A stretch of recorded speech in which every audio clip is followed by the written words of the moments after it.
Low Jack Beats.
Welcome all here to Bobby Plays Sniper World Cup. We had yesterday's day of action, and that is done and dusted. We're about to get into the final day with our final 6 teams remaining in the tournament. My name is Infinity, and I'll be hosting today's event. And as always, I'm joined by 2 fine gentlemen that happen to know how to commentate over Call of Duty Mobile, and they're actually okay at it. Bobby Plays and Verdict. We'll start with Bobby today. Bobby, mate, how you doing? I'm feeling good, a little bit more refreshed today, a little bit less sleep deprived, and excited to cover the rest of the action because we've still got a lot to get through. Still 5 more matches ahead before we crown our Call of Duty Mobile Sniper World Champion. Good news, everybody's got their game updated today, so it shouldn't be an hour before we're hopping into the action. Shouldn't be. Let's go. Not having an hour-long yapping session. I know everyone loved that yesterday. I would always take an hour-long yapping session. It would be quite therapeutic from Mr. Verdict, though, because he has the best voice in the biz. How you doing, mate? Why you gotta gas me up and then like just try to prop me up as if I'm like the best in the business and I got the best voice? Well, You know what? It's for right now. It's okay. I know later on it's gonna be in absolute shambles. We'll get to that more in a long. But yeah, I'm doing great. Energy's at an all-time high. It's been a long weekend of Call of Duty Mobile. We're in Tuesday, okay, and we're here for the grand finals. I'm excited. We only got 6 teams left, Brody, and it should be an interesting day, brother. yeah, it should be an interesting day. Obviously, again, we have the grand finale at the end of today in more than one way, which we will get to later on because Verdict's an idiot and said something he shouldn't have said yesterday, and now he's going to pay for it. It's going to be a fun time, but we do have a tournament to get through before we get there. Let's give a quick hit about what we're doing here. This is the Sniper World Cup. Bobby, as always, has cooked up an interesting format, and let's dive into what we've been doing over the last 24 hours. We've got 8 teams made up of various internationalities. That's not a word, we're making it a word. Various nationalities, Bobby, and they're all coming together here. A snipers only tournament. You always bring the best formats to us. Yeah, we try to keep things nice and fresh here. First ever 3v3 tournament that we run, and obviously with the World Cup happening in the sports world, we had to make one happen here for snipers. So definitely some major surprises so far in the competition. 2 juggernauts that I think most people assumed would be making their way into top 3 eliminated on day 1 as Team India and Team Philippines get taken down early. And we saw Team Brazil sent into the lower bracket. So it's Team Europe and Team Middle East and Africa that are up in the winners finals. It has certainly been a lot of shocks, but in a pleasant way, no question. Yeah, let's try and break that conversation down a little bit here while we wait for our first game, which will today, by the way, folks, I believe, be Team Europe and Team MENA. I think we are starting with the winners final today, which is probably how we should be doing it. again, we'll kind of break this down. Verdis, I want to talk a little bit about some of the things that happened yesterday. I think specifically we should talk more positively first and foremost. The fact that Team Europe and Team MENA got to the or the winners finals in the way that they did, I think both teams shocked us, right? I think Team Europe in particular, their objective play, shout out to Mute, I think, for that, and obviously Veer sniping out of his ass. Incredible players, both of them. I mean, it's just shocking these teams made it to the winners finals. Yeah, Team Philippines going down in the first round against Team Europe was not on my bingo card. Obviously, Bobby had it up his. He wrote the script, so there's that. And Veer coming through and absolutely dominating, unlike his counterparts in Germany in the actual World Cup. Brother, I know that we have seen a lot of upsets so far, but that one quite literally has just I saw a guy on Twitter who had traveled to the United States, was up in the air before he could even touch down. Germany had lost. He had booked tickets to the Germany-France matchup that was supposed to be on the 1st or 2nd or July or whatever. And he was looking forward to the round of 16, and they're disappointed. If you're Team Europe, you're not disappointed. You're in the winners finals. You got a chance to grab some real cash here. But you got big opponents in Team MENA, brother. S8R, 19 kill streak, damn near a nuke. Probably the most electric thing we've seen in one of these Bobby's events. Yeah, dude, honestly, I was pulling for it. I wanted to see that nuke so badly. I don't know which player it was on Team USA that ruined it. Somebody ruined it. Someone really annoyed me when I was watching that. I was, oh, damn, can't believe we barely missed a nuke. That would have been absolutely phenomenal. And he had express permission from Bobby to actually use it as well. So, like, hey, we would have seen the nuke for sure, were it not for that one last kill being missed. That would have been phenomenal. Maybe we'll see it again today, although going against Team Europe, I doubt it. Of course, there isn't just the glory of being the Sniper World Champions on the line today. There is also a fair bit of prize pool to work with as well. As a matter of fact, $10,000 worth. And as always, everybody walks home with a slice of the pie. The slice you get will get bigger as you get further through the tournament. And if you get all the way up to 3rd place, Bobby, that prize pool increases to $1,000. But it goes even further than that. Yeah, we got 4,000 going to 1st place. Obviously, that is a major jump up from anybody else. And obviously, every single one of these players trying their best. Anybody that's competed in the competition has already taken home a little bit of cash. So even Team India and Team Philippines, they go out early. On the bright side, you don't have to show up for day 2, and you still get to take home a little bit of money. So 4,000 for 1st, 2,500 for 2nd, and $1,000 for 3rd. We're going to be dwindling the remaining competitors down very, very quickly. And once again, we're going to be getting things started with Team MENA versus Team EU to decide who's going to automatically secure one of those top 3 prizes. Yeah, and again, now is probably a good chance for us to really start talking about those teams that are in the upper bracket final right now, just how good they have been. While we wait, let's start with Team Europe. Again, Verdict, we talked a lot about what Mute is capable of. He's this kind of sniper that, for anybody who hasn't been following the European qualifiers over the last few weeks, has been phenomenal. Absolutely, I think, if I actually think about it, probably the standout player of the entire season so far in terms of this is not necessarily rookie of the year, but certainly a player that, like, if we're looking for new blood, it is absolutely Mute. Yeah, and if you're looking for new metas too, he's also providing you an avenue with the Koshka. I know that's something we brought up yesterday, a great leeway into how he has been successful on the objective. If you're able to get that gunny up quick, I think Bobby made a note of that. It is super fast. Of course, you can play the objective. Of course, you're going to get the kills. The player that I'm looking for today, though, in order to start this match off well, is Balor. Balor's hasn't really contributed in the hardpoint outside of playing the objective. He's gotten pieced. And if I'm being quite fair, on the flip side of things, Nuke Ruin and SAR, they're not going to let you stand on the objective for free. Okay, those guys are all going to drop 30+ bombs, and they're going to be in your face consistently off the respawn. So you've got to be gunning quickly here if you are Balor.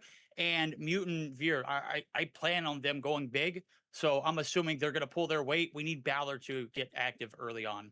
Yeah, everybody needs to be playing well if you want to win this tournament. The content creator on the other side, Bobby, though, I mean, obviously we've already talked about SAR almost dropping a nuke on the firing range hardpoint yesterday. Like, if there is one content creator that isn't lacking in this tournament, it is SAR.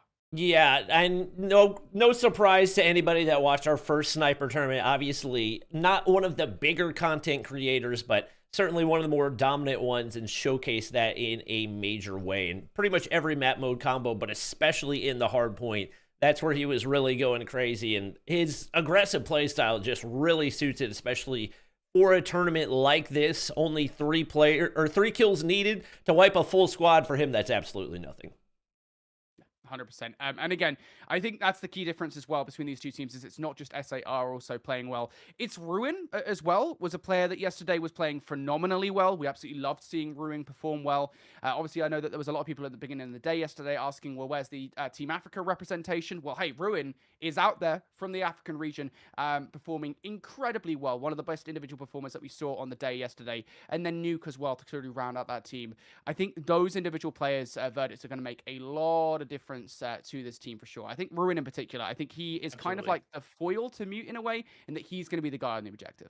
Yeah, he earned a spot on the thumbnail too as well. Yesterday, he popped off. You remember the 1v3 in the Search and Destroy that kept the dream alive? I know it was returned by Kings, but ultimately, you know, his substantial plays in that search on raid was what literally led them to put that away. We don't know what a control would look like. God, we haven't seen one yet. I know we're going to get one by the end of the day, but I would have liked to see that one go a little bit further as a USA fan. But man, you can't deny the gameplay out of Ruin, Nuke, and S8R. Yeah, 100%. All right, folks. Well, we will have a control at the end of the day, regardless of what happens, because day ends on a best-of-7 grand finals. For now, though, these are best-of-3 matches, and we won't make you wait any longer to get into them. We're starting the day on an Apocalypse hardpoint. All right, we are good to go. Nice to get APOC hardpoint back into the mix. Obviously, we don't get to see it in competitive anymore, but definitely one of my personal favorites. We got SAR on the screen.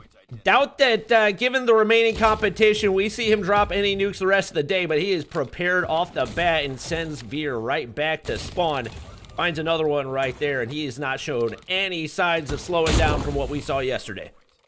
Nope, absolutely. He's all gas, no brakes. On the objective, though, it's Team EU. They just know when to fill that role. Obviously, on Apocalypse, you got to brace yourself for that P2 rotation. They don't have spawns now. With 3 players on it, I couldn't imagine it being hard to break.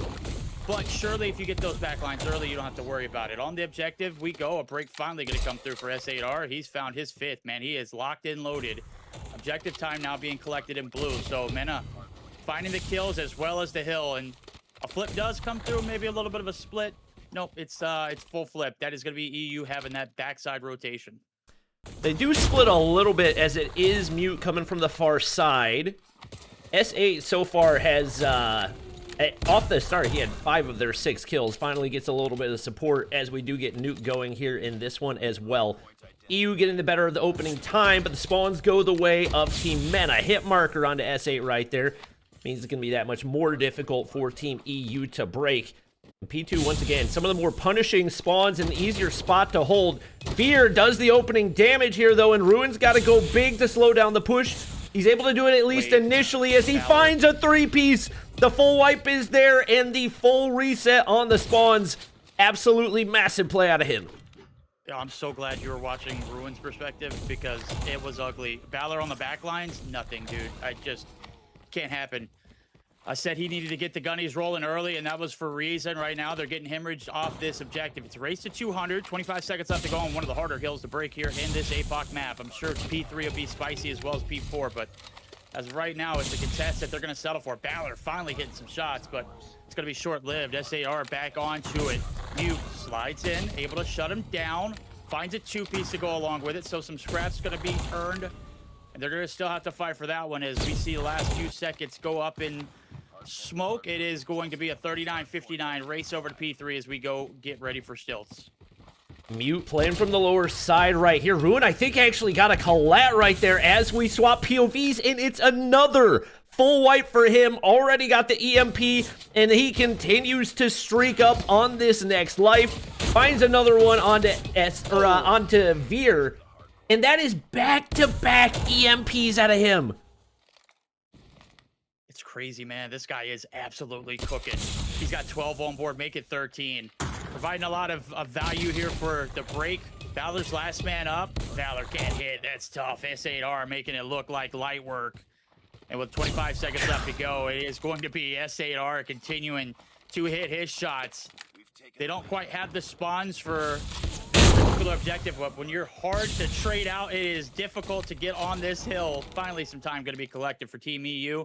Only down by about 25. Let's see if they can get the rest and set up for Nuke. Golly, it is just every time I switch to an EU POV, they're getting absolutely obliterated. And it's by every single person on this squad as well. Nobody having a bad map. S8 continues to slay out. Not quite able to spot out Veer and Mute on that initial push. They're going to look to push from the side. Make things as difficult as possible to hold. It's all on to Ruin. Not able to get the better there. They do lock down these close side spawns. So an opportunity for them to stack a lot of time right here. Ruin looking for the entry. Gets a hit marker. Follows up with another. Veer there to shut down the opening push. But now all down to Mute. Can he find anything right here? No, he cannot. It's S8 making his way back onto the hard point. Still 30 seconds to be gained right here. But Team EU holding down those close side spawns. They do. Veer. Okay, good. Just one more to deal with in Ruin. Just one more to deal with Ruin. He's still alive. Oh my God, Ruin. Put you in the blender right now. Last minute contest here for Mute. He's going to be able to find a two-piece to go along with it. Break's going to come through and it was imminent. 100 points going to be gathered up in more as we get geared up for our second set of hills. First through, damn near 20 for S8R. 17 for Nuke. On the flip side, you got Veer and Mute, and then Ballard just not really rising up to the occasion as of late. Woo! And Mute's starting to get hot. That is a good sign for Team EU. Veer picks up another there as well. Once again, Ballard not having a lot of success so far in this one. But the two pro players have been able to hold their own and at least keep things doable here as Veer hits a flank. That Koshka in hand has been able to do so much damage. They continue to apply pressure onto those spawns. Right now, Ballard, just the main OEJ, trying to stay alive, not going to be able to do it. And we got Team Mena back onto the point. Yeah, there's only so much you can do if you're going to play objective. You've got to find kills. It doesn't have to be in threes. It just needs to be at least one here and there. And I mean, collectively through these hills, it just hadn't been the case. Mute picking up the slack. Ballard on the hill. Mute's out. Ballard out. Veer last man up. Contest coming through. Ruin. Absolutely ruining you. And they're going to pin you back deep to go along with it. You can't get out of spawn, Bobby. Rotation's already being solidified for New. And last second contest is going to come through. They're going to have to brute force push this one.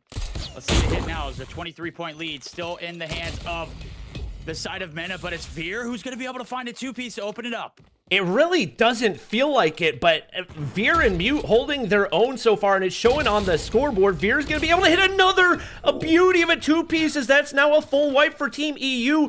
We may see them take the lead, but the spawns flip out, and I don't know if they're going to have the read on it.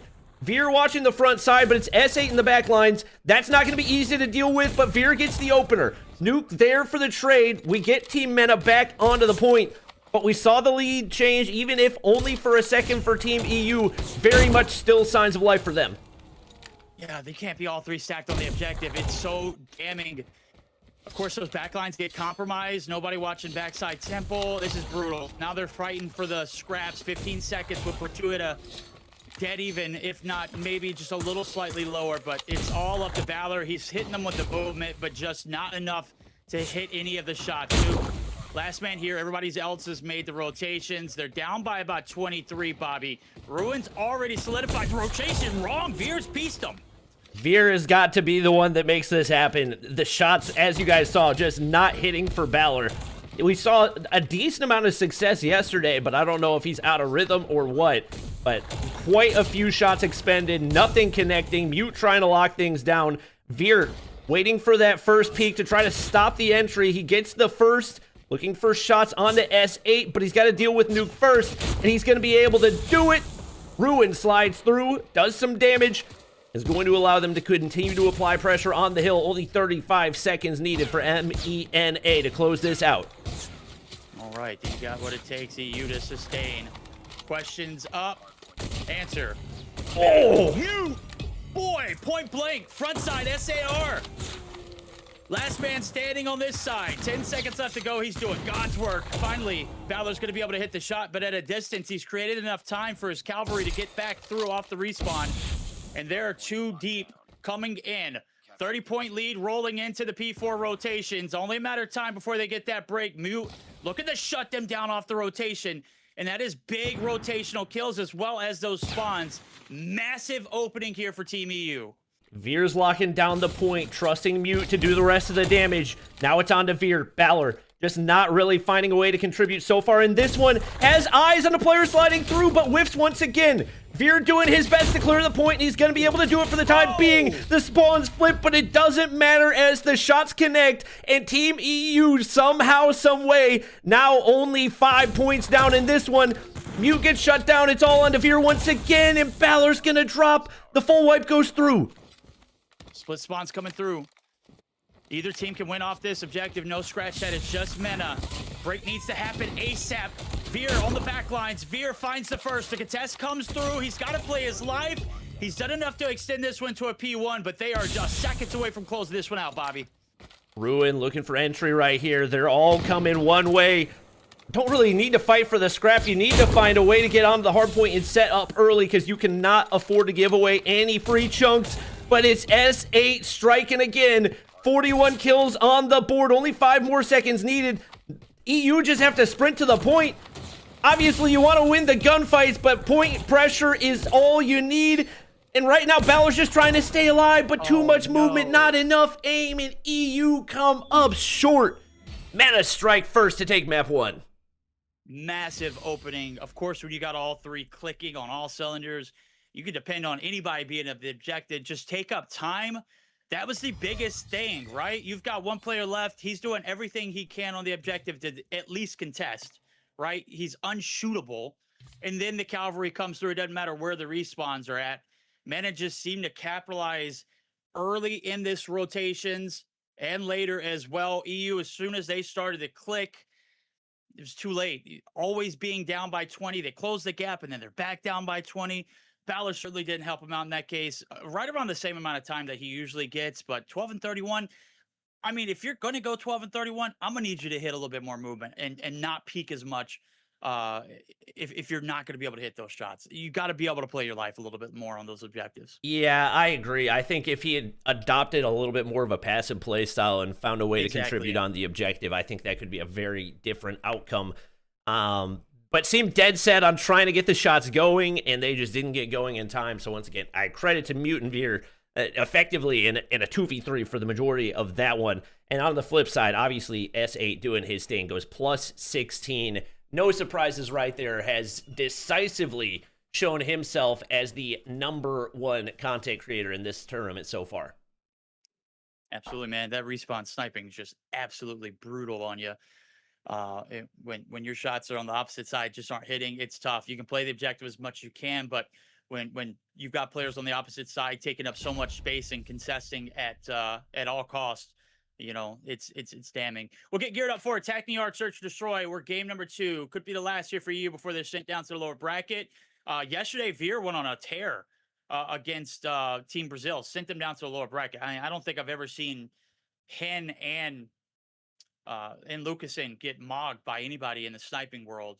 Yesterday, Veer came through and absolutely shocked the world.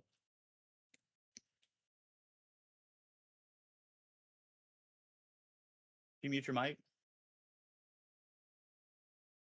Bobby.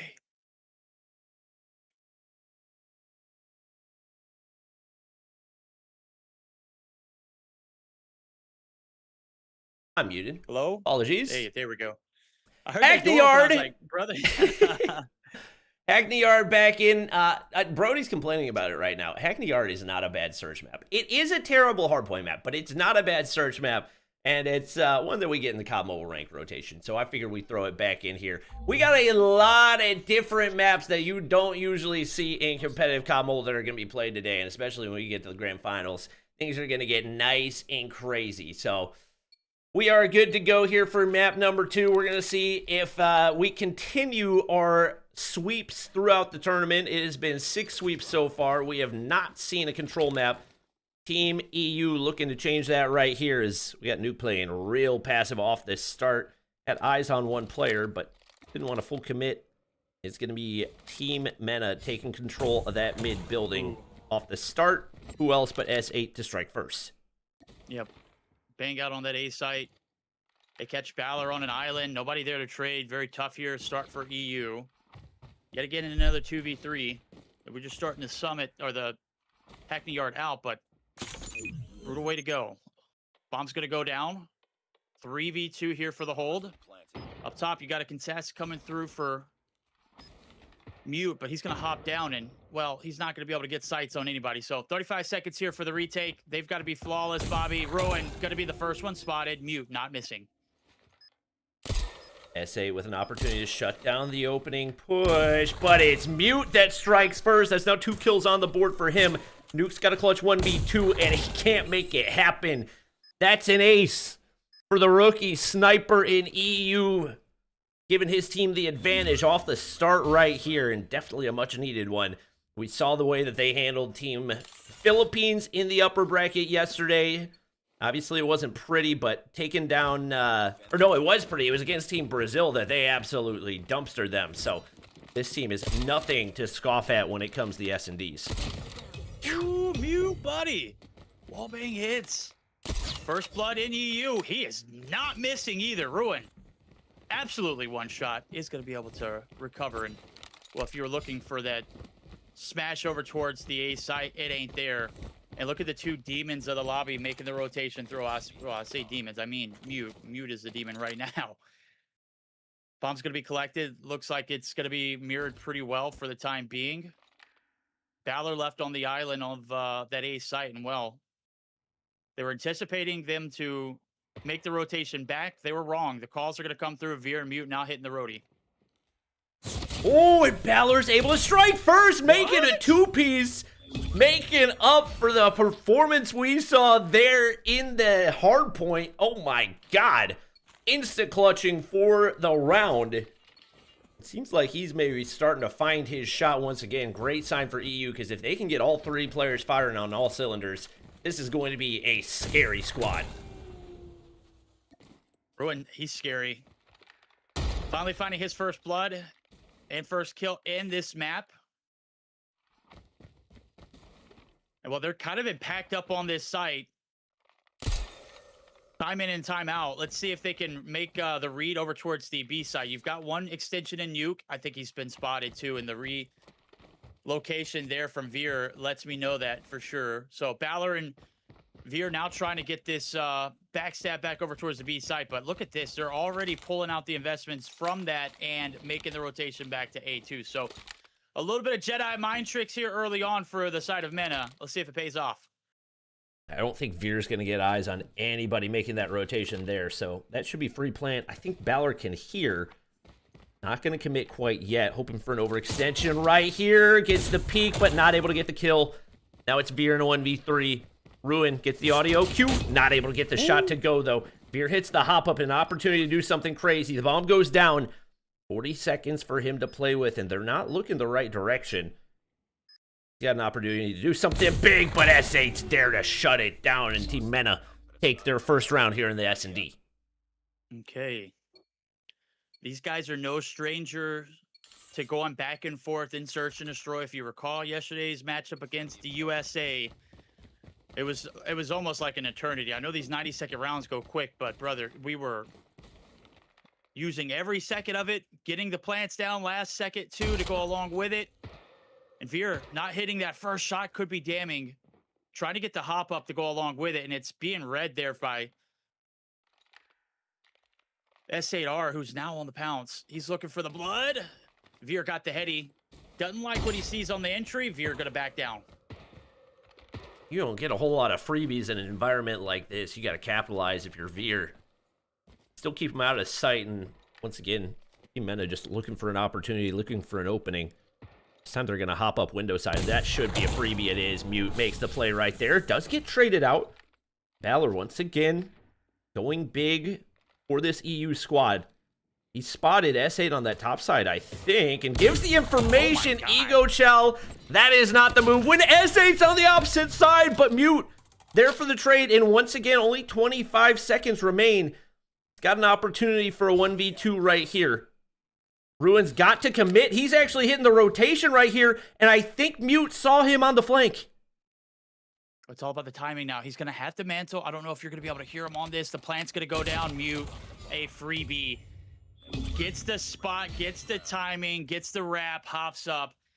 does not miss. 3-1, another round in favor, and a huge bounce back out of Valor here in this search and destroy. We were expecting Veer to go big. Mutes really rose up to the occasion. We're not going to harp anything on Veer. His teammates has got his back, and it's a great way to start it off if you are Valor. So we'll see if that continues to flow as the confidence is starting to build, and SAR just continuing to grief. And Veer, yet again, going to be shut down here early in this round. Valor tucked away. This is just such a risky angle to hold, especially with the way that these guys peek corners. You got to be absolutely perfect to make something happen right here, but it's Mute on the pinch, able to pick up one, trying to make it a second, slide in the corner. He can't find S8. I think he saw Nuke in the top side, but it's actually going to be Valor picking up the kill. Now on to S8 in the 1v2, misses the shot on the first attempt, not the second, but Mute's got the read. S8's got no clue where he's coming from, and Mute just has to be patient and hit the shot. But S8 with a chance to clutch. Mute says, not today. Oh, brother, Mute is going ham. Absolutely bonkers. Solid start here for EU. 4-1. A very dominant approach. And 4 kills there for Valor, too, as well. Nothing to scoff at. Last few rounds here on the attack for Mena, they have been bled dry. Gonna buckle up for us on the outskirts, and I mean, Mute's hitting absolute rockets right now. I don't know if that's the man you want to contest. Rock's gonna go down nonetheless. Men on the clock gonna be reduced to 45. Ruin locking down the outskirts. Big trade right there to take down Mute. He has been so difficult for them to deal with, but Veer on the top side does the opening damage. Ruin gets the read onto Valor. Opportunity to 1v2 for him, but Veer with the shutdown. EU have been so icy so far in this one.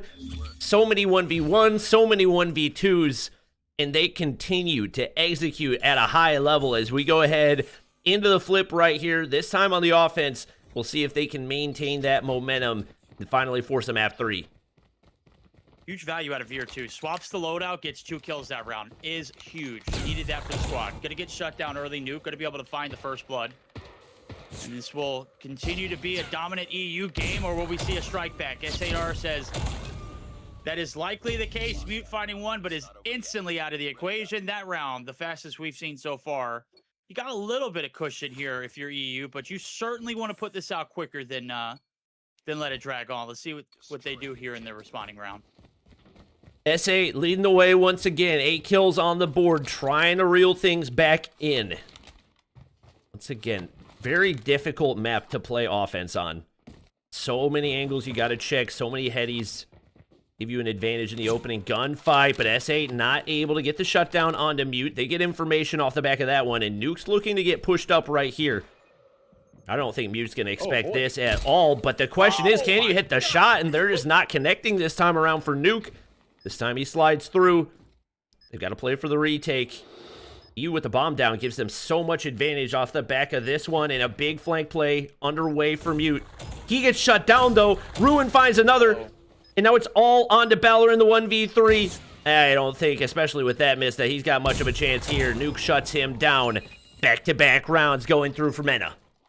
I like the idea that Mute is pushing the back lines. I don't like the idea that he full committed to it. Like, create a little space on the backside, you know, pull apart this this full stack and allow Veer and Valor to get active and create some timing. It kind of just a waste of a life. You were able to get away initially, but then you just fell flat on your face. So EU 2 rounds in a row getting absolutely dealt with. This is a very difficult map to traverse, even with SMGs and ARs, let alone just with snipers. Mute going to be able to open up with first blood and instantly shuts him down. So that should be rocked down as well. 40 seconds on the clock. Retake's got to be flawless here on out for Mena. Mid, who else but S8? It was big off the start. They're going to stay tucked into that building and force the close range engagements. Veer's on the back wall. S8 on the hunt. Only 20 seconds to play with. Does not read Veer, at least initially. And now it's on to Nuke. Only 3 kills so far in this one for him. The shots have just not been there in the search. And now a 6-3 lead for Team EU as they push things to map point on the brink of forcing map number 3. the first control here today. I know we're going to guaranteed an opportunity to see one at the very least in the grand finals, but with a best of 3 format, nobody has, you know, really contested each other. It's just been dominance. Right now, could be pure dominance out of VU to take us there. It's Veer opening up with the first blood. And that's the sound of the bells here in Hackney Yard, letting us know that this rock's going down, and we are heading to a control potential if they can hold. 3v2 for it. Nuke has got to go big. He spotted one in Mute. Yes! Only one more to deal with in Balor. Chance to 1v2 for the clutch. Wants redemption for that hard point. An opportunity to make it happen right here. Waiting for the overextension out of Nuke. Wasn't sure if he had heard that bomb defuse, but he's going to force the push out of him. Opportunity at another 1v2, and he makes it happen. Balor finds redemption in the S&D, and we're headed to map 3. Oh, Balor, brother, the 1v2, that's got to be absolutely morale boosting. You had a stinker in the hard point. Really redeemed yourself here in the Hackney Yard search and destroy. And ladies and gentlemen, for the first time in Bobby Plays Sniper World Cup, we've got ourselves a control on our hands. Let's take a look at the post-action report. 11-6 from Mute, brother. He was really him. Found a lot of success early on. As a matter of fact, I believe he was really the only one finding kills in these first opening rounds, and boy, did he look good. Yeah, no question about that. And once again, I don't know what is going on with the Elgato. It only shows the numbers for like one of the people. I don't know what's happening there. But regardless, you can see the numbers here. Balor with some major redemption. Obviously, 7 kills, not top rank for the lobby, but 4 of those 7 kills were in 1v2 situations. That's big time contributions. Got to be a good confidence builder and got to be feeling good heading into this control. All right. We'll see what they got cooking up their sleeves, EU. You fought for it. The respawns have literally been your safe haven as well. The search, obviously, you've been flawless throughout this event. Now it's a chance to get a little spicy and a little combination. I was watching a clip yesterday where Team Multination were able to clutch a control. Obviously, they played it. We didn't get to see it on stream. But Adam was like, brother, I can't spawn in. Yeah, if you die 10 times, you're not spawning in here. And with 30 lives on the line, you can be out of this control just as quickly. So this could quite literally be a 2v3 in a drop of a hat. You die 10 times, you are out. You are not spawning back in. Don't ask me how I know that, by the way, Bobby. It's okay. We all know. We don't have to ask. Mute. Balor striking first here for Team EU. They hop that objective quickly. S8 not able to connect on those opening shots. Finally able to get one, but you've got to stop this progress. We're gonna look to reinforce right here, but Mute's locking down that front side. He's not making anything easy. 3 kills on the board already. They continue to stack the point, and this is a decisive start out of Team EU right here. Team Mena looking a little bit sluggish here in the control. Yeah, Mute absolutely putting him in the blender. That's gonna come through. Oh my God, you're gonna throw more bodies at it? I would just say stop while you're not so far behind. Now the pressure being felt. 2 minutes and 19 seconds. Mute on a spree. Finally gonna get shut down. Reallocate over towards that box side of things, and it's a lot better of an approach. They're doing all this without Veer finding a single kill right now. He was absolutely dogging yesterday. Getting dogged on at this point. Now he's finally starting to hit back. So Veer finding his first is great. Mute going to be shut down in the middle of the map. Trying to get that rotation over towards that B site. You got plenty of time to do so if you're Team EU. Veer starts to get going. They collapse toward the point right here. Had an opportunity, but didn't take the shot onto Nuke. It's going to be Mute shutting him down right there. Once again, major life lead, but odds that that life lead actually comes into play, very different question, especially with how they've already managed to secure one of these objectives. Once again, Team Mena doing a good job of keeping things forced back, and with this being so close to spawn, it's going to be a lot tougher to break on in. More than likely going to need to see some type of flank play out of Team EU. That's exactly what Mute's going to do right here. They get the break on through. That's the progress, and the stack should come through quickly. One player already pushed through. That's Balor looking for the kills, and they said, nah, let's just play the objective and get this over with. Yeah, they're stacking it. Time's going to go quick. You got one watching the backside, 2 watching through the front door. They get absolutely slammed. One tick of progress coming through, 15v13, or 20v13 rather. And with 1:10 on the clock, you've got a little bit of time to play with, but as you can see, even when you stack it 3 ways, it is very difficult when those spawns are so close. So B, very hard to capture. Mute doing everything he can to get him out of the spawn. And Veer, oh, he's all in the back line, but he ain't hitting his shots right now. I don't know what's up with him. Yeah, has not been able to get back into the rhythm. Still 47 seconds to work with and still a life lead.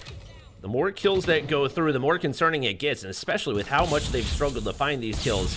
Not a great sign, but Balor finding a 2-piece should open a door for them to get pushed forward. Obviously, Mute has been the hard carry so far here in the control, but SA in the top side, there to shut him down. Veer's on an island right behind the tank. Ruin's there for the kill. And things looking pretty dire for EU, despite the fact that they've got the life lead, just cannot get to that B objective. Yeah, they can't connect. They gotta get there now. 10 seconds. It's a moment of desperate times. They get the shot. Mute lands. 14 kills to his name.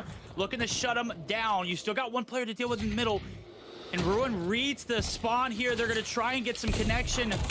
The kills are wiped. Only one player to deal with. It's player number 3, Mute, still alive. He finds a 2-piece. You don't even need to peek this, brother. Sit back. Let them come to you. You stack the objective and you get the round.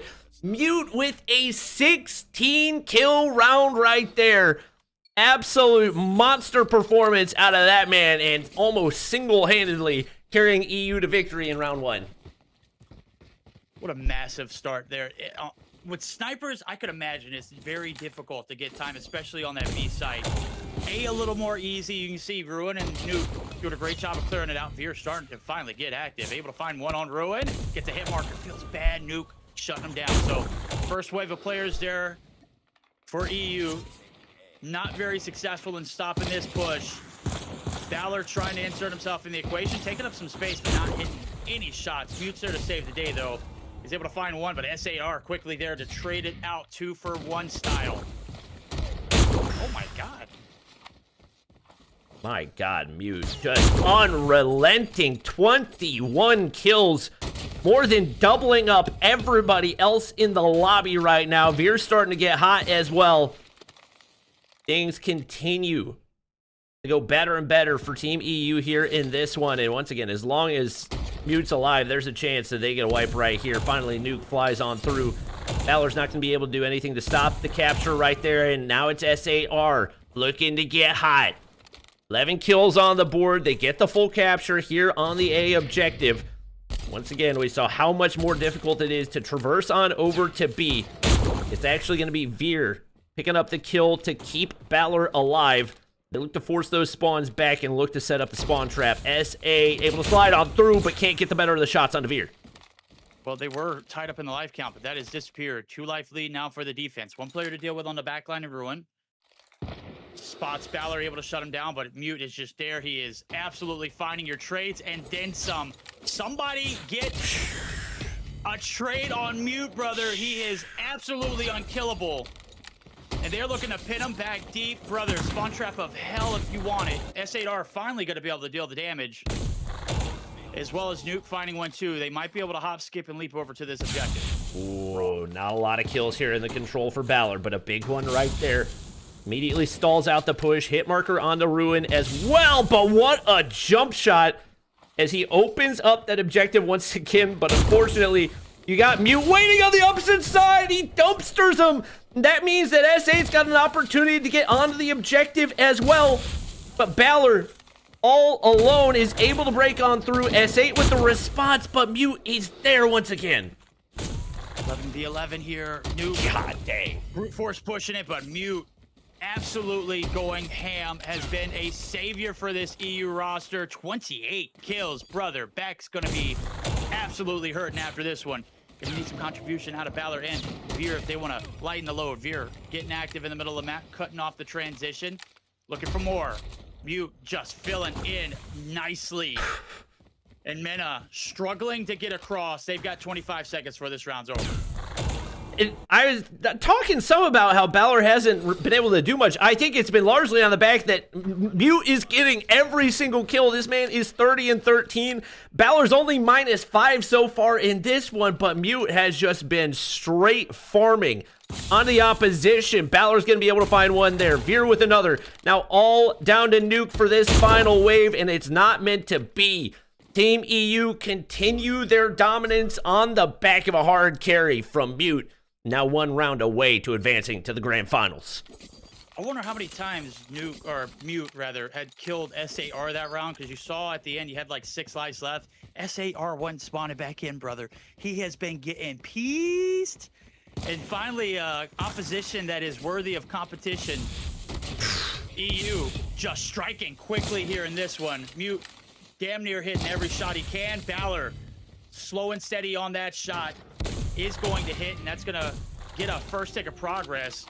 Only 2 more to extend it, and 4 more in total. We're heading to the grand finals. EU. Mena, where are you at? Need to step it up. This is probably the worst game we've seen so far out of them. Yeah, no question about it. S8 seemed like he was starting to find his rhythm a little bit. Actually, Nuke picking up a few, and once again, consistent across the board, but nobody has been able to match Mute so far in this one. Once again, shots not quite as clean out of SAR today, as he's been looking for that flow state to finally get going. Most decisive round that we've seen out of Mena so far. No real success on the objective. We do see Veer making his way across.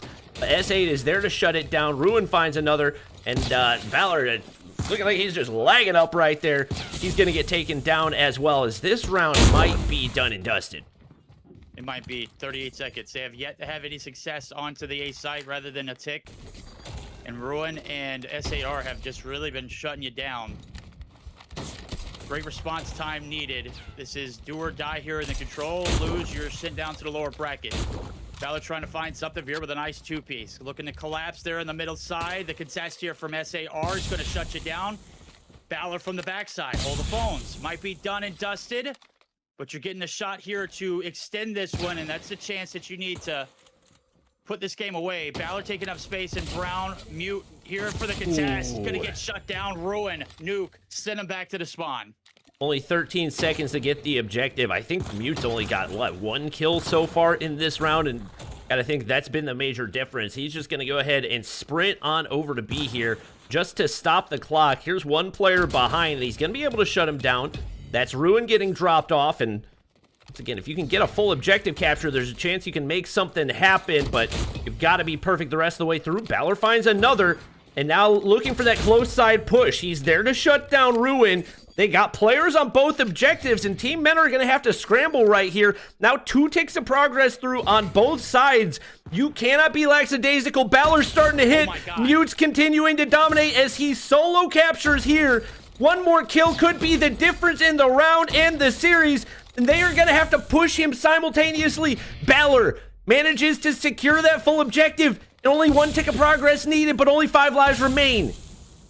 Yeah, and look, Veer hadn't spawned in a very long time. Mute and Balor are going to have to do this in a 2v3. Oh my god, Veer died too many times.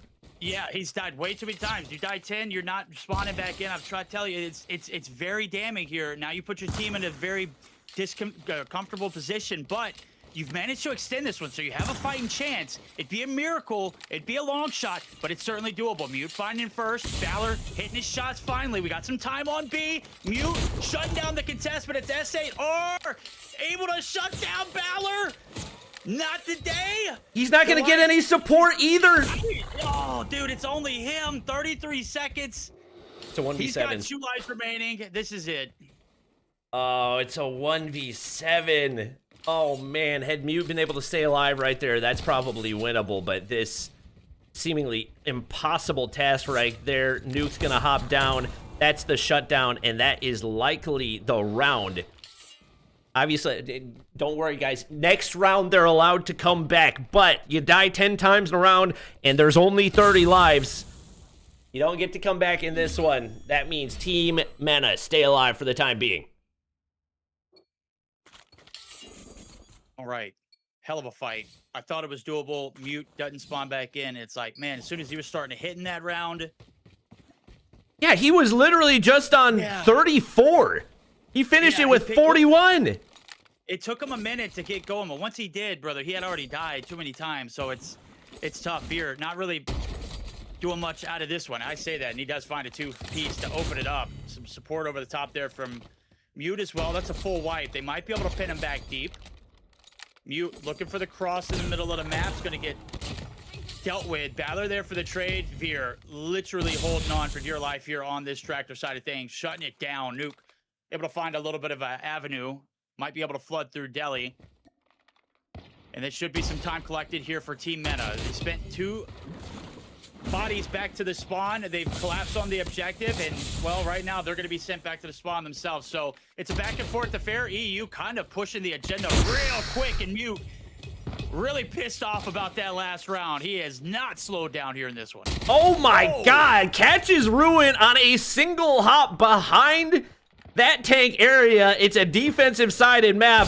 And EU, this time around, are capitalizing. 7 lives up early. Meta are going to have to be perfect just to get an objective capture, and it doesn't look super likely. Ruin gets through, but it's not going to connect. It's not going to stick. And now one more player left to wipe right here as Mute continues to just not miss in this one. It's a hit marker onto S8. Able to slide through. Can't connect. Opportunity for a full wipe for S8. That's the opening of the door as he finally finds a way onto the A objective, and they're going to get progress onto both.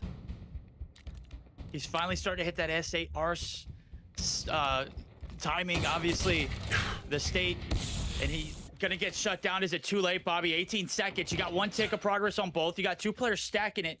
And at this point, Veer's the only one swinging it. Not going to be able to get the kill. He's going to have to force the push. And he's going to get both. It's damning, Bobby. They're back to the spawn. This is the last chance for them to get on the objective. And S8R is doing God's work, holding on for dear life. He's got to make it another solo hold, but he's there to shut down Veer, who is on a big spree. Mute slides through, now up to 48 kills here in the control. Absolute masterclass out of him. They only need 1 more good wipe to end the map and head to the grand finals. Balor, what can you find for your squad? He finds 1. Can he find the second? Mute's gonna be there. It's teamwork for the win and the round. And that series should be theirs. Veer with the final. What? He gets a Colette. Wait. 2v3, Bobby. Look. It's all got to be down the Ruin. It's got to be S8R. They got to be flawless. They got 5 lives amongst them. And I'm sure as one of them drops, that could be the round. That's it. Ruin out. Time expires. Team EU are moving on to the grand finals here, Bobby. What an upset coming through. We get into control, and it was pure dominance for Team EU. Man, oh man. And it was a great fight out of Team Meta as well. That hard point, especially from SA, was just clean as can be. Once Balor started to get going a little bit and found a way to contribute, this squad just so technically sound, so much potential, especially when Mute is hitting in a way that he is capable of doing. And Veer is just going to be your anchor in any given situation. Team EU looking really, really good heading into the grand finals. Infinity, your boys delivering. What can I say? It feels so good to be European for once. And that's such a rare feeling in Call of Duty Mobile, by the way, because that never happens. It feels good. Feels good. Honestly, good shout out to Mena, though, because Mena played so well, particularly in that hard point. Obviously, you talked about that being like a, 75-point victory for them. And then they just started so strong. SAR just continues to be, I still think, even with Mute playing as well as he does, I still think SAR might be the best player in this tournament so far. I mean, individually, he just has so many clutch moments. And even to that search and destroy, which I think is a big talking point here. By the way, as an aside, shout out to Balor for actually playing well in that search and destroy, because I feel like when he isn't there performing with the boys, maybe they don't have such a good time. In that search and destroy he played in particular. But for me, at least, it kind of feels like if you remove SAR in the S&D, you take him out at the start of the rounds. It's not easy to win, but it is significantly easier. So, yeah, I'm going to give Mena a lot of love for trying and certainly pulling it back to at least in round number 3 in that control. But, man, Mute is insane. That's all I got to say. Verdict, Mute dropping almost a 50 bomb in that control. There were so many insane moments that he had. Honestly, I feel like we've been vindicated right now about how good Mute is. Yeah, I know we started the day off with talking about him too, and he's been really consistent throughout this event. I know Veer really popped off yesterday, but he hadn't really shown up in a big way that we expected coming into the day. The good thing is you got a great teammate like that, and you get into that game three. Biggest thing I think is in the difference in this one is Balor isn't going 20 and 42. He only goes -8. He played his life to the fullest. Obviously, we talked about him playing that aggressive lifestyle or the aggressive style in the hard point. He was a little more conservative here, and that was what was needed. You need Mute to be the tip of the spear. You need Mute to pop off, and then you just need to be a body there to contest. And he played his role significantly well. So huge shout out to Balor, and an absolute blast of a map out of Mute. Yeah, 100%. Mute is just absolutely phenomenal. And now, Team Mena are going to be monsters in the losers bracket. It's going to be terrifying for any team that potentially has to face them. Speaking of the said bracket, let's talk about the teams that are still down there. Yes, Team Mena are now in that losers bracket final, but we have to get a couple of teams, or at least one other team in there. We have Team USA going head-to-head with Team Multi-Region and Team Brazil versus Team LATAM. I don't know which of those matches we're looking at, Bobby. I assume it's Team USA versus Team Multi-Region. Is that correct? Yes. Yeah, okay. Alrighty. This is going to be a great matchup. Obviously, yesterday we saw a lot of Team USA, particularly Cartels and Kings, having a monstrous series. Unfortunately, they did end up losing it versus, I believe it was Team Mena. Okay, just making sure. I had to go back to my notes. Yeah, I mean, they kind of got rolled over in the hard point. So they're going to be out for revenge in the lower bracket, Bobby. Yeah, no question about it. They looked really solid yesterday, but once again, when you get S8 in the flow state that he's in, it's just very difficult to deal with. So we had some surprises. I mean, one of the bigger surprises, the fact that we had probably the biggest surprise in the event, and once again, no disrespect to them, Team LATAM taking down Team India. Team India were expected to be a juggernaut in this tournament. Meanwhile, Team LATAM, they lost to Team USA. Like, Team USA has not looked particularly dominant. So I think looking at the strength of the competition, nobody could have seen that one coming. But the lower bracket has not been kind to them. Team Multi-Region with an upset up against Team Philippines as well. So it's very obvious they've got what it takes. Jesus can save you with some crazy moments yesterday. He's definitely going to be a player to watch going into this matchup. Yeah, I agree. I think, there's just so much talent on that team, Multi-Region for sure. Spades is an interesting one. He actually had a couple of bad maps yesterday. I feel like we're going to see much better performances out of him today, Verdict. You're absolutely right. Obviously, I think he went really big towards the end of the map, but it was a little bit too late. We get geared up for this one. I'm going to be looking for them to pop off. It's, put up or shut up. You've got pretty much two North American teams, and then you've got Spades, who's from Venezuela. So it's kind of funny how the lower bracket ended up molding. You've got LATAM versus Brazil. It's kind of crazy. But representation for both of these countries still, or both of these regions, still going to be, presented moving forward. So only the best team can move forward is Team Multi-Regions. I haven't really got a chance to even see Spades outside of yesterday. So I'm excited to see what he's got up his sleeve. Yeah, I'm excited for that too.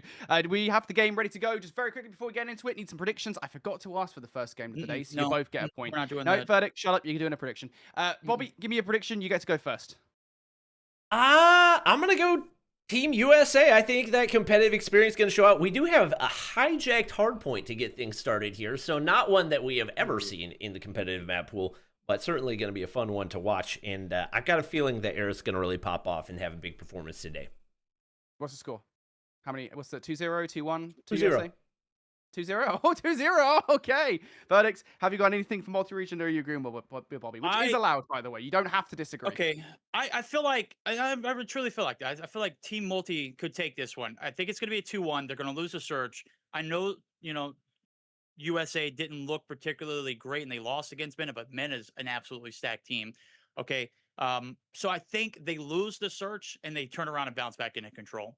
Okay, all right. Well, I believe this is going to be one World Cup that USA doesn't get trashed. I think they're going to win this one. So enjoy this one, boys. Hijacked hardpoint. I cannot wait to see how this game gets underway. All right. I hate it when he does that. He just waits for the perfect opportunity where we can't respond back, and he sneak disses America and then bounces out of the lobby. What a complete jerk, Bobby. How many How many World Cups has England won? I'm trying to. Not since the 60s, Bobby. Not since the 60s. Okay. That's 66. what I thought. That's what I thought. So probably like around when Brody's parents were being born. But you know, that's not here or there. We're hopping into some Call of Duty mobile action. This time, it's another battle of the Americas. We got a number of different regions represented as we've got Space from USA, we got Spades from South America, and we got Jesus Can Save You from Canada. Canada moving on to the round of 16 in the World Cup as well after they take down South Africa. He's going to see if he can advance on in this lower bracket. Shots not particularly pretty right there. And Kings, once again, coming through with the new Outlaw meta. All right, Kings, we love that Outlaw. Hated that reticle from yesterday. Instant red card. Get you out of here. Pack you up. Jesus, he's packing them up. He's got 3. Feeling pretty decent about making that round 16 for Team Canada. Let's see if his team can pop off, as Bobby mentioned. Objective being racked up. I said they take this series, and it's got to start here in the hard point. Right there for the trades, but as of right now, it is complete domination here in the P1. This open objective has gone completely used here by Team Multi. All right, Eris slides on through. It's a dominant start here for Team Multi, and Jesus Can Save You once again. Not the player that I expected to be the carry for this squad, but man, oh man, has he delivered. Spades on the opposite side as we see that Koshka coming out as well. So many different weapons that we really did not expect to see in the competition today. Space looking to get going, and he does. He locks down that front side of the point for Team Multi. Jesus Can Save You with another kill to clean up. Spawns do flip out for right here, and Team USA struggling to get going. Oh, yeah, they are.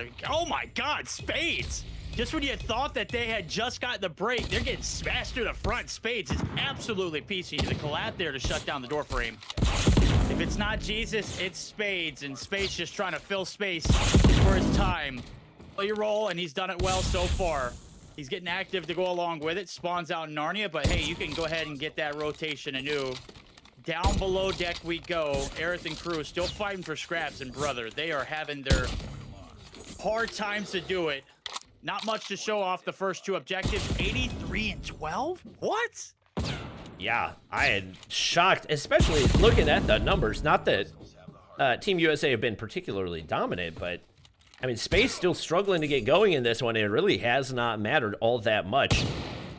King's going to be able to find one. Team USA finally locking down some time, especially once you get these tighter angles secured. It is tough to make your way through.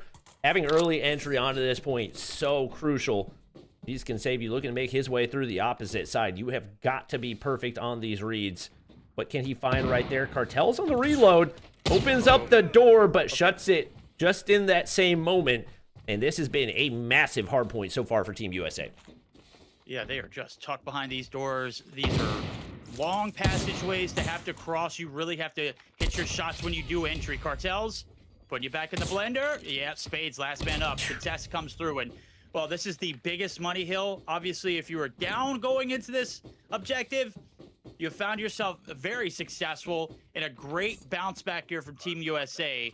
Get below deck on P3, and you found yourselves in this one. Down by about 27 points as P3 or P4 opens up for business to see if Cartels can continue his rate of dominance. Would be huge to break right here. Another big-time money hill, a lot of tight doorways, and he makes his way through. One player left to deal with, and Jesus Can Save You. We're going to keep this hard point in control for his squad, and can't find that opening shot. Contest comes through now for Team USA, and Aerith is there for the shutdown. Once again, they continue to deliver, and surprisingly slow start out of Space. Only 5 kills on the board for him. Kind of a miracle that Team Multi are still up by as much as they are. Yep, absolutely. They're going to continue to find some time here on this one, though. And with the last 15 seconds up for grabs, first set of hills about to be down. You find yourself with a little bit of a deficit, but Aerith is starting to piece to it, go along with it. Cartels has continued his. They've got 19 and 16. Slow start, but big money hills off of the bat. So P1 is where they lost a lot of time off of it, and see if Team USA can get back in the swing of things. Down or up by only 8. They had a 50-point advantage rolling into that P3, Bobby. And they're out slaying like crazy, largely on the back of 2 straight big-time money hills. They were pretty much uncontested all the way through. Spades finally starting to get going again. Once again, Space on 5 kills. Just shocking results right there, especially given the level of experience that he's got. King's going to be able to find another on that open point on P1. That's Team USA taking the lead for the first time. It'll go back in control of Team Multi, but this is going to be a back-and-forth affair, it looks to be. Yeah, it does indeed. You trade out these P1s and P2s. If you're Team Multi, find a way to get into P3, be great. But that's been hardly the case. First man's there has seemed to just set up camp. Kings putting you in the blender too to go along with it. Kings on the objective. Kings with a 2-piece. Hold the phones. Set up for P3 or P2 rather is looking pretty solid. Let's see if it can get broken. Team Multi, a big investment. You're giving up a lot of this time. Obviously, you still got a lead. Let's see if you can hit those shots. Adam, first shot in, whiffed on the outskirts. Oh, brother, it is trouble. And Team USA has locked the freak in. Kings on the top side gets the third there as well, and now full control. They are fully in the driver's seat here on Hijacked. Cruising to victory, it looks to be, as Space just not getting going. As I say that, he gets a 2-piece, nearly the third, but it ends up being a hit marker. Jesus can save you.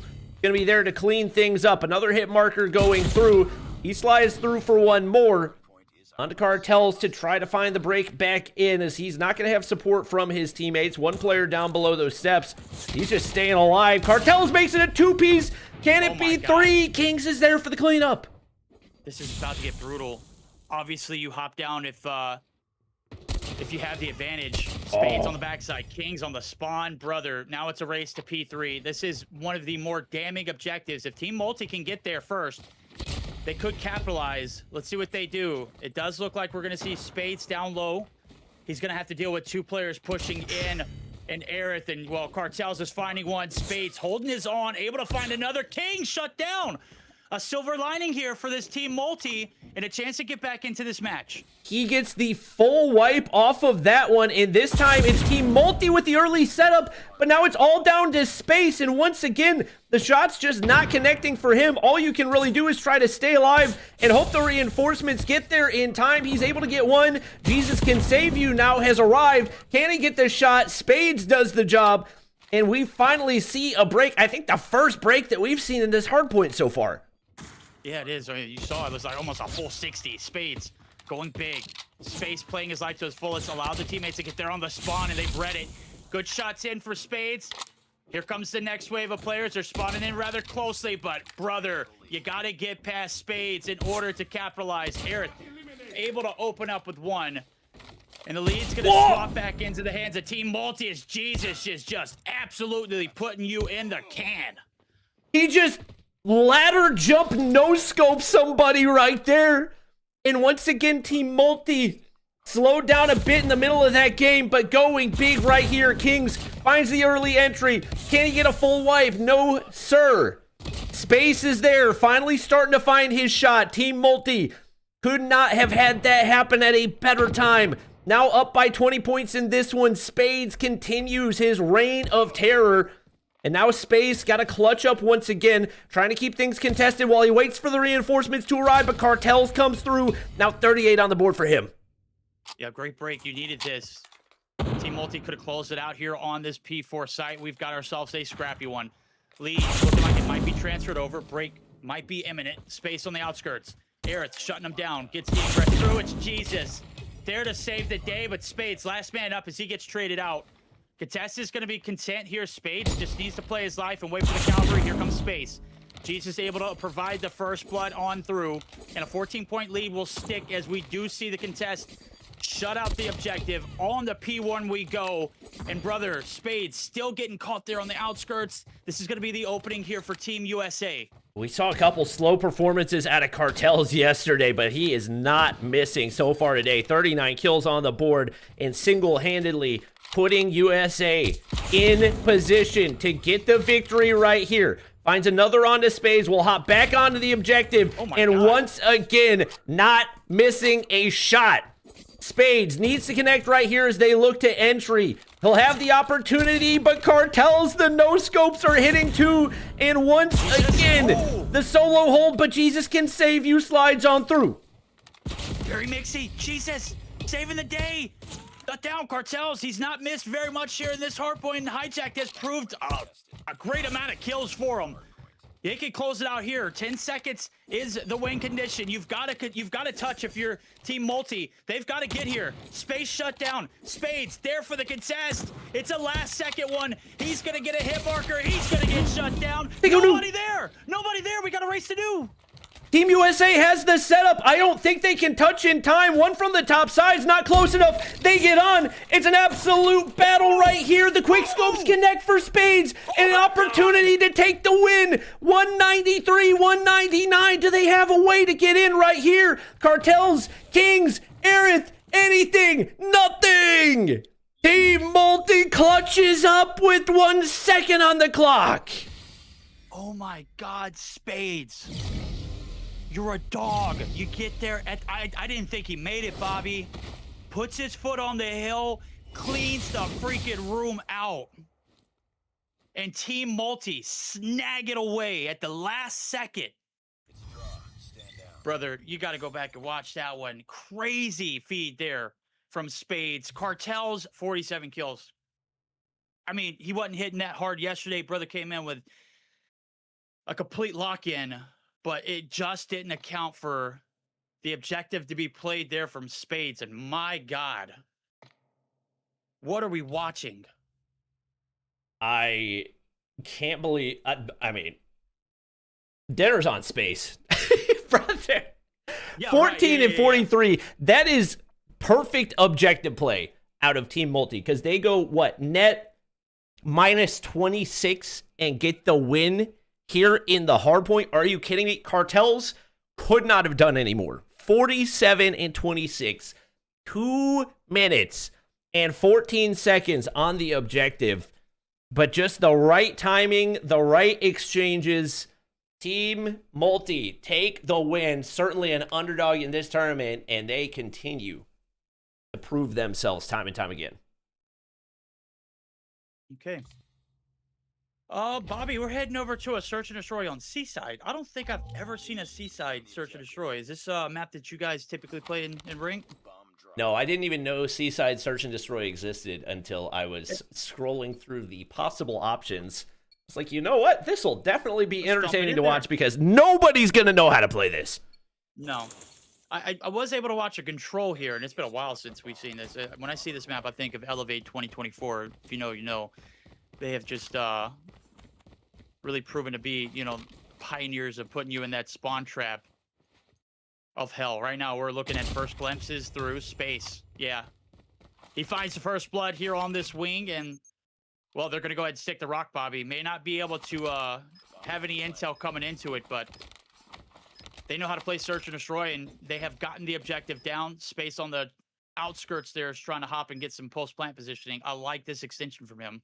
Yeah, just no way you're going to expect him there. He's there to shut down Kings. A beautiful play out of him to cut off any type of flank presence. All onto Cartels. 1v3. It's the opener onto Jesus can save you. Your Team Multi, you don't want to overextend out of this. Sit back. Play that bomb site. See if you get an audio cue to go through. Spades is there. Shuts him down. And Team Multi take the opener. Okay, great execution. We'll see if it is the same strategy moving forward. Obviously, you clear out space on that long site, and you stick the rock. There's nobody there to get a trade, and everything that was happening on the backside. Space with a great post-plant positioning. Able to capitalize. Right now, they're split in the middle of the map.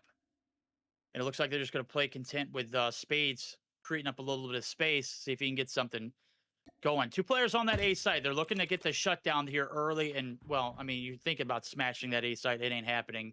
Cartel is able to find the first blood to go along with it. Minute left to go on the clock. Kings really far through to the opposing spawn. They were going to have absolutely no clue that he's here and should be able to pick up at least one more out of this play. These can save you once again, just sitting back, playing really passive right here, and definitely expects the flank to be coming. It's going to be all onto the timing, and King's making his way through the doorway. Oh my god. Pops out the window at the perfect time, and now hitting the wrap on into B. That is completely wide open. They will, at bare minimum, be able to get this plant down. See if they can do it. It's a crazy bomb site. What the heck? It is. I mean, I was expecting it to be in the winery, but man, this is a wild spot. How do you even play for the post here?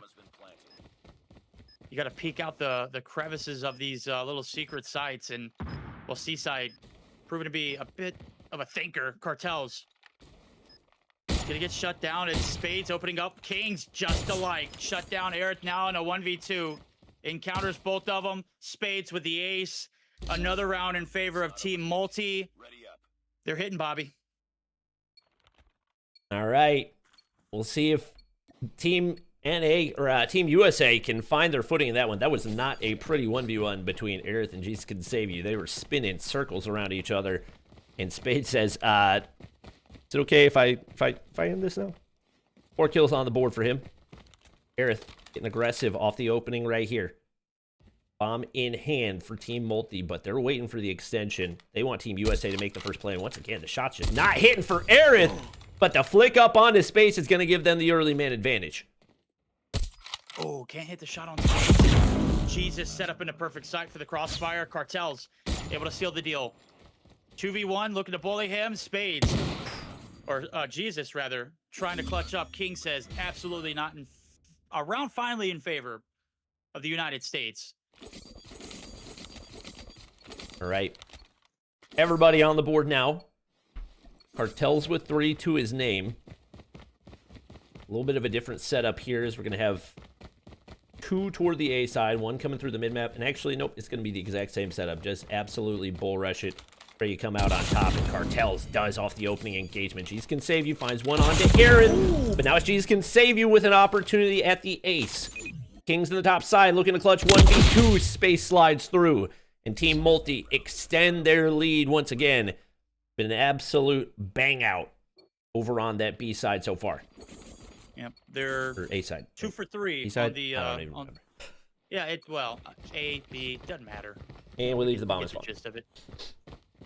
Yep, gotta go back here. There's a linear map. It'll take forever to get back in the spawn to get this one. Can't play for aggressive and hope to get the round done. 90-second search and destroy too as well to go along with it. So 2 for 3 over here on this A side push. And the allocation of players on the defense, Cartels, Kings, Eric, they're all just waiting for you to push this site. And you see Jesus, he's holding for just a spec to see if anybody's going to make their way through. So I believe he's going to be hearing players, maybe seeing something he doesn't like, and the push back to the spawn is going to open up some space for them to get back over to the B side. Look at player number 3, Kings. What are you doing, brother? Getting aggressive.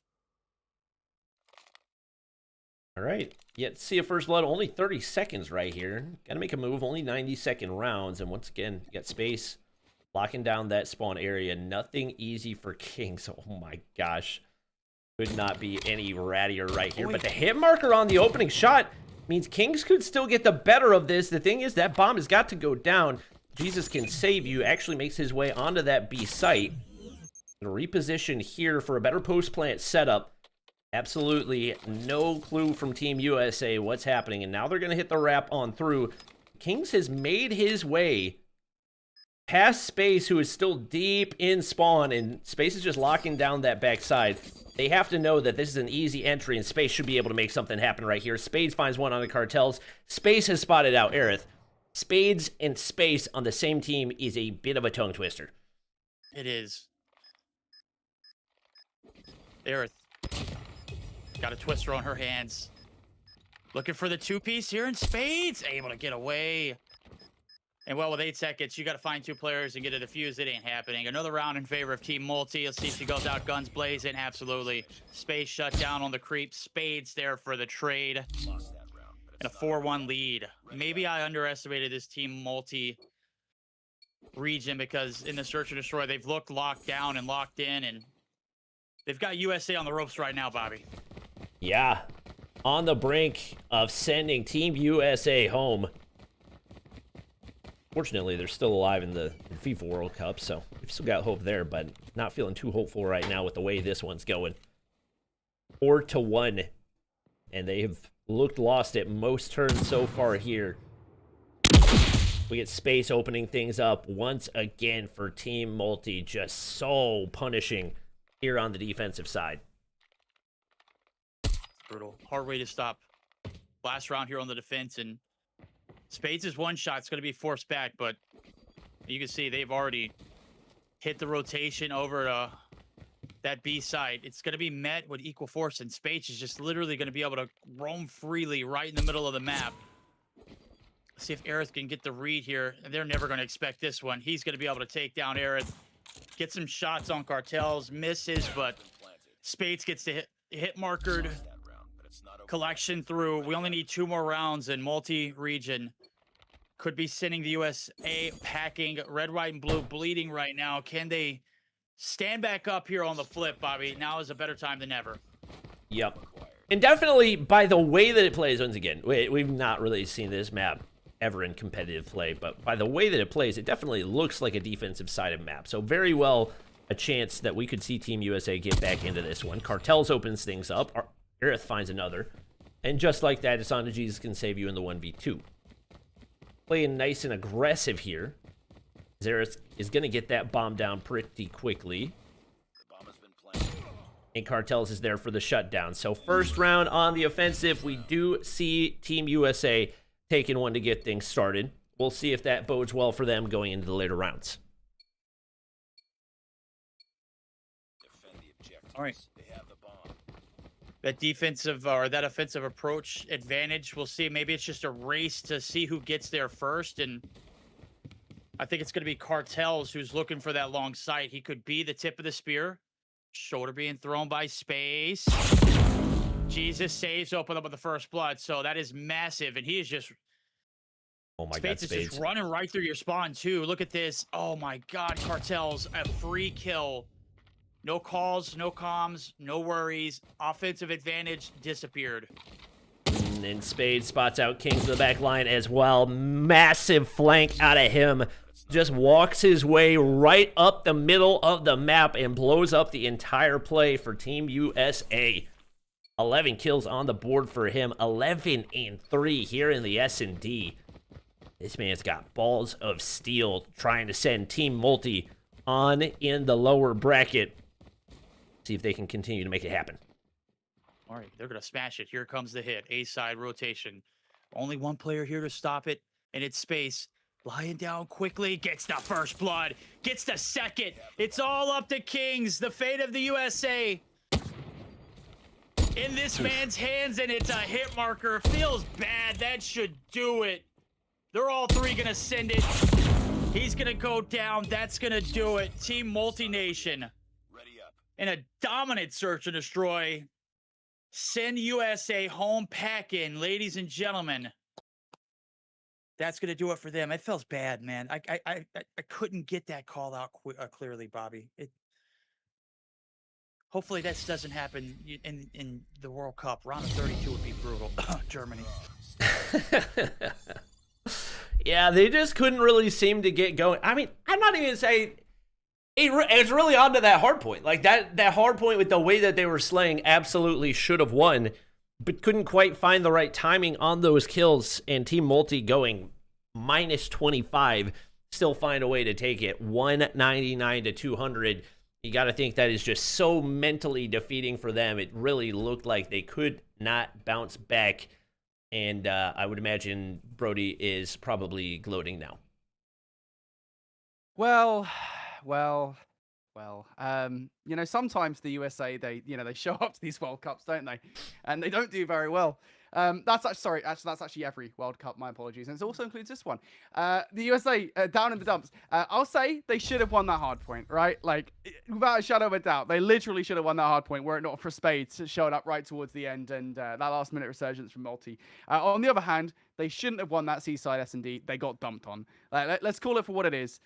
It didn't go well for them. And I'll tell you what, to be fair, a Verdict, I mentioned this going into it. Like, we wanted Spades to show up yesterday. I think he was lacking a little bit.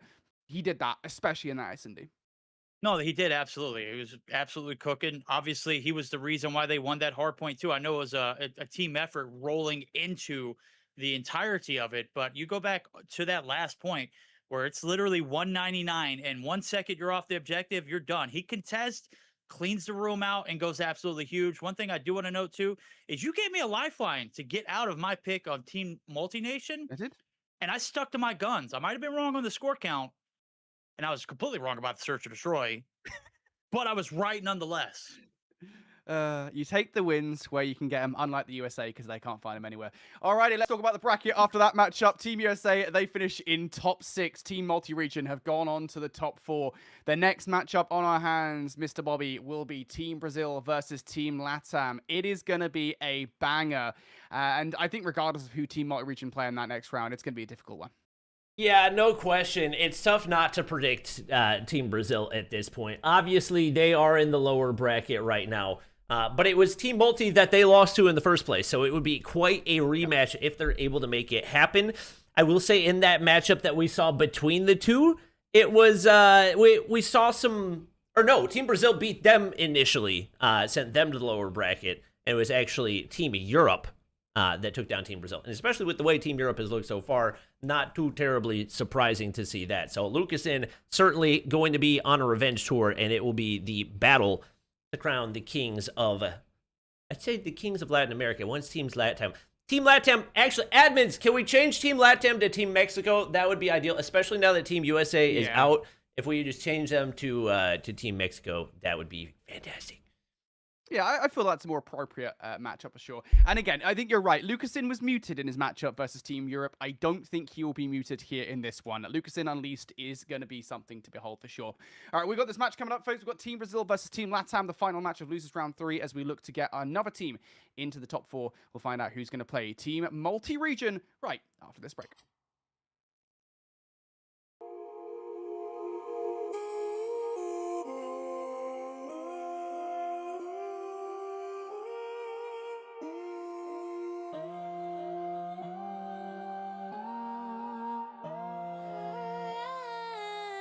Low Jack Beats.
Low Jack B.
Welcome back, everybody, here to Bobby Plays Sniper World Cup, brought to you by Call of Duty Mobile. We're down to our final 6 teams, and we're about to cut it down to just our final 4. Team Multi-Region are into the next stage of the losers bracket, and now we have to decide which team is going to join them. My name's Infinity, joined by Verdict and Bobby, as always, and we're about to get into that other lower bracket match that I mentioned. It is going to be Team Brazil versus the now renamed Team Mexico. I don't know if we've actually done that on the bracket yet, but formerly known as Team LATAM, everyone is from Mexico, so we're just going to name them Team Mexico. This is going to be a great matchup. We already talked about the fact that Team Brazil, obviously, I think very much having focused on Lucas in on the roster, Bobby, he was going ham in their first round matchup, but unfortunately wasn't quite present versus Team EU. Yeah, it was one of the more underwhelming performances that I would say we've seen out of him. So I'm very much expecting a big time bounce back right here as we wait for him to join the lobby. We saw him deliver in round number 1, so we know regardless of what server that they're playing on, he's going to find a way to have an impact, but it's just got to be more of an impact than we saw in that one. And they're going to be going up against a Team LATAM, aka Team Mexico, that pulled off a big-time upset against Team India. Viper and Skull Guy, along with their captain Viking, already eliminated from the competition. So they've shown that they're capable of a lot more than I think most people predicted from them. Obviously, 2 of those players, the top snipers in North America right now, in Mausen and Puedes from Undream and Sybarites. Yeah, and that's where I want to go deeper into Team LATAM here, Verdict, right? Because, you look at those players, and I think Mausen is probably having his best season ever, at least from my perspective, I think from what we've seen in the North American qualifiers. And Puedes, I think, has kind of steadily grown into one of the best players in NA. Like, this season, I think he might be the number 2 player in NA, and I know that, that doesn't really mean that much anymore, given them kind of players that have left North America to play CDM. But, like, he is just so damn good. I really feel like we should not be underestimating this Team LATAM squad. No, I completely agree. The one thing I will note is the one downside to having Puedes on your team is he's a slow starter. But once he gets going, he is damn near impossible to shut down. So if Team Brazil can find a way to take advantage of that early on, take a big lead here in the hard point, maybe take a big lead in the search and destroy, you cushion yourself for the blow, because once Poides is getting going, brother, it is so dang hard to stop him. On the flip side, you mentioned Malzahn too. He's been the lead sniper here in North America, been the man around these parts, and he's stepped up when it matters the most too. Growing, how are you going to fit your role? I know we were talking about Balor struggling earlier on. He was able to sustain his life and adapt in the later portions of that matchup. We'll see if the contribution from him is going to be just as equal as we head into what is going to be another elimination matchup. Yeah, again, a reminder, just as the verdict said, we are now in the lower bracket. There's no second chances for these teams once you're done here. You will be walking away with $500 of that 10K prize pool, but no more than that, and you will finish in top 6. Okay, with that said, I believe we're not that far once we get Lucas into the lobby from the game being underway. So let's get our predictions in. Verdicts, you are 1-0 in predictions on the day. Not exact scoreline, but you did get the winner right. So it's time to see if you can do it again. You know what? I'm gonna let the my opponent take the advantage. Let's see what he's got up his sleeve. I know that. No, I went first last time and it didn't work out. I want you to go Okay, first. well, all right. My turn then. Team Brazil's got this in the bag. I don't think there's a chance, unless Poides starts off hot, that this one's gonna be close. Okay. All right. Are we saying 2-0? Is that a 2-0 to Brazil? I think this is a 2-0 to Brazil. All righty. Oh, Bobby, anything else? I agree. 2-0 to Brazil. Oh, look at him. He agrees. No variation. Hey, for what it's worth, I'll throw my hat into the ring and saying I feel like we're underestimating Team Lamb here. I feel they got something up their sleeves. I think at the very least they take a map. I actually think this is going to be a 2-1 to Team Lamb. That's what I'm going for here. I'm going to say Team 2-1 to Lamb. I know I'm going to eat my words, but then again, I was right that USA would be trash. So, listen, I'm pretty good on the day. I'm pretty good with my predictions. With that said, then our predictions are out there in the public realm. Chat, you can keep us honest with how right we are. Let's jump into the first map, which is going to be back to Nuketown. What a fun time. We got to stop letting him get away with that, Bobby. He is just so slick on these transitions, and the game starts almost instantly afterwards. He's going to pay for what he's done so far to USA at some point this year, this World Cup, if not in the Snipers World Cup in the future. All right, let's get it underway. It's Nuketown. Let's go. Oh, boy. Lucas is doing his thing off the start. 2 for them. Gannis cleans up the rest. It is full Koshkas for Team Brazil to get things started right here as well. Seen that sniper meta shifting more and more, especially in regards to what people are using in the hard point. All on to Hen to try to lock down the remaining time, and Lucason's there for the cutoff kill. Hits the hop up. Hen gets another, and that is a full wipe. Hen goes absolutely massive on the objective. A little bit of a more traditional hard point setup as you got 1 OBJ player, 2 Slayers. It has worked to absolute perfection so far. Oh, yeah, absolutely. And you've got the big guns on the objective to go along with it. Hen on the outskirts, you just let Lucason do Lucason things. He's going to be able to find another. It's his 7th in the first hill alone. Rowan trying to contest, plays his life to the fullest, is going to get shut down. But Team Brazil out by a large margin here as we gear up for the B2 rotation. Malzahn and crew, they got the backline spawns. They got the little bit of scrap time they got that was available to them. And well, now it's all about the setup on the back lines. And well, Gannis is already starting to fire off on all cylinders too. He might have cleared out the back spawns all by himself. Well, it is. Rocking the Koshka as well, but gets shut down in the backside. That'll be a full spawn flip and an opportunity for Team Brazil to extend that lead out even further. Hen is absolutely frying alongside Lucason, and it's a full team wipe out of him. Spawn stay in position as well. Now an opportunity for him to lock down that left side, but Lucason's doing the damage himself. Igro and finally slide through. Make it a 2-piece right there as the shot connects onto Lucason for the wall. And that's going to be a full wipe for him, but the teammates are going to have to get to the point. He's forced upstairs right here. Opportunity to get another one, but Lucason slides through once again. Spawns do come through on the backside, but brother, you're getting absolutely pieced. 67 to 10. A little bit of a dramatic pause there as we get geared up for P3. Rotation's already being cut in half. Ken is hitting, buddy. 11 and 10 respectively for him and Lucason. And they've got the back line shut down. It didn't matter if they had spawns last time around. They just brute force push up. Malzahn, tip of the spear. First blood in, second, third. Got a wipe. Got one more to deal with. Gannis through the wall, brother. Absolutely a cannon. Backline's compromised. See how long it takes for them to read it. That's actually a collat out of him as well. Does get taken down, and Team Mexico make their way onto the point. First real control that we've seen out of them so far in this one. Got a lot of ground to make up. Mausen and Puedes have started to get going.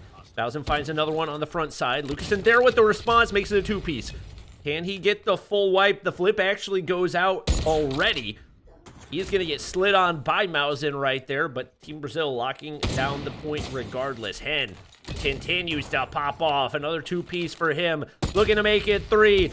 Back to spawn they go, and Team Brazil are stacking that lead. Hen and Lucasen, a dynamic duo. Yeah, they're gouging him, Bobby. Absolutely bleeding him dry. And Hen, as you mentioned, the dynamic duo and him and Lucasen, they combined for 33. We're not even through the first set of hills. And it's a 60-plus point lead rolling into P4. Big hill kill coming through for Mausen and Groen. They're going to be able to start with the opening advantage. Need to find some kills on the outskirts, and Mausen's creating a little bit of space. Split spawn's going to come through. Lucasen's going to be able to find the first. Lucasen, oh, with a quick flick, finds a three-piece. Brother, the header to finish. Wipes the full team. Doesn't get the read on the spawns right here. We'll see if Hen's got the clearance that he needs. Gannett there to support, and they seem to just have split their attention, and it's working so far. Lucasen's going to be able to slide through for the final kill right there. Only one player there. They'll really contest from the garage area. Team Brazil continue to lock things down right here. Igroen looking to get going for his squad. Not able to hit the second shot onto Gannett. And once again, playing from the outskirts. If you're not going to connect on the shots, at least get on the point. But he gets the kills to go anyway. Can he find another three-piece right here? Looking for the reload. That's a bit pretty, but the no-scope hits. I thought he was going to blow the truck up, Bobby, and get the kill and take himself out, too. That'd have been crazy. That's not the case. P1, reset. There it goes. It's exploded. Groen, he's half. Whoa! Mausen with a slide finds a two-piece, but Lucasen, yeah, well, back to reality. He is down. Gannett and Hen off the respawn. They're going to be able to capitalize on some time. They are absolutely running the gauntlets here on this objective. Now the time finally going to be collected. Puedes in the middle of the map as well with Mausen. Mausen's leading the lobby for his team. Might be able to find some momentum there if he's able to hit a few more shots here on this objective. He's going to go ahead and lock it in. There it is, some more. But Lucasen quickly there to grief.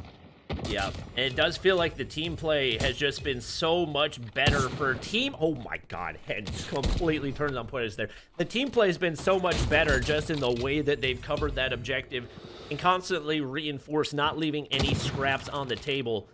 Kill disparity really not that big given what the scoreline is right now, but Team Brazil just looking like a cohesive unit right here, and obviously that chemistry, even as former teammates, probably playing a factor for Lucasen and Hen.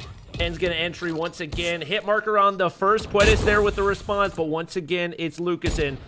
Looking for a couple more as he hits through the wall. It's a full wipe in the blink of an eye. Everybody's down, and they keep getting sent back to spawn as Lucasen does Lucasen things.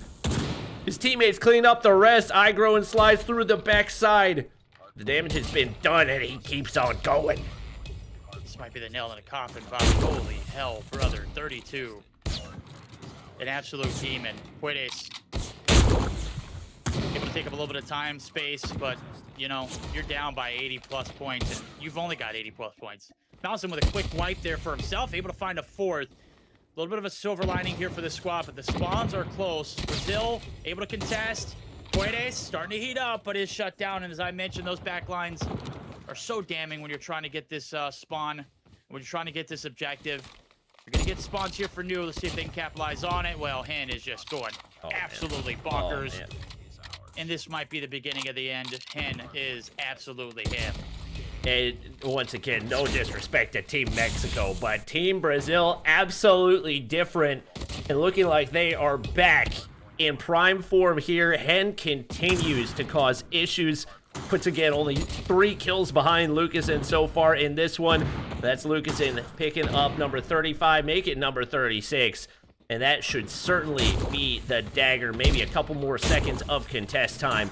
but there have been zero signs of slowing down, and Ganeth having himself a pretty solid map as well, now up to 25. 200 to 92. It's 100-point club time for Team Mexico.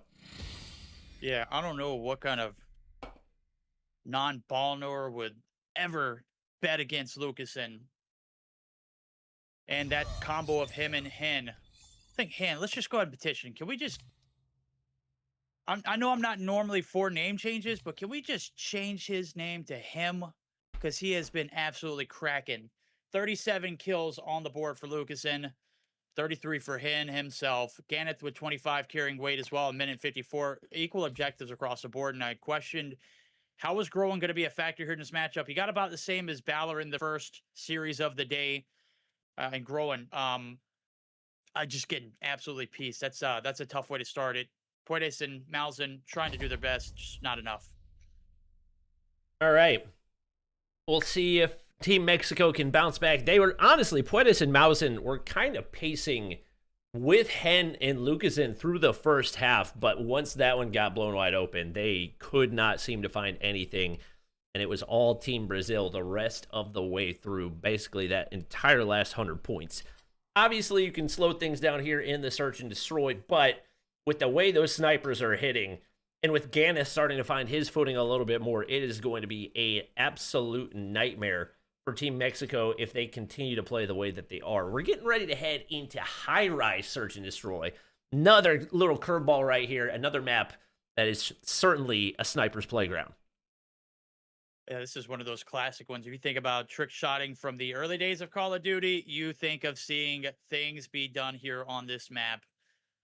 Certainly some iconic snipes have been hit. So we'll see how it's played through 3v3 style. Pretty big map. But we see commitments early on to either side, or we're just going to be playing for picks. I'm looking for the clips. That's where it's mattering the most. Yeah, Lucasen and Hen both delivering there in map number 1. Especially for that that rampage out of Lucasen. Hit 3 kills in probably less than a second, one of them being a wallbang collat.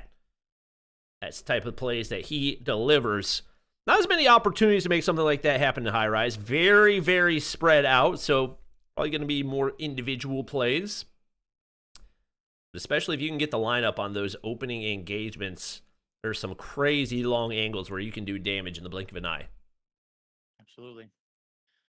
Wait for one more play to ready up. We should be smooth sailing into our second and potential last game here for Team Mexico. Chance to strike back. They have, can't really fault them for that loss. When you've got Hen and Lucas on the opposite side, it's, basically guaranteed victory for Team Brazil. I'm not trying to gloat here early on or shut this series out, but brother, when they're on, it is so damn hard to deny them.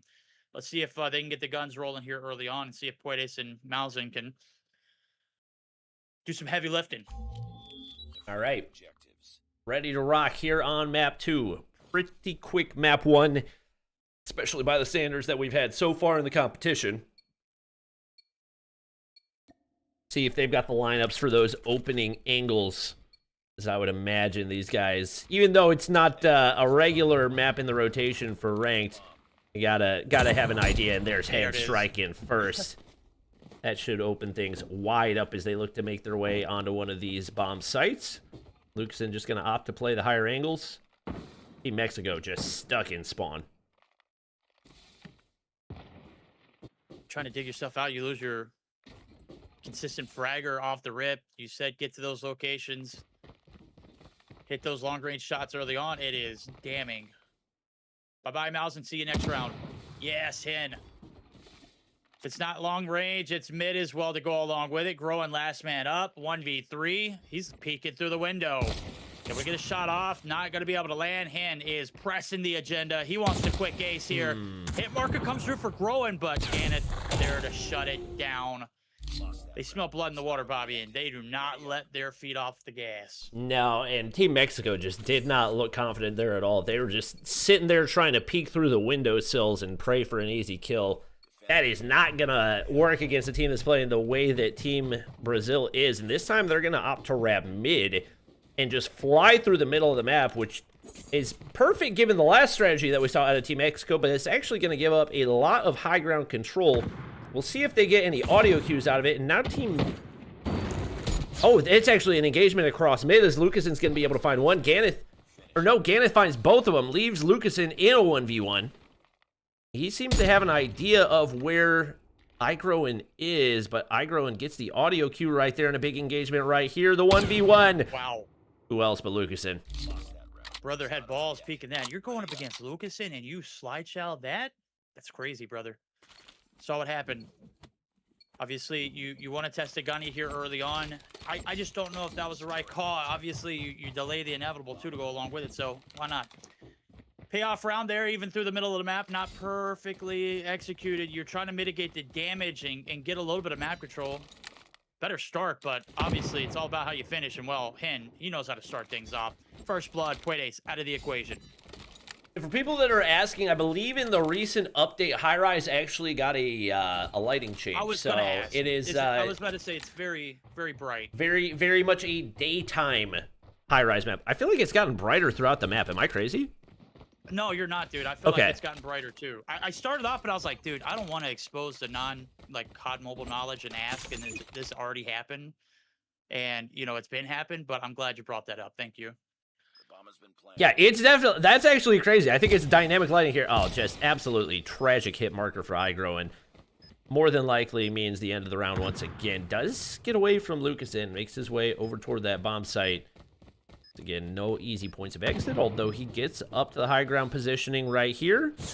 Gets eyes onto one, but once again, the shots have just not been connecting for him, and with both of his pro player teammates down, does not bode well as now Team Brazil go up 3-0. Come on, fight back, Mexico. You got to stop leaving Groen as the last man alive. Malzin, Puedes, you got to find a way to extend your life. You got to find a way to extend this series. Ganeth opening up with the first blood. Again, Puedes. I mean, if you're going to lose your top frags off the rip, that's not a great start. Groen getting active, able to find a second of the map. Leading the lobby there for his squad. And again, he's running at you. Malzin makes you pay. Lucasen in a 1v2. He knows where they are. The passive approach through the windowsill finally pays off for Igroen as it opens things up with that first blood. You might see a little bit of a more passive approach out of Team Brazil, knowing that's the position that he's playing. Don't want to offer too much up, as nobody really going for those opening engagements across the mid-peak anymore. And it is going to be a much different approach out of Team Mexico, as they're going to full send it down through the middle of the map, same way that we saw out of Team Brazil a couple rounds ago. Oh boy, Lucasen reads it to a T. You're surrounded on all fronts. Lucasen finding two. Third's the last player standing. Puedes, he's stayed alive up until this point, but he is getting absolutely swarmed. Ganeth sealing the deal, 4-1. Very anticlimactic game here. We saw a dominant start and a dominant finish in the hard point. It is all Team Brazil here early on in the search and destroy. Mexico hadn't really thrown a look to change that up, and they're just getting griefed time in and time out. Penn is hitting these shots too to go along with it. And especially when Ganeth's hitting, once again, no disrespect to him. We haven't seen him top frag, but that's because he's on a team with two just absolute certified demons. He's now got 7 kills on the board and continues to contribute in a positive way. Spots out Igroen. It's actually going to be Lucasen picking up the kill. Team Mexico just doesn't really seem to have a whole lot of fight left. No. It's tough. Well, we get a flip. Let's see if they can hit some shots. Hen connecting the dots in the early rounds was massive. Now it's a chance for the flip side to do it. There it is. Lucasen out of the equation. Puedes gets there first. Oh, but Hen hits the follow-up. Mouse in there for the trades, and everybody's going to be on the back lines. Ganeth, he's going to try and be a little aggressive there and pushes all the way up, dude. They haven't moved an inch. I don't know if they're going to be able to read this. Oh, Malzin read it, but doesn't hit the shot right there. He's going to be forced to back off and reads the shot. And now an opportunity at a 1v2 for Ganeth. Igroen, his opposing captain, still alive. He's not seen a whole lot of success here, but It's kind of true for the entire squad so far. Again, it's going to wrap all the way in, especially being on the defensive, forcing Igroen to make the first play and trying to get an information advantage right here. Is Igroen's on the search, but I think Ganeth's content to make him plant. Yep. You done your deed. You got your kill. You evened it up. You got your chance the clutch to 1v2, and you fall back. Wait for the plant. 20 seconds. Got to come. Growing. No stranger to 1vs here in this game mode. He's had several rounds. Unsuccessful so far. Will this change? Now, plant going to come through. Or will we look for the kill? He's on the hunt. Ganeth plays it to a T. Waits patiently behind the corridor, and we are on match point. Quick speed run here. Brazil making it look like light work. Yeah, just no problems, even when you get into those tough situations. Ganeth now 9-2, defending his S&D title once again. A couple of these maps in the matches we've had so far, underwhelming per his standards, but he is certainly delivering him. Probably one of the more ping-friendly matchups here for him going up against Team Mexico. Certainly got to be a contributing factor there, as he's certainly found his shot, now up to 10 on the board. Finally gets taken down. Lucasen and Hen going to see if they can go ahead and finish the job, and Lucasen finds one onto Igroen, all on to Mausen to keep the map in the series alive. 50 seconds in a dream, 1v2. Two of the best players in this event, and of course, it's only a matter of time. Lucasen on the hunt. Lucasen not denied. 7-1. Brutal if you're a Mexican fan. You got to be watching this through the cracks of your fingers at this moment, just covering your face. It was brutal from the beginning. It didn't get any better. Team Brazil move on. And that was expected. Once again, no disrespect to Team Mexico. I might have to go back and watch the Team Mexico versus Team India matchup, because once again, no disrespect, but just didn't really put up a lot of a fight against Team USA and didn't put up a lot of a fight against Team Brazil either.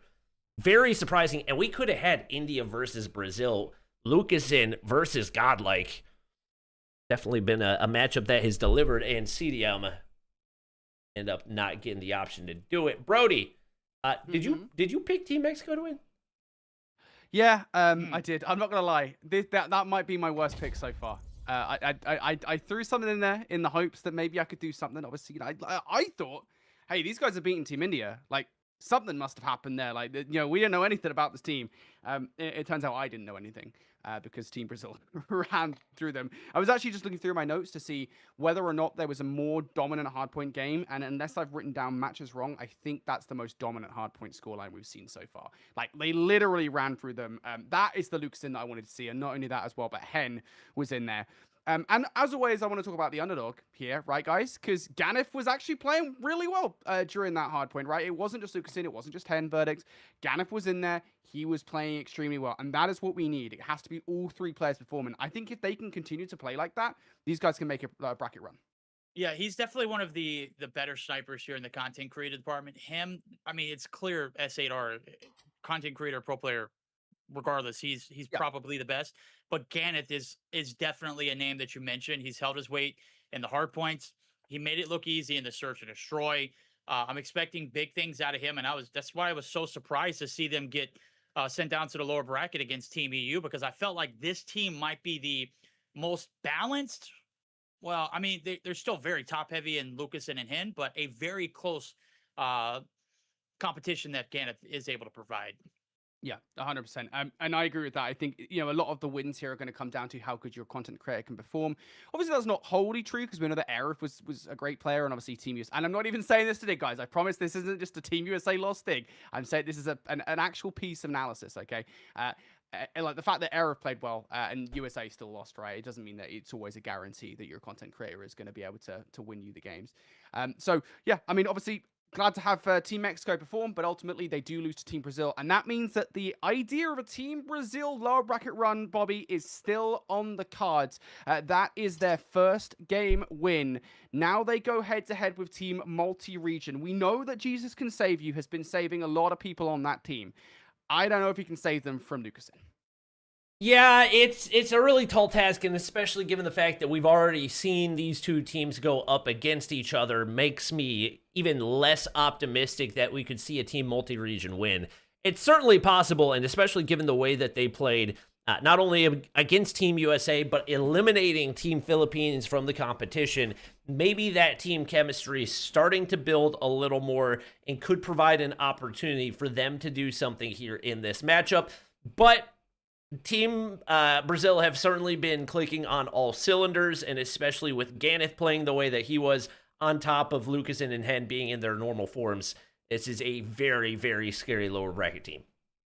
100%. I absolutely believe these guys can kind of run through anybody. Like, I genuinely think there is a high chance that Team Brazil even get to the finals here. Like, I don't know. I feel like Team Brazil, you know, they lost to Team Europe, and the only reason that really happened, well, it was a twofold reason, right? First and foremost, Team Europe have a really scary squad, especially when they're playing well, and they played phenomenally in that matchup. But again, we go back towards that matchup, and the likes of Lucasen and Hen were not putting the numbers they normally put up. Like, something wasn't clicking back then. I don't know what it was, whether it was ping issues or what, but something wasn't working for that team, and they weren't having a good time whatsoever. So I feel like that's going to change as we go further and further through. And when we have seen them win, it has been those guys that have been performing well.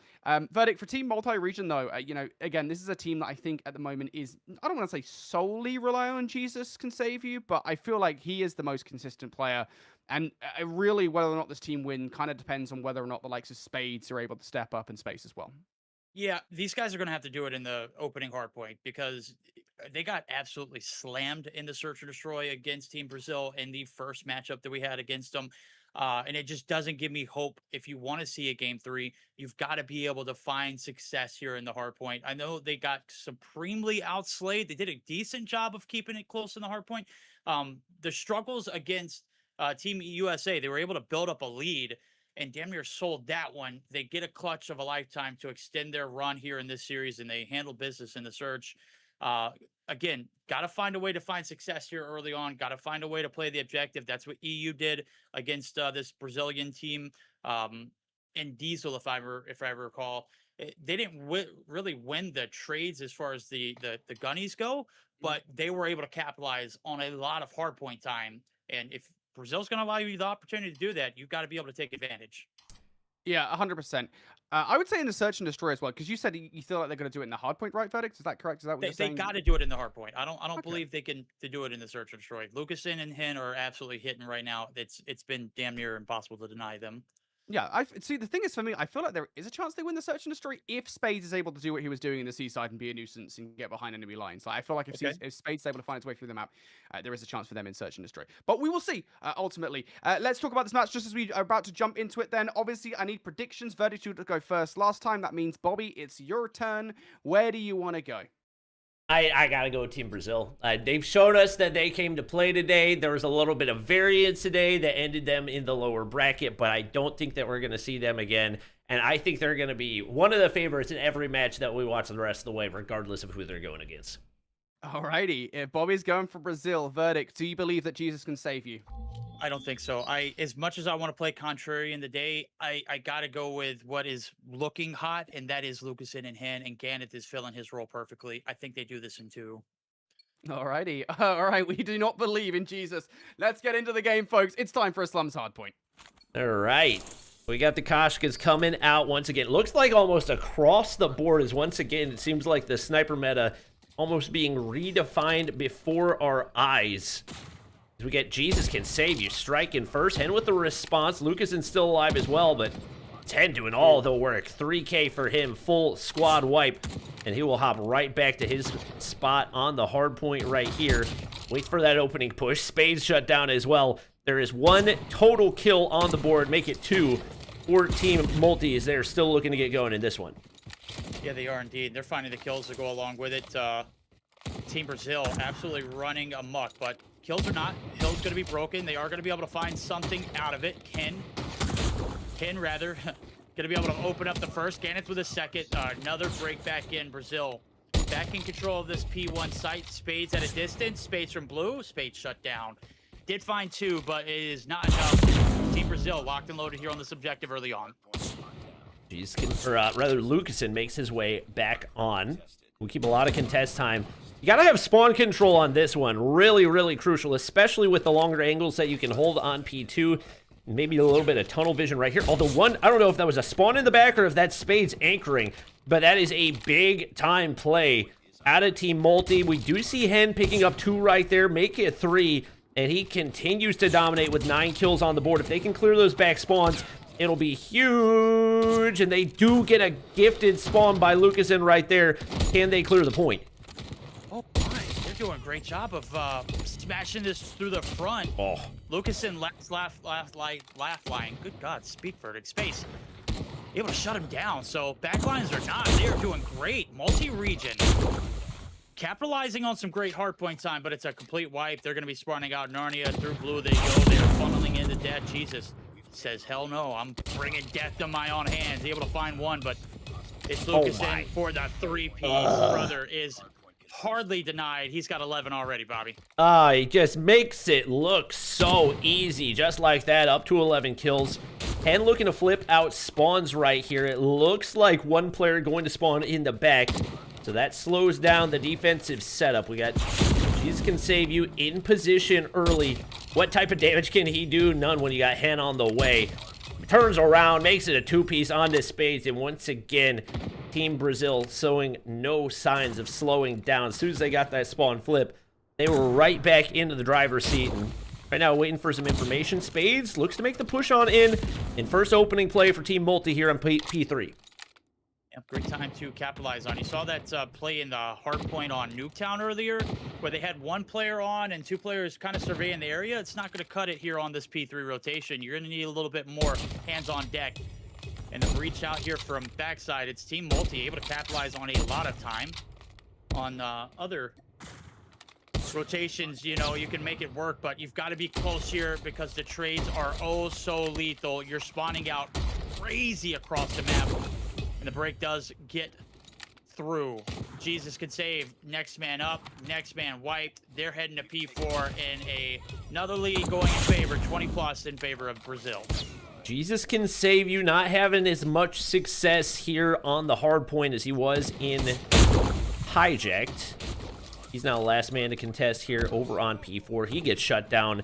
Once again, it is another full wipe for Team Brazil. Hand through the wall, connecting once again. Just so much talent on this squad. It is going to be difficult to make anything happen. This time, he's going to play the off angle. He's able to connect for another, and that's Ganeth cleaning up the rest. Team Multi scrambling for something, anything. It can't be found. Jesus can save you. Finally, a 2-piece making a 3-piece right there. That's a full wipe. And definitely a well-timed one as they were really starting to see things slip away. Yeah, they were. And they've done a great job of managing to keep it, you know, tight, even though they've been absolutely canned by Jesus and Glorious. Or not Jesus, but Lucasen and Glorious. Lucasen and Hen?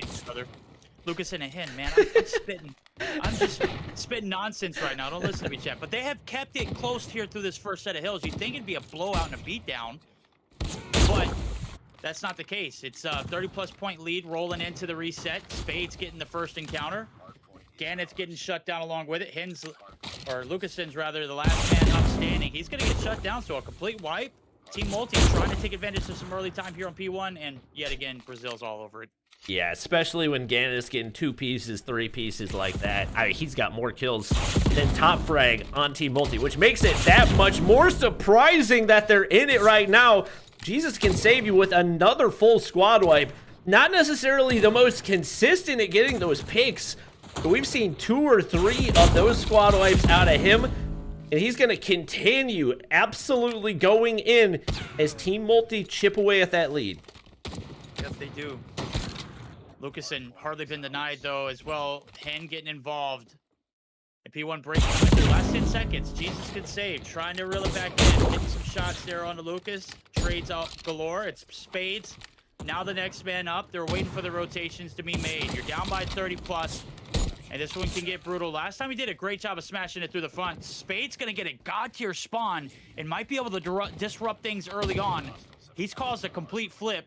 Now it's on him to hold the fort down. He is shut down, and just like that, Lucasen and Hen blow it up. Yeah, they got to brute force it through the front. No problem there. Space gets red as well. They've still got the spawns. but it's not doing them any favors. Just free streaks for the opposition, and now that they've got things locked down once again, it's gonna be a nightmare to try to get through. Can Jesus save you? Get another full squad wipe right here as he pushes through the front, single-handedly helps them flip out the spawns, and he keeps on going. Only a hit marker can stop him there. They try to kneecap him. That's not going to get the job done. Very tough to... Flick was there. It's impeccable. Lucas said, untradeable? No, not quite. Adam, he's stepping up. Lead still growing there for Brazil, but a much-needed break to kind of put us back into that 30-plus point advantage. Rotating over to P3. We'll see Jesus get a spawn on this side of the map, and well, they're going to abandon that last little scrap time. Don't need it. You need an early setup. You need this to pay off. Spawn's being read by Jesus. Can't hit the shots. And all of a sudden, now things are going awry. Here comes the spread out affair. Spades. Okay, they pick up and clean house. Wow. Team Multi somehow staying in this one. A monster. P2 right there to give them a chance. They get the early setup as they dump the spawns on Lucasen as well. And Jesus Can Save You continues to pick up these kills. Lucasen can't find a way to break on in. The objective play has been perfect. And Team Multi now makes their way into the lead. Absolutely shocking, especially based on the way that this one started. Space is starting to heat up too, Bobby. He's on a combo of 7. Pure adrenaline and Koshka in his veins. Able to shut down, finds his 27th. Finally shut down is Lucasen's going to be able to contest, but it's not enough. Oh my God. Lead continuing to grow. The shift of power has US, or not US, but the multi-region team with a little bit of a P3 miracle. Now we're heading over to Mechanic. Anything can happen. Again, it just can't seem to connect right here. The confidence seems to be gone for Team Brazil, and they are scrambling. All the pressure onto Hen just to keep things contested right here, not even trying to take control. He says nobody in the back line. Lucasen picks up another. They finally get control of the hardpoint, I think for the first time in the past minute and a half. Still a glimmer of hope for them, but the momentum has completely shifted. Again, it's got to go big right here. Jesus Can Save You, reads him in the back line. And these spawns are just so far out there. Having to push through Grave all the way back. The chest comes through. Lucasen clears the corner. It's going to be hitting Ganeth. Still no short spawns in. You got a little bit of a split affair, but Lucasen's now having to make the trek, looking for players who are converting on the objective. Space and Jesus provide a lot of value. The contest's going to be shut down from Ganeth. We're gearing up for a P3 set, Bobby. We might not go. Tides have changed. Multi-region. Oh, wait. They can't get there. Lucasen gets onto the point, but I don't think he did in time. Ganeth hopped off the point to look for kills. It left some free scrap on the table, and it ends up costing Team Brazil as that lead completely evaporates. Oh my gosh, what a missed opportunity. It's Team Multi taking the opener. Well, I said for them to have a chance, Bobby, they've got to do it here in this hard point. Boy, did they turn things around on that second set of hills. They got griefed on the P2 site, but they made the most of that P3. And you can think a lot of that to Space, who started to heat up towards the end. We were expecting Spades to be the carry. That is not the case. Space came through with a masterclass of a 2-minute objective to be played, as well as a 34 and 26 stat line. Huge performance. And he went, what? He went triple negative on map number 1 versus Team USA. It was purely off of a god tier play at the end that they got the win in that one. And now he has started to lock in. He has found his rhythm. And it's scary hours for Team Brazil. They're now on the brink of elimination. I didn't think we were going to be saying that. I think after watching them manhandle Mexico, I for sure thought this series was going to be a quick 2-0. They capitalized on some much-needed hardpoint time on that P3 site, and they closed it out on P4. I was looking at the scoreline. I was like, man, surely we're getting a third set of hills. We're going to 250, and I completely just forgot that it was a 200 stat line. A dramatic closeout. The contest's not there, and they were spawning in Narnia. All of that mechanic shop spawn. Very brutal for Brazil. Let's see if they can reel it back in here in the Metropolis Search and Destroy. Once again, this has been, the S&D has certainly been their specialty. Obviously, they've had some dominant performances whenever it comes to hardpoint, but it's been a little bit hit or miss just because of the way that they played the objective and left some things on the table. You're absolutely right, Bobby. Yeah, they left a lot on that table and much to be desired. They got griefed on the P3 rotation. They couldn't get the spawns there for P4.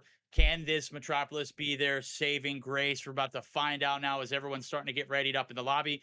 Just got to have Space and Lucasen come through and hit that green check mark. We'll be good to go, ladies and gentlemen.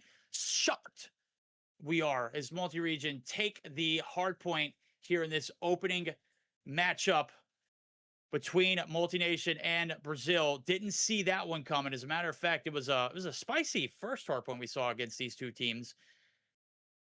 Pretty much the same thing, except for flipped. You get a little bit of that second rotation heat, and Brazil just couldn't handle it. All right. See if they can regain here. Maybe a little switch up again. It's not feeling as comfortable with the Koshka meta. That's the one thing, and kind of the one reason why, in my opinion, it hasn't been used till now, is because it has a very different feel. So especially if you have a tougher time adapting to a different scope animation, it can feel really awkward. But Ganeth switches back to the Tundra and instantly strikes here for Team Brazil to get things started. Yeah, interesting to see some of these players rock that Tundra. I know S8 has made the most of it. The flip over here, you're looking for something a little more stable. Could be the case. Kasha, very quick. Meta shifting in our eyes. Rotations for Brazil. They've made it over towards this side. All they got to do is clear space out. He was on the tear last map. Will he continue it? No, he won't. Spades last man up. Slow and steady there on the aim. Rock goes down. No, never mind. Lucasen, he's here. 1-0. Quick retaliation here for Brazil. Somebody in chat said Ganeth was on 110 MS, so I went and checked, and he's on 75 MS. So I think we can safely say people have good maps, people have bad maps. Ganeth has made the switch back to the Tundra, and he's looking like he's back in form here in the S&D. This series is far from over. Team Brazil got a lot of work to do, but they get the opening once again, this time at the hands of Hen, and it's all onto Space. Gotta be a 1v3. Ganeth puts him down. Team Brazil once again feeling comfy. Yeah, Hen damn near had an ace there. Gets the hit marker. Feels bad. That's tough. That's kind of how the game goes, though. You don't hit those shots perfectly, you're not going to get it done. But job is far from over here for Brazil. They took a gargantuan lead in the hard point. Sold it. I wouldn't say sold, but, you know, they lost it. And multi-region taking advantage of it. Can they dig deep and find themselves some success here on the defense, because they've literally been manhandled. Only 2 kills split between the 3 players through the first 2 rounds. Let's see what Lucasen can get through the mid-map right here. Hen's able to trade off of that kill, and the beauty of a quick scope is once again drops off Jesus Can Save You. Space left alone to try to clutch once again. Slowly making his way through the crevices. I think Ganeth's got eyes on it. Question of timing as the bomb goes down right there, but Space misses the opener. That's going to cost him. Ganeth hitting once again. Now 4 kills on the board, and it's a 3-0 lead for Team Brazil. They're definitely not happy about the way that map 1 went, and they are doing something about it. Yeah, they are, and you can see it. Ganeth didn't really have that much of a hard point to talk about, and, well, we are talking about his shots here in this one. 4 kills to his name through 3. Finds that last kill in his space to go along with it. Now, the journey through the middle of the map, they've taken up a lot of space. Lucasen and crew looking to throw a different look as Brazil's heading over towards this B site. Man, I miss Metropolis, brother. I don't know if we've had a chance to talk about it, but this one out of the equation in the competitive map pool, it's a miss, brother. Yeah, I'm not gonna lie. I was a bit of a Kurohana hater whenever it was first announced that it was getting added, but it really grew on me and plays really well for an S&D map anyway. So would love to see that make its way back in. It looks like it's gonna be easy bomb plant once again. Ganeth locking down the top side. I don't think he's gonna read this lower push from Jesus Can Save You, though. He was way back in spawn That opens things up for Team Multi as they look to take their first round here in the S&D. Space and Spades both making their way on through in Space. Just going to go ahead and hop the bomb. Lucasen has no idea what's going on right there. He's got balls of steel. That's going to earn Team Multi their first round. Great way to snag it. You clear out that back lane. Jesus does a great job of taking up time and devours the focus there of Lucasen. Even if you get pieced by 2, Space hops the bomb. It was beauty, perfection. The retake on point. Different look, didn't work. See if they can go back to the old bread and butter. The A side heavily guarded. Hadn't denied Brazil as of yet, but let's see if things can change now as they've got the middle of the map yet again. All 3 players. Heavy focus on this A lane, and well, they're kind of getting leery now as the rotation's being made. Oh, shot for Jesus or Chris. He's got 2. Gotta be a 1v3 for Ganeth. Takes down Spades. Jesus can save you. Got the first 2. Still tucked into the back side. Ganeth can go on the hunt. I don't know if he's gonna hear Space hopping up right there. Somehow gets away. Space has actually opted to wrap.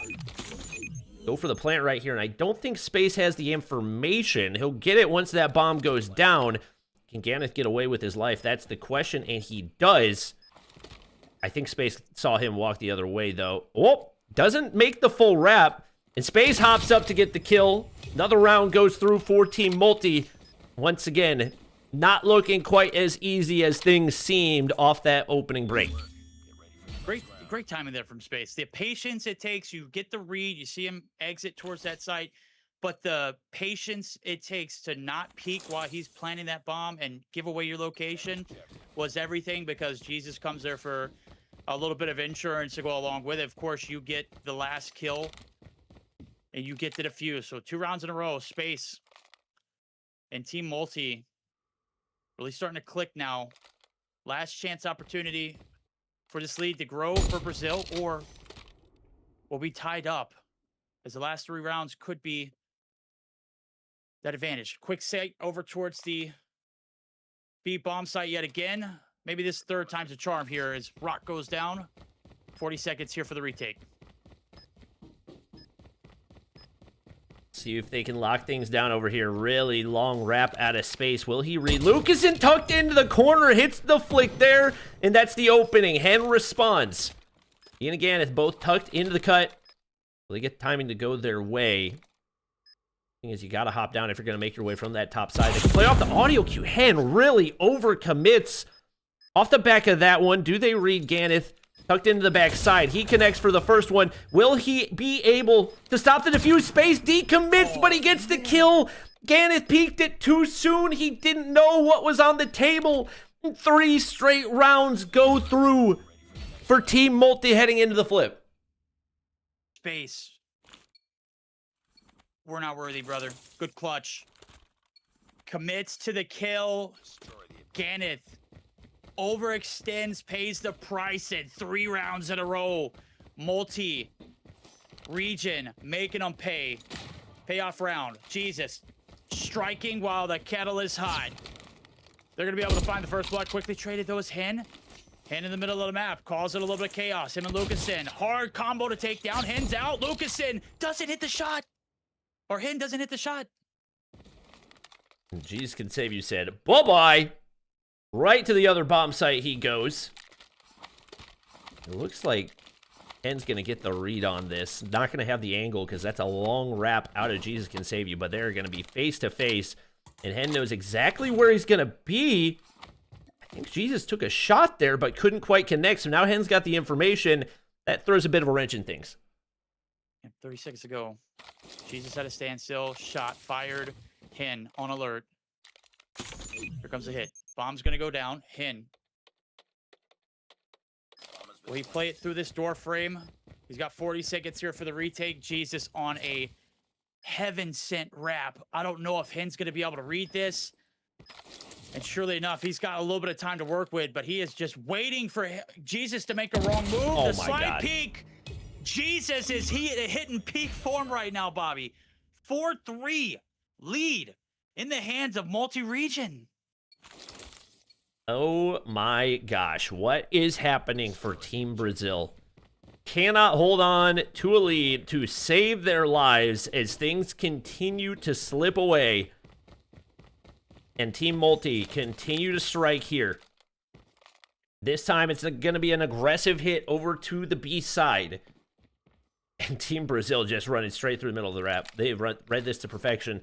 If you don't give away any information on this top side, this should be a free round for them. Spots out Spades, doesn't get the kill. Jesus Can Save You, still commits on the plant. And even with all the advantage in the world, they can't capitalize. Spades, Jesus, fine too. It's on to Hen, and they just can't hit. And now they know exactly where he's coming from. They can play the bottom side. They've got every advantage. And he should get spotted out right here as Team Brazil. Absolute disaster class. I mean, this is completely unexpected. Team Brazil highly favorited here in this one. They've already cleaned house on this matchup once, and they can't cash out here in the search and destroy. On the brink of elimination, Gannett opening up with the first blood. Could be everything as Lucasen finds another. Really been looking for him to pick up the slack because he dropped 16 in this first series against Team Multi-Region and solidified his greatness in the search and destroy. Has been a non-factor, and now it's all on Jesus. 1v3 with a minute left to go. Still a doable situation. Has bomb and has sights on making this rotation a B. Can he save you? Makes the slide on through, and I don't think Gannett got information off of that. This could be absolutely massive if he can get the opening pick. Should be able to catch Gannett off guard. Hits the first shot. Lucasen nearly died right there. I don't know where Lucasen was looking because he should have known exactly where he was coming from. Does end up getting the kill, but once again, Team Brazil making things way more difficult than he needed to. He was one shot, Bobby. And, I mean, the comms in that moment must have been heated, or they must be frustrated because it wasn't an initial peak to where that player was coming from. It was towards that B bomb site and through the middle door. Payoff round. Jesus. Opens up with the first blood. Gannett out of the equation. They're trying to get the hit. They haven't accounted for everything, and Lucasen and Hen make you pay. It feels a little bit overzealous trying to get the bomb down in that situation, but Spades is there. Ice in his veins as the clutch goes through for Team Multi once again. And even with the mistake being made on the bomb site, they come out on top, and they are now 1 round away from advancing to top 3. Last chance opportunity hit. Cut down. Spades opens up. Gannett is out. Lucasen. Will he be Brazil's savior, or will Multi-Region eliminate? Quite upsetting. Bomb's gonna go down. Jesus with 10. Space with 6. Spades with 7. Lucasen with 6. He needs 9 in a defuse. First blood. Whiffs. Jesus. They collect Space, putting them out. And a quick 2-0. Multi-Region eliminate Brazil? Oh my gosh. They went 3-0 off the start, and then Team Multi goes 7-1 after that. What a performance. And by Jesus Can Save You, who has been retired from competitive COD Mobile since 2022, comes through and puts on a masterclass. And Brazil crash out in 4th.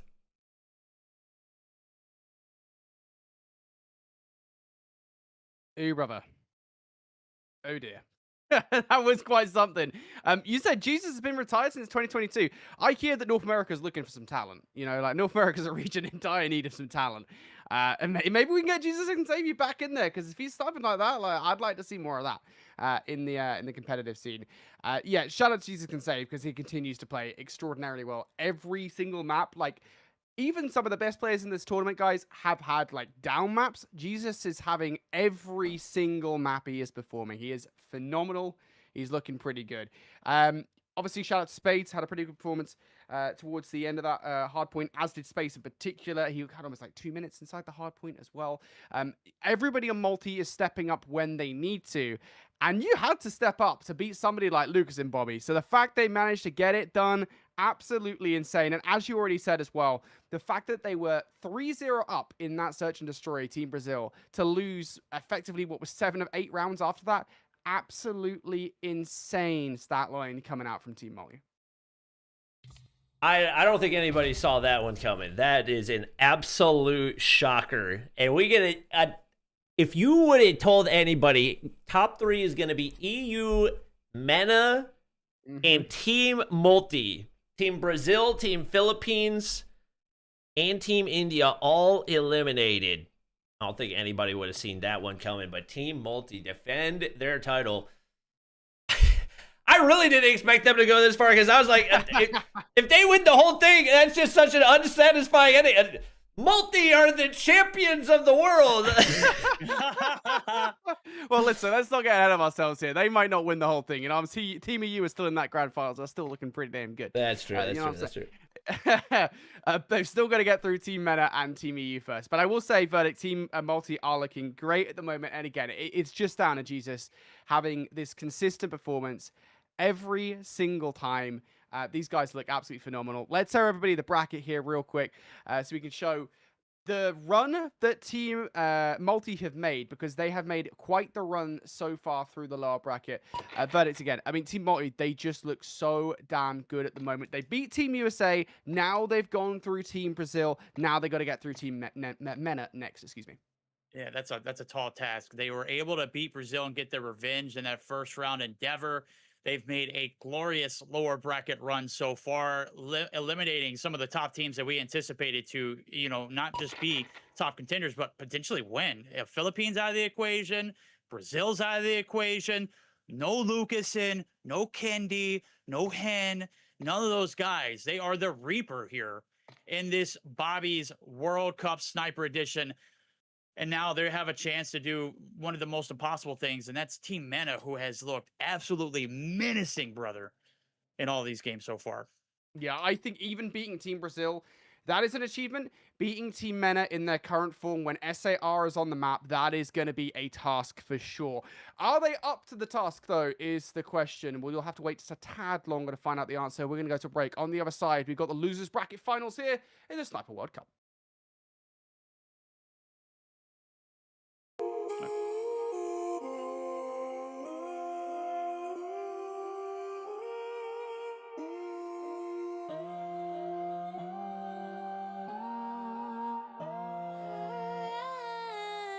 Low Jack B.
Jack B.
Welcome back, everybody, here to the Bobby Plays Sub World Cup presented by Call of Duty Mobile. We're about to get into our losers bracket final with Team Multi-Region going head-to-head with Team MENA, who the latter of which are looking for revenge against Team Europe. It is going to be a banger to decide who is going to join us in our grand finals. And as far as I'm concerned, the lobby is about ready to go. So we're going to waste no time here. We're going to get our predictions out of the way real quick. Verdict, it is your turn to go first.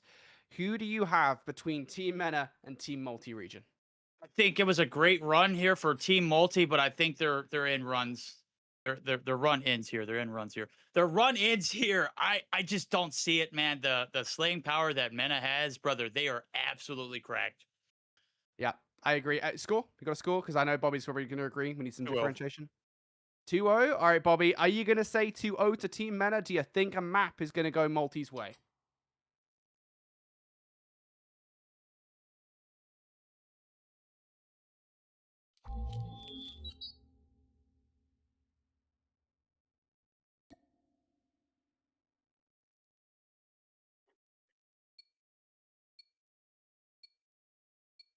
All right, well, I'm not going to have to wait long, folks. We're back to Apocalypse for what could be the final time here for Team Multi. Hardpoint identified.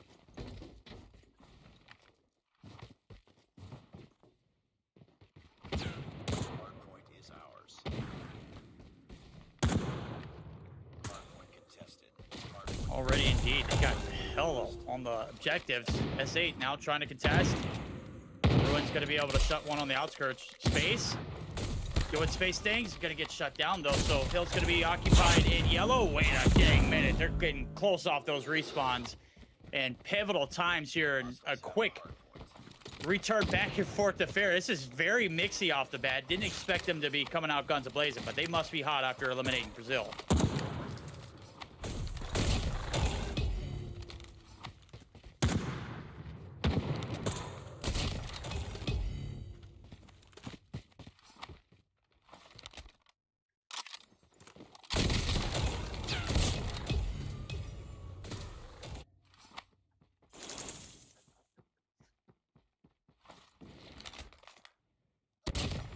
Hardpoint identified. Capture the objective.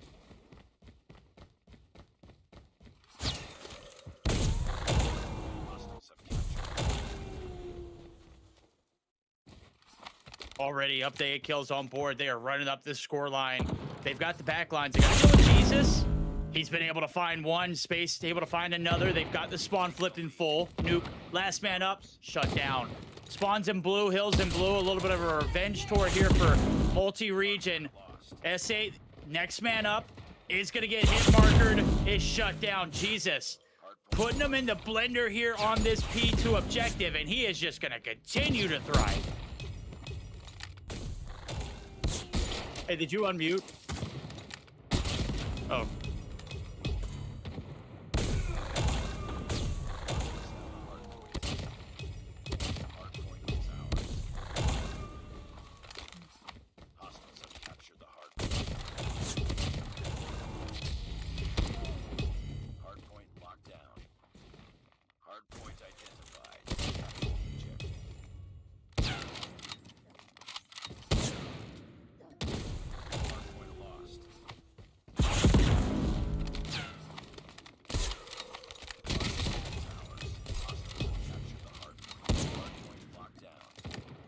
Okay, what an answer back.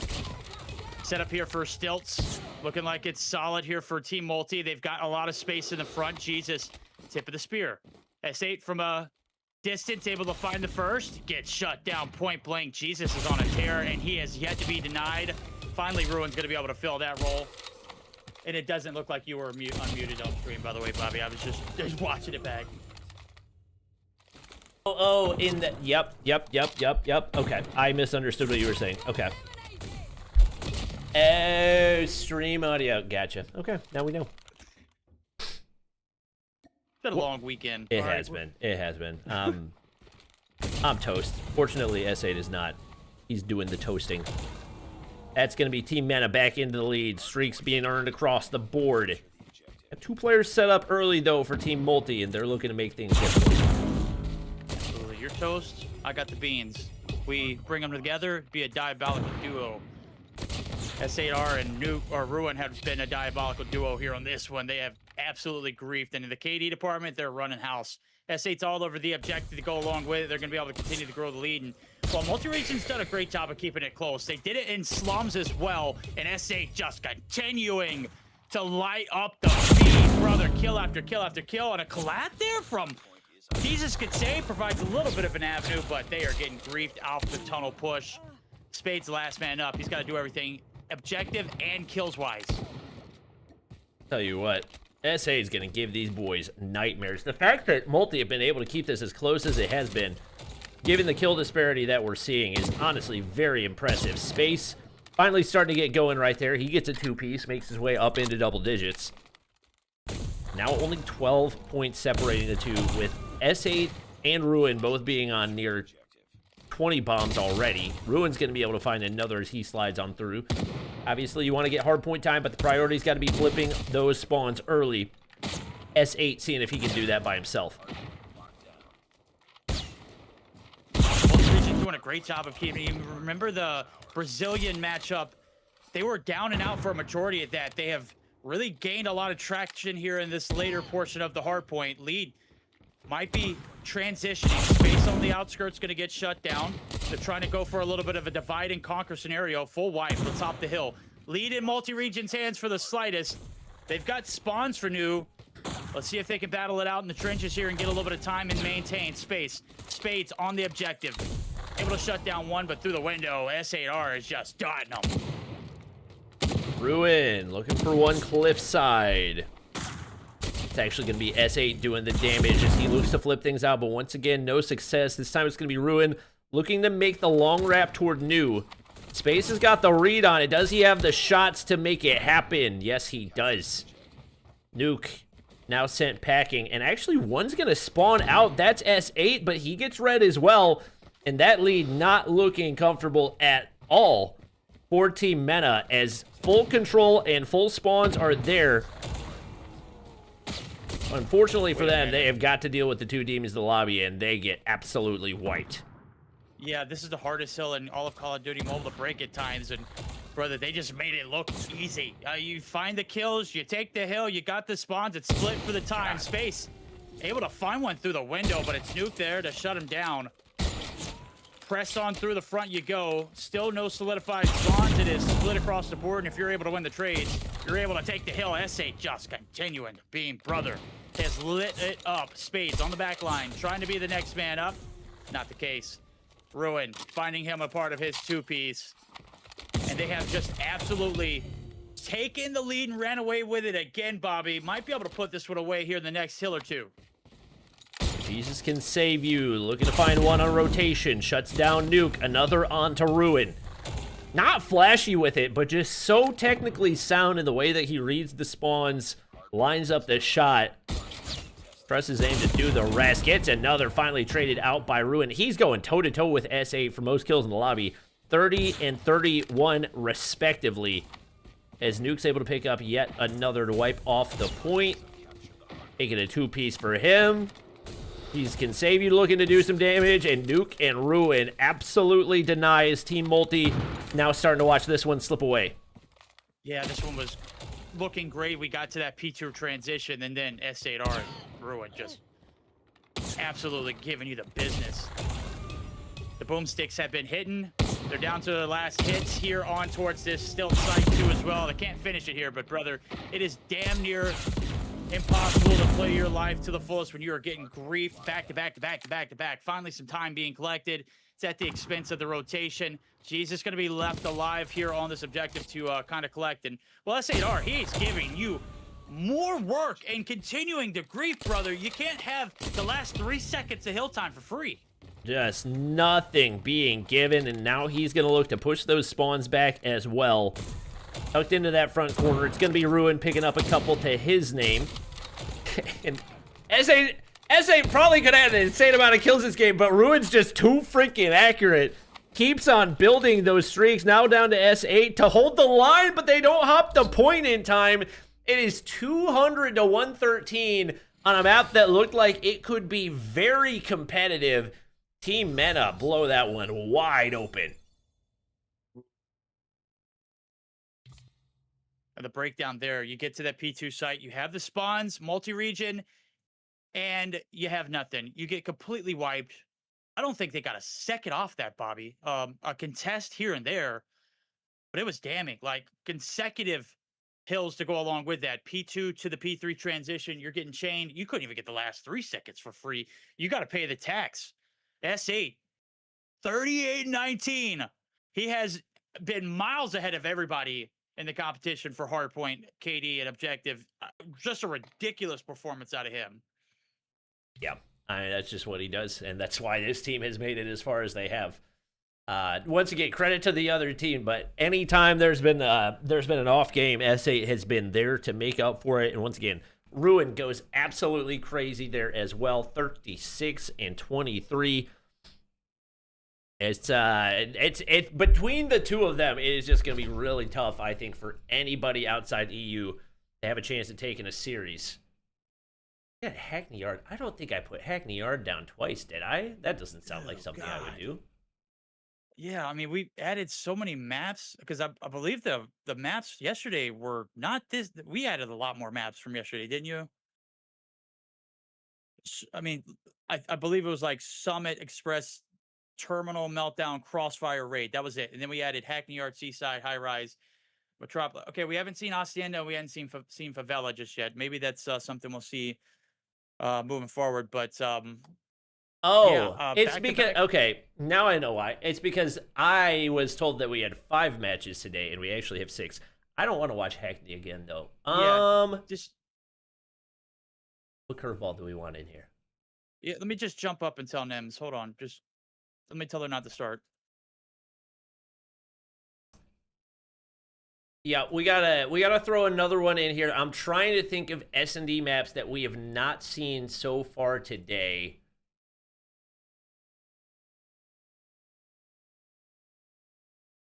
If you guys in chat, I know I have a stream delay, but I'm open to suggestions.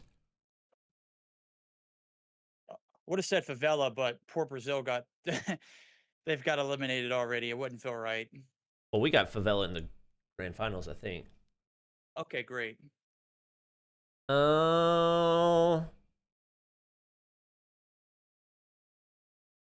Yeah, we got Favela in the grand finals. Although it's the last map of the grand. No, we don't want to have a repeat.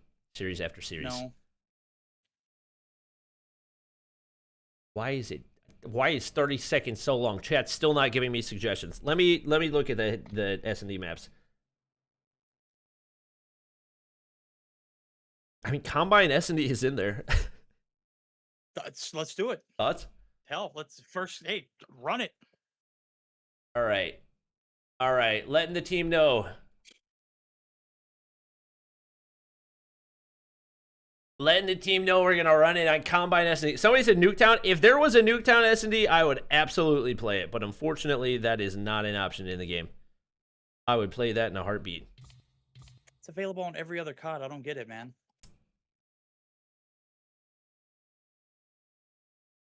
All right. Are we running Combine? Let's go. Hey, it's a classic for Hardpoint. First time, first glimpse in Search or Destroy. I'm here for it.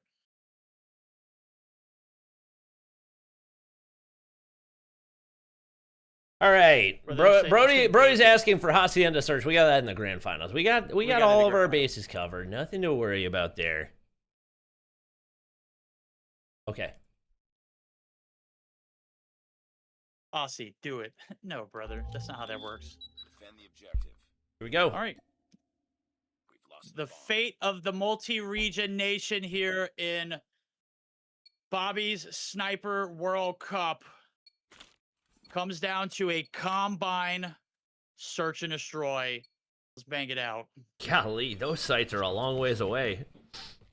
For the planners, anyway. Oh. And might be going into a reset. Nice work. Get ready for the next round. They probably think we're not supposed to be playing Combine. Little do they know. Well, they just like load in and be like, hey, that's not the map that, we agreed on. We don't care. You got to play at our venue, all right? I'm also stuck on the screen, so pray they don't start and I'm not in the lobby. Mhm.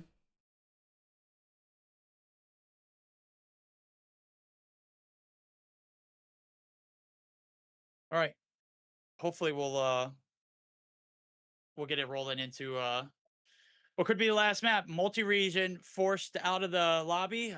Obviously, I don't know if it was because they thought it was the wrong map or what the case is.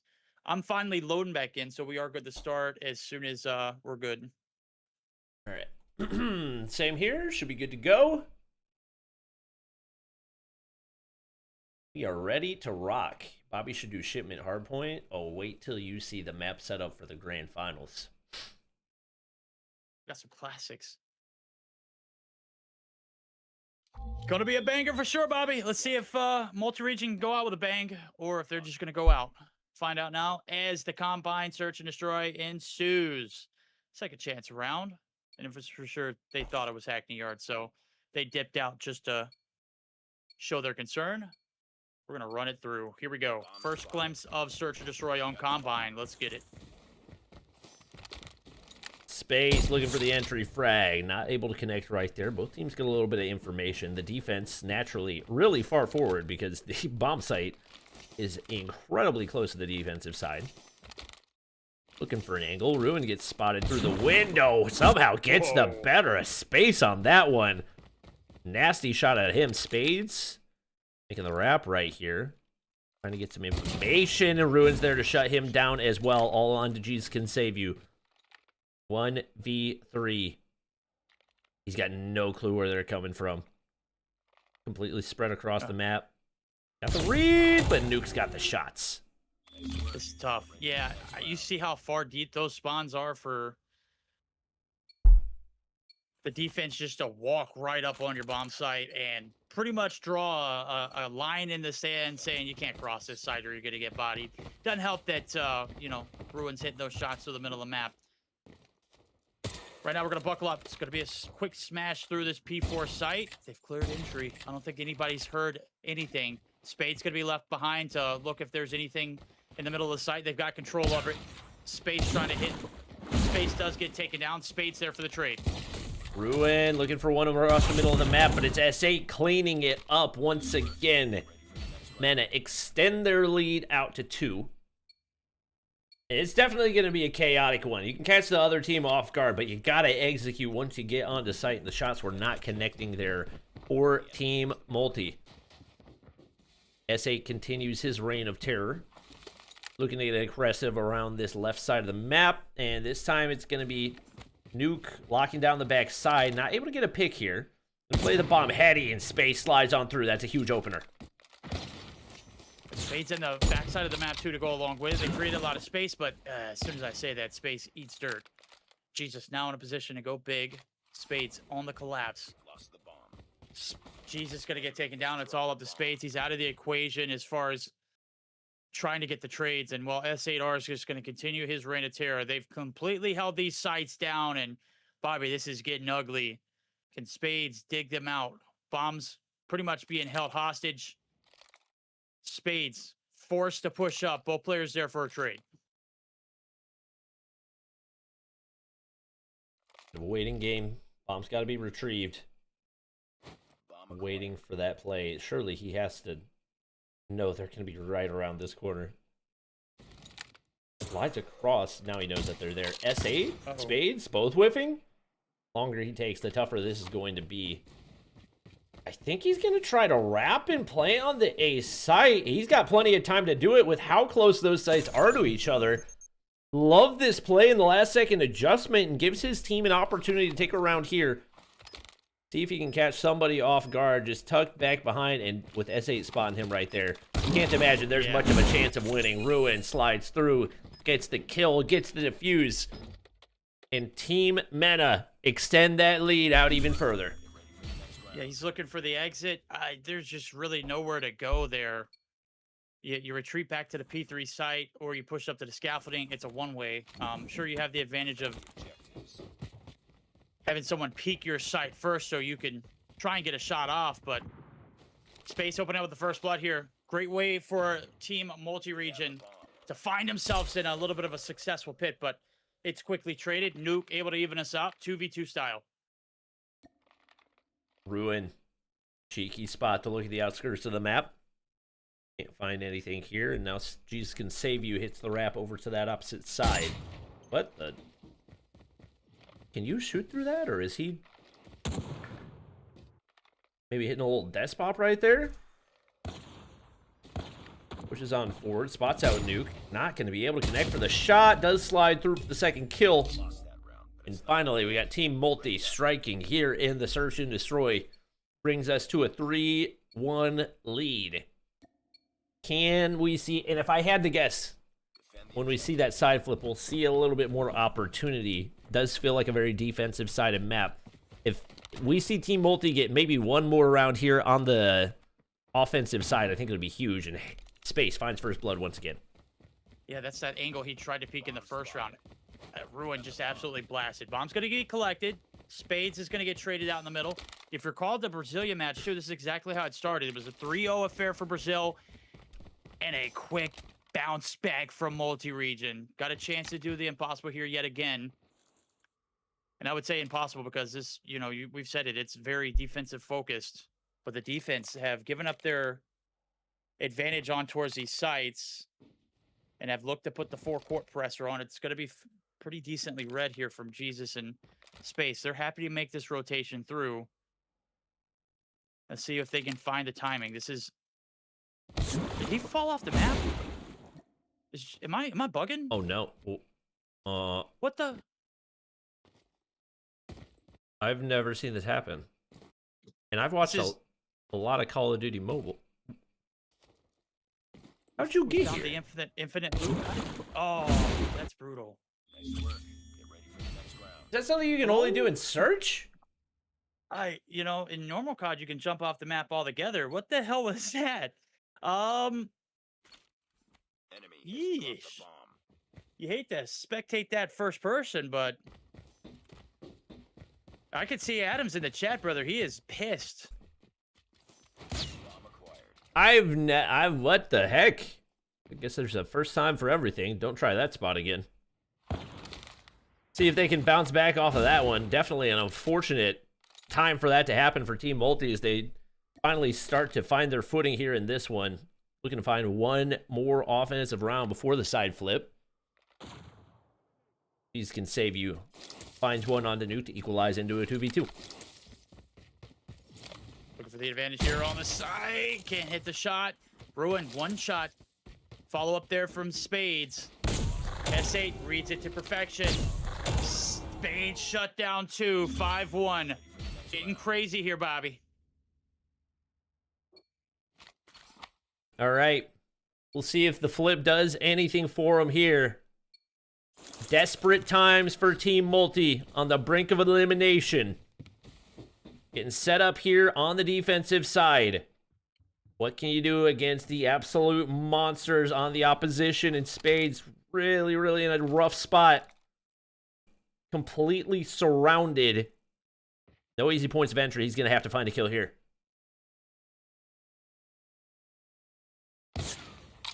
Oof. Not a good shot there from Spades. S8R. Cramming it down your throat all the way towards this site. Only 2 rounds needed to shut it out. Ruin. Take it down, Jesus, too. Well, they're just going to go ahead and stick this bomb. Space. Last man alive. Can't get the shots to land. He gets blasted upon exit. This is very damning. All right. Looks like it might be the end of the road for Team Multi. It's do or die. Does their Cinderella run finally come to an end? Gotta bring something. Looks like it's going to be, once again, a very passive setup, and it's aggressive through the mid-map, just giving up so much space. I think those lost gunfights have made them very, very tentative here. Jesus can save you. Going to be able to find one from the top side. Spades with another. Now it's got to be a 1v3 from Nuke in order to keep the series in their control, and not going to be able to make it happen. Team Multi are still breathing. Still alive and very well in a good position to capitalize. This is the better side of the map. Obviously, you put yourself in a little bit of despair, only finding 1 round on your offensive approach. You're praying that Team Mena has just the same amount of success as you did. They were able to strike quickly in the first. Payback's coming through. Spades is starting to hit, and this could be a problem for Mena, as the hit through the one side of the map that is quite clearly the harder approach. But if you get positioning, you can absolutely run amok. Minute left to go on the clock. Ruin able to find the shots there, and that's going to even us up in the life count. All right. 2v2. Jesus can save you in spades.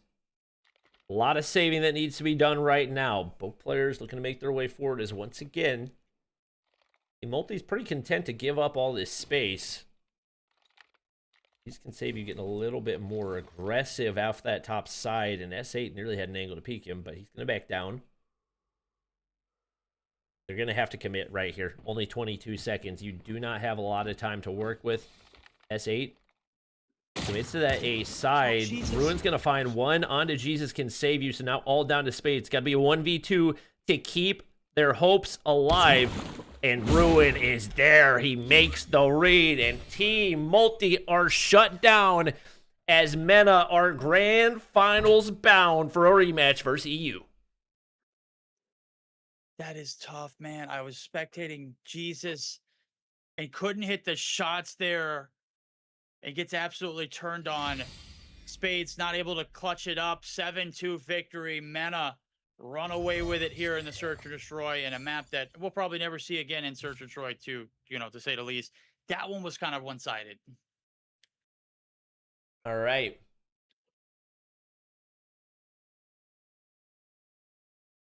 Said they lost 2 rounds due to the falling off the map bug? Interesting. Apparently it happened to Spades first. It must be an S&D only thing. That's so crazy. Well, now we know.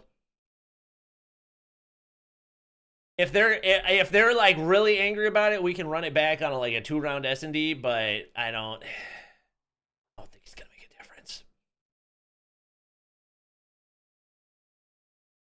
Brutal. That's tough. Hey, you know what? It happens.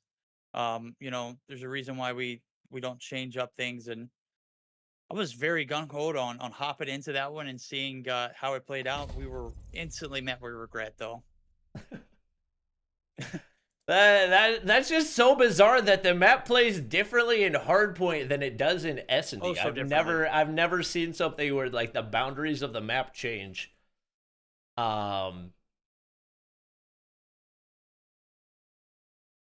I've seen the screenshot. I mean, I believe that it was an issue. If they really want, we can run back 2 rounds of S&D, and if they go 2-0, then we can go to OT or something. But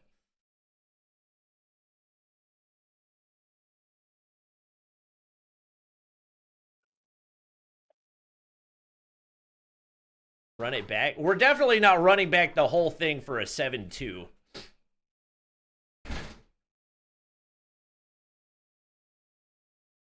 It would be we could do a 4-round S&D, and if they win 4-2, then it goes to OT or something. But I don't think That's your call. You're the head honcho around these parts. I'll let you live with that decision. I hate having to make decisions because the freaking map is bugged. Yeah, I don't know if that was a mistake on our behalf. You know, I thought it was a great idea, as I mentioned, and in theory it sounded great. Then we got in, and I was just like, brother, this map is Oh, brutal. well, space for the ended first stream, 6 so I rounds. guess that is what it is. Okay, GG's. all right. Well, All right, Brody. Mm-hmm. Hello. How you boys doing? Not too bad. I enjoyed our feature of out of bounds glitches. I've not seen that in a while since Clayster put up that video back in like 2015. It was pretty fun. It wasn't so much fun for multi. Let's be clear. Mena kind of ran through them. Like, Yeah. not even just in the S&D as well. In the hard point. Like, it was even until halfway through the game. And then multi was like, yeah, or Mena, excuse me, were like, yeah, enough of this. We're not messing around anymore. We're just going to drop like double 40 bombs and the game is going to be done. I'm not surprised to see Mena win that one. Again, like Ruin and SA just consistently having these like top tier performances and map in, map out. They just look so damn good. And I'll be perfectly honest. I think even if we had seen a couple of replay rounds on Combine S&D, I don't think that's going to look any different if we're being honest with ourselves. Mena just look that good. So, yeah, shout out to Team Mena. Once again, S8 continues to be the best damn player in the entire tournament verdict. I cannot wait to see whether he's able to win these grand finals. yeah, it's certainly a chance for them to get revenge too. We saw multi-region get theirs against Brazil. Is it Mena's opportunity to do so? Obviously, they got a tall task ahead of them. The hard points have looked crystal clear, but the search and destroy, bar that last one, have been kind of questionable. Yeah, 100%. Dude, I cannot wait to get into this grand finals. There's just so much to break down here. Before we do, we'll bring the bracket up for you guys here in just a second to give you an idea as to how the entire tournament has kind of gone down. Because obviously we need to get everybody in lobbies and such. We can kind of break down really both teams' path to this moment right here. We have our final 2 teams. It is going to be a rematch of our upper bracket final. Let's start the conversation with the Team Europe squad. Bobby, these guys managed to get through Team Philippines, which is a massive upset to begin. I mean, we were just shocked that they were able to do that. I don't think anybody had faith in Europe to win that matchup. Then they play Team Brazil, and then they play Team Meta. Like, I don't think anybody can argue that this Team Europe squad has had an easy path through this tournament. No, certainly not. It's been an absolute gauntlet for them, and they've proven themselves time and time again. I mean, you look, they went through 2 teams off the opening break that most people thought would be headed to the top 3 in Brazil and Philippines. So you do that. You handle Mena, who have been an absolute different monster in their own right. Just 0 problems all the way through. Obviously, we did have, I believe, our first... was it with them that we had our first control map? Yes. Yeah, That we saw on broadcast. Okay. Yeah, that was the upper bracket finals. Yeah. So that was our first real test where 2 teams were actually evenly matched all the way through. But once again, just getting the job done. Yeah, 100%. Team Europe looked icy, and obviously the vast majority of that is coming down. And I don't mean any disrespect to Valor here, but like Veer and Mute are a phenomenal duo, and I think part of the reason for that is because we've talked a lot about Veer just consistently slaying out every single map he's played, and Mute, I think, having also that slaying ability, but doing it in the objective. I think it was very like space-like in a way, right? I mean, with Space for Multi was kind of doing that, slaying out, but also finding a lot of objective time in the hard points, and then of course in that control. So that's Europe's path through the bracket. For Team Multi-Region, however, verdict, these guys have had a grueler in, Team Mena, excuse me. They have had a grueler. They lost to Team Europe. We wondered whether or not they'd be able to bounce back, and then they went through Team Multi-Region. They did it pretty convincingly. I think for Team Mena, like they had enough. They were just like, yeah, we need another go at Europe, and we're going to waste no time to get there. No, absolutely. Obviously, they take a quick 2-0, a very dominant approach there in the Apocalypse.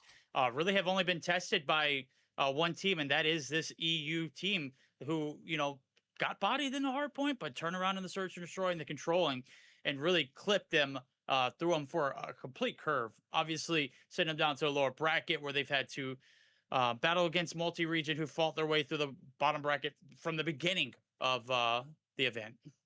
Yeah, absolutely. I mean, stopping multi-region, I think, was huge for sure, and it is a display of dominance from Team Mena. So that's how these two teams have gotten to this point in our bracket. Now, before we go any further, before we start to deeply analyze this matchup, we've got to deeply analyze something else, and it's going to be Verdict in a lot of pain, right? Because he said something yesterday that was very, very silly. I love that you've taken the branding off the can as well. That's very, very pro sponsor for you, Verdict. I appreciate that you've done that.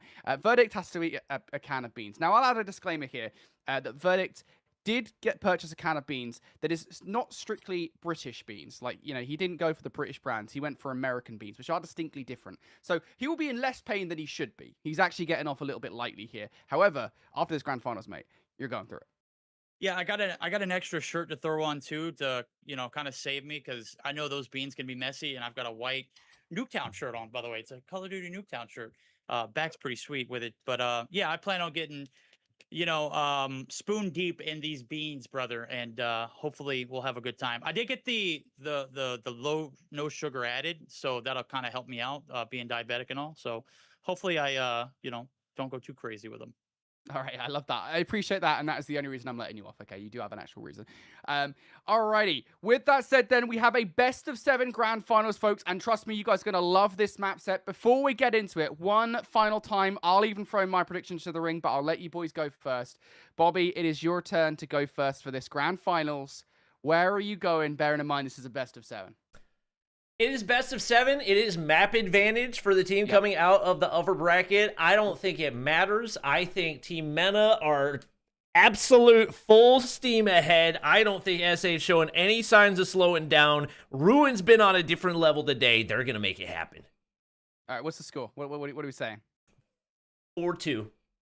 4-2. Okay, even the map advantage. Lost Bobby for a sec there, folks, but all right, he's back and he's bad. All right, Verdicts, what do you got for us? Have you got anything else to say? Do you think this is going to be a European victory? Don't make me do it. I don't want to side with Say you, it, but say I've it. got to say, okay, they've looked better in the other game modes other than hardpoint. They've looked decent in hardpoints against this squad. I think there's a chance that they might be able to win 4-2 themselves.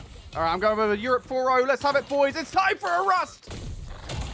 Rust hardpoint. What more can you ask for? And it's, oh my god, Team Mena comes out guns blazing. S8 not missing a bullet, and nobody's getting close to that hardpoint with him hitting like that. One player plays for height. It is pure chaos here on the opening point. Veer finally makes his way on through, but Team Mena have dealt with the opening pressure.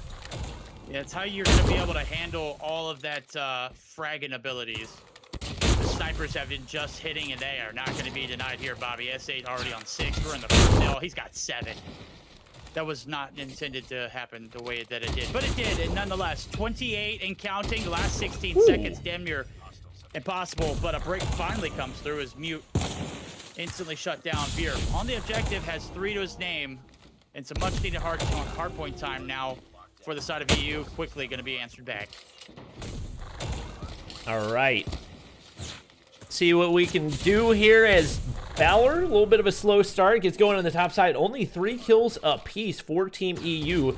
Once again, they get the setup. The way that they played the objective has so often been the reason they've been able to secure these maps.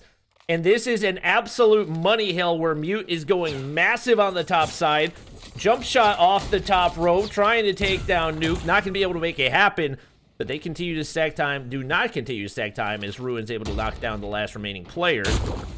And it is finally going to be Team Mena getting back into the point, although they missed the hop up, and that means no hard point time for anybody.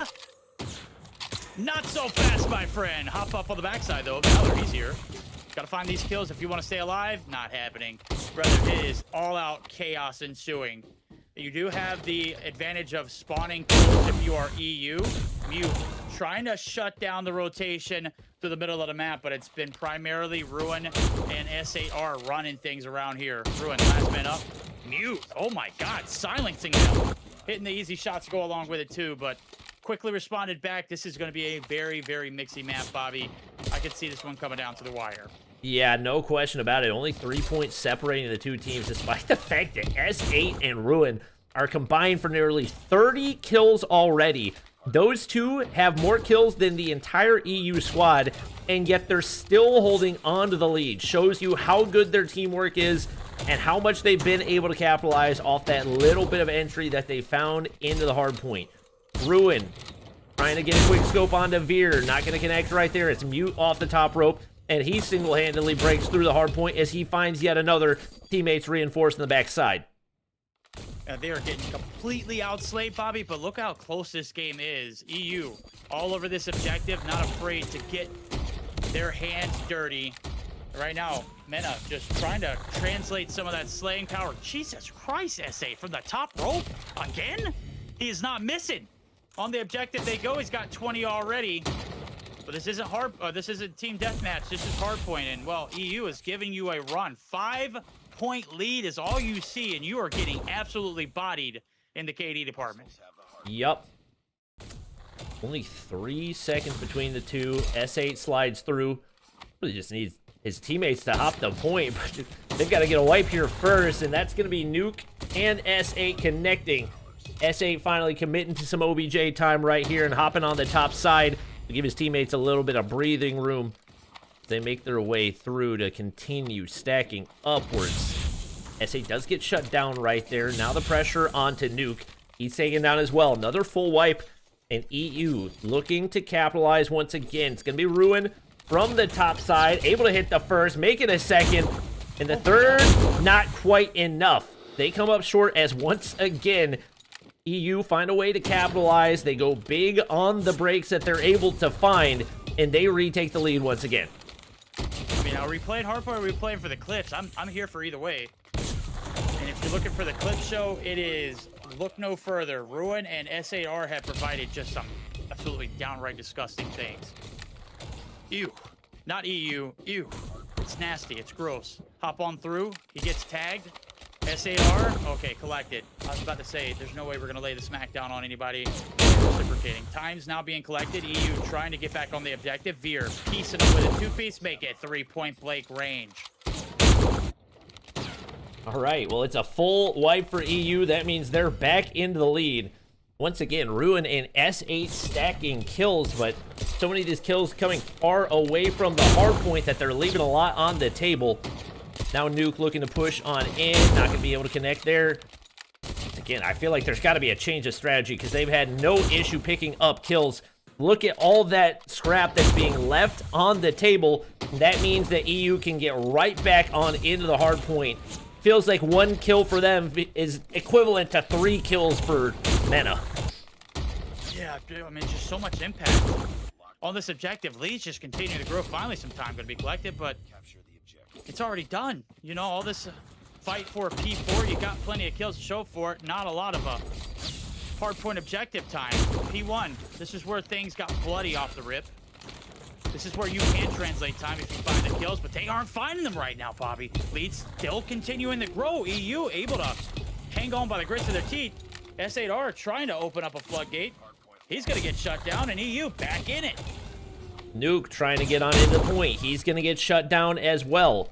Mena just can't seem to get there in time. Part of it's been spawn manipulation, but part of it's the angles that they're trying to find these kills that are opening the opportunities, especially when Mute starts to hit like that. This could be scary hours for Mena. EU continuing their reign of terror finally gets shut down at the hands of Nuke, but a 50-point lead has now been built. Yeah, brother. Okay, I was saying they were going to struggle here in hardpoint. This is where usually Mena run away with things, but EU said, to hell with our KD. We don't care. We want the cash. And the way to win this game is to get to 200 first. So a little bit of time now being collected from Ruin. We get ready for that rotation over to P2. We know how crazy it can be. If you got those backline spawns, you don't have to worry about connecting the hop up. All you got to do is just jump. and you've got it. We'll see who can get the advantage off the rip. EU there first, but Ruin able to shut down a few. It's all up to Veer to hold the back lines. He's here. He's got the hop up. He's got a little bit of time, but again, this is a very mixy P2. Very brutal once you get out in the open. And I feel like part of the issue for Mena is Nuke's just playing for so many of these long-range engagements. The odds that you're actually going to find a decent amount of value out of a long-range engagement is so little, especially when the spawns of the hard point are as close as they are. Balor can just hop up there, sit on the point, let his teammates continue to farm around the edges. The second that Ruin gets in there for the break, he's going to immediately be taken off the table, and because Nuke's trying to play from so far away, they can't find anyone to reinforce. S8 gonna slide on through once again, doing everything that he can to stop the bleeding, but they have not been able to do it, and especially with Mute and Veer starting to get going, it could only be a matter of time. Yep, they only need about 37 seconds to close it out. Mute, reeling it back in, your collateral, oh my god, brother. P3 opened up for business, and Mute's putting on a masterclass. Hanging on by a thread here is Mena. They have cleared in the KD department, but they have not done so in the objective. And, well, the kills have actually gotten quite close. S8 reeling it back in, too. Time being collected. Nuke's all over the objective, and it is a massive time. Well, actually, not Nuke. It is Ruin. Where's Nuke at? Why is he still playing so far from behind? And on that one, I think I understand, because it does seem like spawns are a little bit further on that one. I think he was trying to anchor spawns. That was part of the reason they were able to get time. Once again, you don't get close enough to reinforce in time, and it ends up costing you once again. S8 with the collat at a much-needed time. Once again, stopping the bleeding. They've still got 40 points to chip away at, but he makes the read onto Balor right there. Read onto Mute as well, and the shots connect. He is single-handedly keeping his team in this one. 79 seconds on the point, plus 16. EU only need 1 or 2 clean breaks, especially with the way that they've been playing. It's going to be Ruin spotted out on the opening push, but Mute can't seem to connect. All hands on deck. Mena are here in numbers, but they are being picked apart. They are spawning so far out, too. EU looking like they might get a break. A miracle is needed. S8 reels it back. God. Brother, holy. Oh my Whoa! God. Oh my God, clip it. He is absolutely dancing circles around him, putting him in the blender of death. Now they have to funnel through the container site. Mute trying to reel it in. He's going to get blasted. Lead and compromised.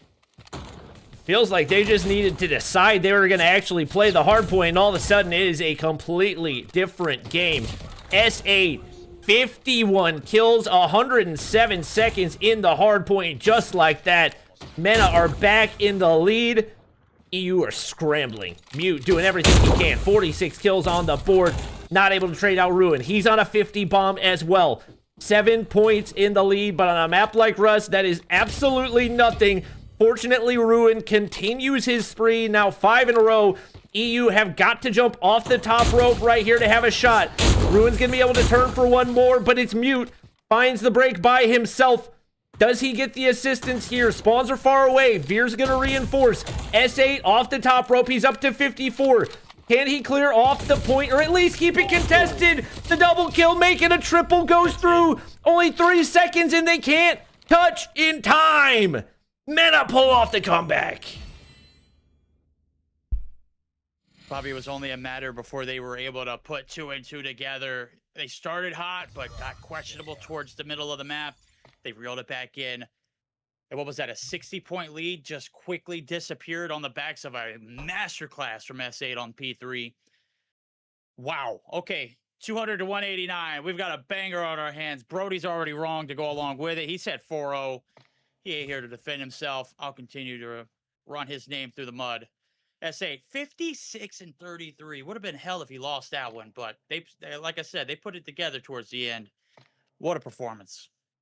Yeah, you can't ask for much more than that. 53 and 32 for Ruin as well. Both with a minute 50 plus in the hard point.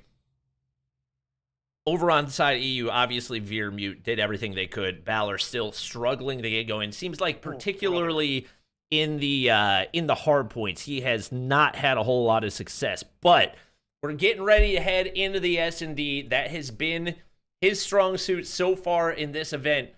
And we'll see if he can bring enough to the table to give his team a chance here. We get ready to hop into this one. I know we threw a lot of unusual maps. It is going to be, this one's not necessarily unusual. It is going to be Hacienda, Search and Destroy. Well, if you're looking for a change of pace, look no further. Rust, you spawn in, you're literally looking at the whole map. Hacienda, not the case. Definitely could favor the side of the boys who have seen their fair shares of Search and Destroy victories. This is a chance for them to strike back and get back on top. We're tied up after the one map advantage from them winning the upper bracket final. So, quick answer for the side of Mena is I've got to download the maps, I guess. I guess I'm the only one that's waiting. Sorry. It's okay. I had to download it too. Okay, cool. All right. Thank you. I don't It's want not in the rank rotation, so it's one that casual players like us don't have quite as often. There you go. We are good to go, and we'll see if, I mean, once again, Mena, no signs of slowing down. The only sign of slowing down was just a question of the play style, and they were able to adapt on the fly. Would have been tragic to see them dominate the way that they did and still take the L, but once again, EU, S&D has certainly been their strong suit so far. They've had a lot of dominant performances, and as a former competitive map in Hacienda S&D, I think this is one that they're going to look particularly confident on. All right, let's see if they can hold their end of the bargain. This is in my analysis where I said things would, you know, turn around. Obviously, in the map pool in a best of 7, you've got to play some search and destroys and some controls. Those are where EU should dominate. Should being the heavy emphasis. Let's see if Mena can piece what was a great hard point into another equally great map here in the search and destroy. Hacienda, still no engagements through the first 30 seconds. Looks like we're going to be buckling up for an A hit, but they want to clear out the top side of this approach first. Valor trying to get some information, and Veer's going to be isolated right here. 1 kill for him would be huge. He actually gets away with his life, and now peeks the top side there to shut down Nuke. That is big time. Plays out the sky. S8's gone, and Veer putting the moves on him to open things up. Brother, they were on the hunt for him. And that's like the difference when you're in a sniper only event. You tag someone, you think you're going to get a free kill. Man was always on alert after escaping. And one shot or not, the reach-outs. Brutal. Ace there from Veer to start it off. A great way for EU to strike back. Mena and crew now trying to find some success here on a different approach. And this one's going to be a little bit more open. Nuke not missing or hitting the first shot. It's going to be lethal, but bomb should certainly go down along with it as the call has come through. I thought Veer saw him right there. Doesn't take the shot. Maybe that's a hitbox that extends out further than it looks like. Well, Ruin's down below, but he doesn't realize. Takes out SAR regardless. Oh, but Nuke spots, or Ruin spots him out right there. That's going to be tough for him to get out of water. And big that he gets away with his life. Valor. Oh, Balor, big kill right there. Now all onto Ruin. Oh, and Veer's there to take him down. EU strike once again. All right. Just need that confidence. I was watching Balor's perspective. I saw him pinch to the middle of the map. He had, I mean, a free shot, and he was just looking at him for what seemed to be like 3 seconds and couldn't pull the trigger. Missed the first, followed up with a great second. We're on board. We're starting off on the right foot. And EU striking quickly here on the defense. Where does Mena find themselves here in this payoff round? Veer taking some shots to the middle of the map. Nuke sneaking through. And well, they're on the hunt for him. If you take him down, he has certainly caused you a lot of chaos. Could be huge. Balor's going to be the first engagement. Ruin opens up with the first blood. And an advantage here for Mena. Let's see if they can capitalize. Veer's still really deep in spawn. Trying to make sure no easy flanks come through. Ooh, and gets an opportunity, but Nuke gets the better of him right there. Is Mena now with a chance to take a round of their own. It's going to be Mute, 1v3. Very much it within his wheelhouse. I think he spotted out one on that push through, but he doesn't get the timing as Ruin's going to be there. Another kill for him. Round on the board for Team Mena. 2-1 we go. Appropriate response. They throw a different little look. They hit through the middle of the map. You saw the A side approach through the top. You saw the B side approach through water. Nothing successful. Why not push it through the P1 site and find success in the fountain? They do. Take down Veer. That's awfully huge, too. So we'll see if they can find success here on the payback round. Looks like they're back to their round 1 antics. And, well, look at EU and crew. They are just completely surrounding them right now, Bobby. It's Veer who gets spotted out first. Nuke with a big-time kill. They're watching that flank. Not going to expect Ruin on the opposite side, but he doesn't overextend. They continue to sit back. It looks like they're going to commit for the plant over onto B. Once again, Mute searching for somebody that's absolutely not there, and this is going to be tough to retake. 40 seconds for them. A lot of ground to traverse. You got to be perfect. Opening engagement right here. What's Mute going to be able to find? Yes, he does. Connects, but not for 2. All on to Ballard. We've seen some 1v2s out of him so far. Much different beast, though. He gets taken down. Once again, Team Mena deliver. Yeah, they do. And, you know, Nuke stepping up here. You're looking for the competitive experience to kind of shine. Ruin has been a lock-in for Search and Destroy as well. Nuke, it's where they kind of fit in this team, providing a lot of value off the rip. On the flip side of things, you take down Veer, it's pretty much been the keys to success. Mute really needed to step it up. He does find his first blood that last round, but it goes completely unnoticed as we are tied up yet again. 2-2. Approach there for Ruin up top, not hitting anything, not spotting anything. Nuke's in the water. He's trying to open up a lane of open availability towards that B site. And, well, this encounter in the middle of the map, Nuke, or Mute rather, not going to play any kind of cost. So first blood yet to come. It's just, hey, they're taking up all this space and not really converting on it just yet. Veer just had an absolute god spot looking underneath the chairs. S8 couldn't spot him there. That means Veer's going to be able to get the opening kick. Now on to Nuke as Veer gets 2. 1v3.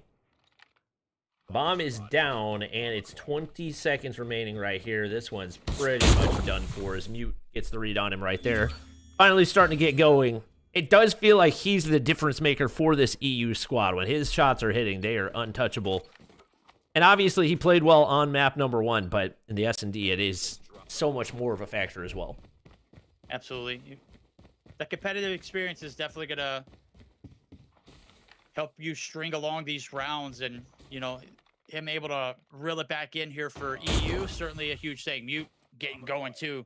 First blood, S8R. Really needed to lean on his teammates to provide some frags here in the Search and Destroy to make things interesting. Nuke trying to slip on through. Balor on the opposite side here of that well side arch. Nuke going to be able to cut him in half, and he's going to be unchecked. So this could be some prime real estate here for Nuke to call some chaos. Question is, does Balor get an idea of what's happening right here? Because he's got elite positioning, but it's going to be Nuke that strikes first. Ruin, it's one for himself as well. Now Balor all alone, 1v2. Once again, we know he's capable. With that bomb going down, it's going to be a nightmare for him to try to retake, and he has not read this correctly at all. Now a long wrap for him. Seems like Team Mena have a pretty good idea of where he's going to be coming from, although Nuke, I don't know if he's going to get timing on this. The quick scope is there, but it's going to be a hit marker. Absolutely brutal. Had an opportunity at multiple turns, but double hit markers is... I'm curious what his loadout... I don't know if he's got FMJ on that. Yeah, that might be costing him. Yeah, that would that have given him the kill though, or left him one shot? Well, we'll see. Guess we'll never know. Right. Well, chance to clutch the 1v2, gone. Hit marker, feels bad. We're flipping. 3-3 tied up at the split. And the EU, a chance to strike quickly here. Veer finding SAR and eliminating him out of the equation Bomb has been planted. could be the success that they need. 40 seconds on the clock now as the Rock's going to go down. You got one rap in your rear, and Nuke's already one shot. He's got to play his life. Ruin's got to come through on the backside, and he does. That is a perfect read. Knew that Veer was going to be locking that down. That brings it into a 2v2. And they're pretty much stuck on the bomb site. Just have to hit these opening engagements. Big opportunities. Balor finds one right there. All onto Ruin. An effective 1v3 if he can make it happen. But he should be spotted out right there. And with only 13 seconds, he's going to take a massive mistake. They don't know that he's here. He goes ahead and hops the bomb. I respect the confidence. Hey, you know what? There wasn't enough time. You're not getting both those kills, and you're not getting infused in that time frame. Why not? Give it a shot. It's a bold one. And it's a terrible decision unless it goes through, right? So if it goes through, you win. There's literally no risk involved. Payoff round. Successfully finding those first bloods. Right now, they quickly hit the site mutes. Obel able to find another one on Nuke, too, to go along with it. Rock's down. 42 seconds. 2v3 here for the retake. Mena need SAR to come through. And, buddy, does he dial it back in? Mutes out of the equation. Ruin's out now. It's all up to SA. Shots not hitting quite the same. I take it back. Beauty of a quick scope right there. He's expecting them to peek, and this is a great wrap out of Veer. I just don't think there's any scenario where he expects this, but he does make the read right here. And now an opportunity to win it via the quick scopes. Once again, Veer tucks away, now forced to peek the bomb. And this is good positioning. This is risky for Veer. Oh, but he turns and burns. The veteran comes out big for his squad. That's now 5 rounds through so far for EU. All right. Fear with the ego chow. Destroy the objective. He says, I'm just better. You might have gotten the best of me in the hard point. You might have dropped 56, but you really haven't done much here in the search and destroy and the bluff. He wasn't faking. He runs straight at you. Gotta love it. Push over towards the B side. They are moving quickly, Bobby. 2 more rounds, and they will be back in the advantage. Rock's gonna go down along with it. 2v3 yet again for Mena. Here for the retake. Let's see if the play can develop. S8R on one side, Ruin on another. Balor's going to hold the off angle right here. I don't think there's any way that Mena expect this. It's going to be Ruin that's likely to push through, and Veer's going to pick up one onto SA. Doesn't quite hold the angle tight enough. That allows Ruin to make his way through, and now a chance at a 1v3. Only 16 seconds. I don't know if he reads him, but he does! Ruin! 1v3 shuts it down and brings it back to within 1. Lost that round, but it's not over yet. I'm jaws dropped right now. Did he? Was that a no scope for the second kill, and then he hops down into water? Brother, you better be a swimmer.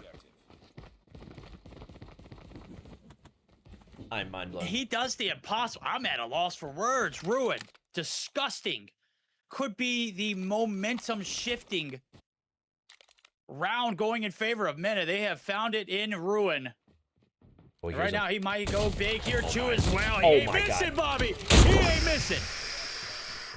I thought he was about to do it again. All on the mute now. Saw one hop down. Still a minute on the clock. Bomb is in hand, and he is just ego and everything. I respect it, but those shots, gotta find value. Goes ahead, hits the wrap to the top side.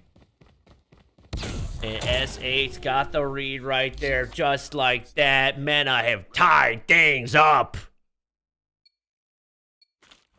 And if they win this search and destroy, you've got to go back and watch that round from Ruin, who pulled it out of the trenches.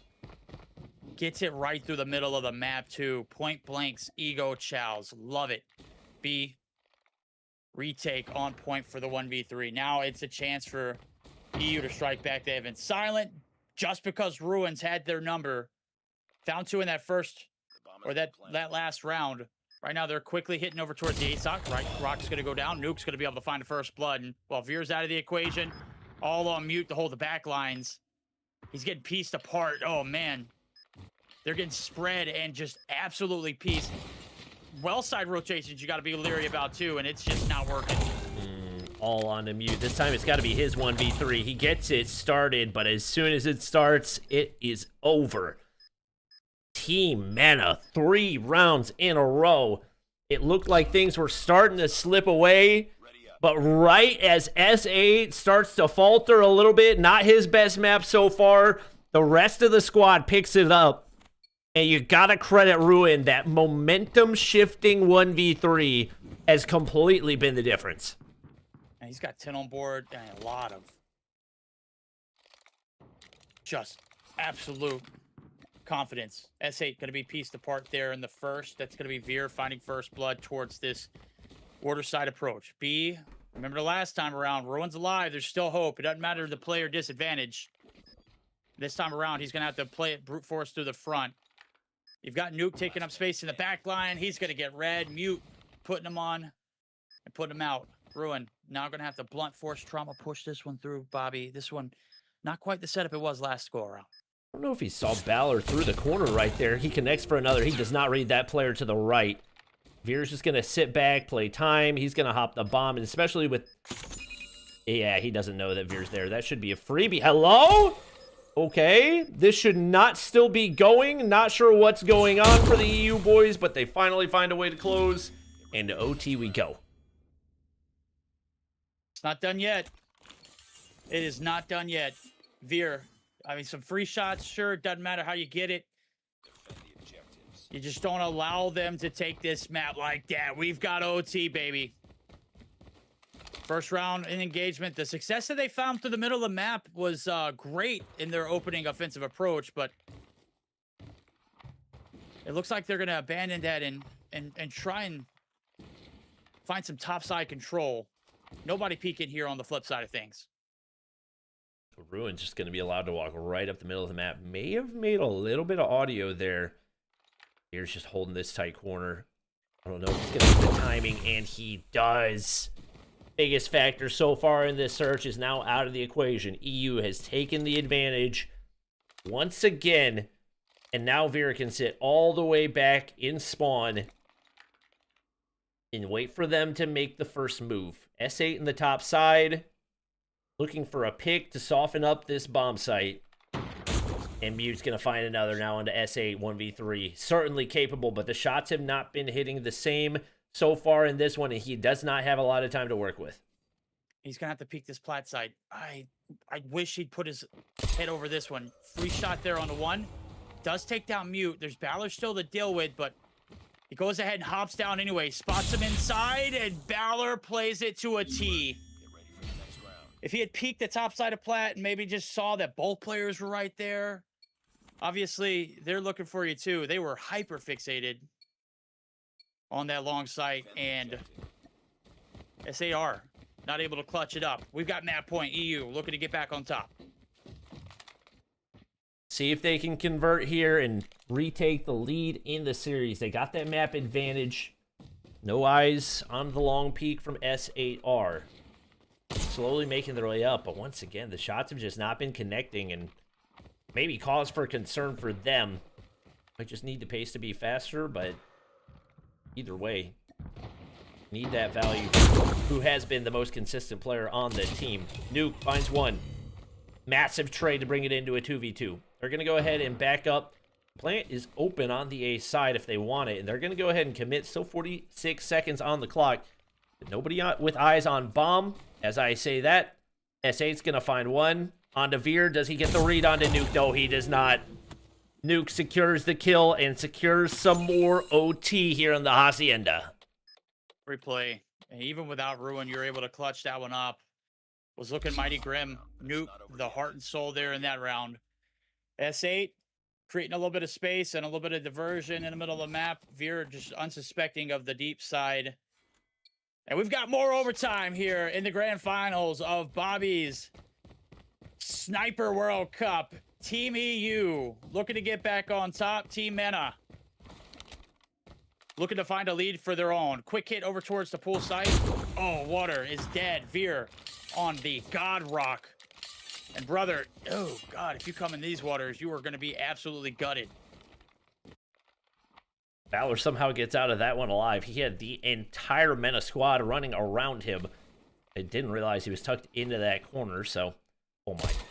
S8 spots him through the wall. You might not be able to shoot that. He said, you know what? I'll just quick scope it. We'll take the information wherever we can get it. Just like that. We got a 2v2 on our hands. Veer's staying really deep, and he's up on top of the rock. S8R will gladly accept your sacrifice, brother. Mute. Now in a 1v2. S8 and Ruin. Not who you want to be going up against. Bomb is in hand, though, and they're the ones that have got to make the play. That opening shot misses. Gonna make it that much tougher for Mute, and man, wishing he could have both of those back. That's brutal. Now, you've got Ruin, who has been electric.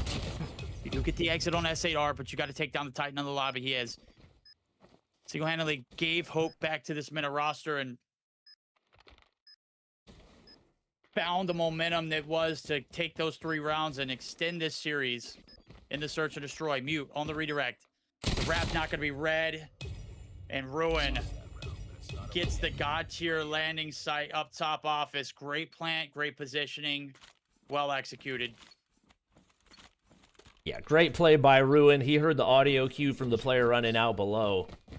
And didn't take any unnecessary risks either. Waits for him to start defusing the bomb before he commits. And now it's Mena back into the lead. Once again, Valor on an island over on the B side. Doesn't over-aggress here. Sitting back, waiting for information. Same for S8 on the opposite side. I think he may know that Balor's back there. This hop-up is a free kill if he wants to go for it. Especially with the angle that Balor's holding right here. But it is going to be EU on the offense, so they sit back and continue to play. Yep. All right, buckle up. Here comes the hit. You've invested 45 seconds of this round towards the B side. It's your time to shine. Mute with a swing. Clears S8. Nobody there to trade. Nuke. Could go big. Mute. Finds one. Nuke. Oh. Spots one. Hit marker. Feels bad. They're going to bum rush him. One down. Can he find a second? Yes. It's done. 8-8. We got another round. EU keeping the dream alive. Man, Nuke had a chance to do something crazy there.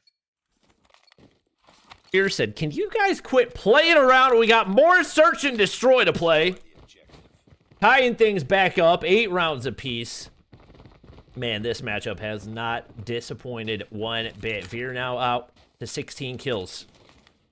Can he find anything over the top side? No, he cannot. It's Nuke there for the kill. Does actually find one onto Ruin. That'll pay dividends for sure, but Veer being out of the equation, just such a big loss for this squad. His ice has been crucial. Mute thinks he can get away. They say not today, and now down to Balor. 1v2 once again. They certainly haven't been there for him here in the Hacienda. Probably wishing he was back on Hackney Yard. The bomb in hand once again. Mena making the play. Wait a second. He's got an opportunity to make it happen right here, but S8 there for the shutdown, and Mena go back into the lead. I like the initial approach. Should have played your life. Those last 2 players, you know they're playing together. You've got to, you can't go off for the ego challenge. Not like that. Your shots haven't been there all series long. They weren't going to change in that instance. Could have extended it. Could have forced them to push out and find that bomb out in the open. Hey. Hindsight's out. Mutant crew looking to reel it back in again. Another advantage here for Mena. First blood's not coming through for Mute. He is not able to hit the shots. Veer, though, he is. And Ruin is one of those players you need to just completely eliminate altogether.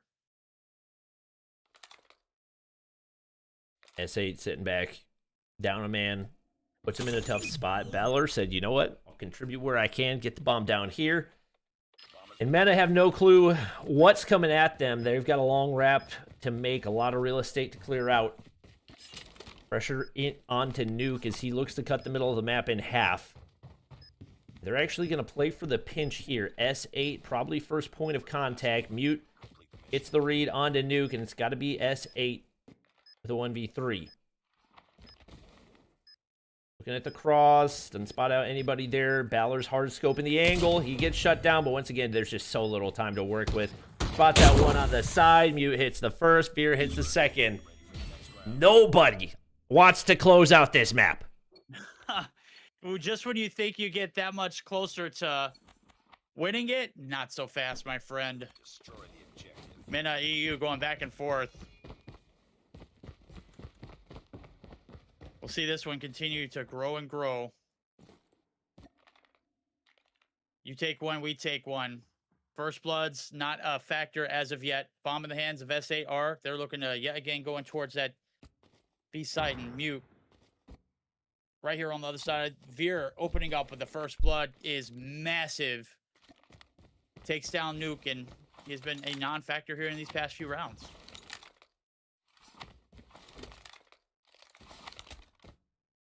Man down once again.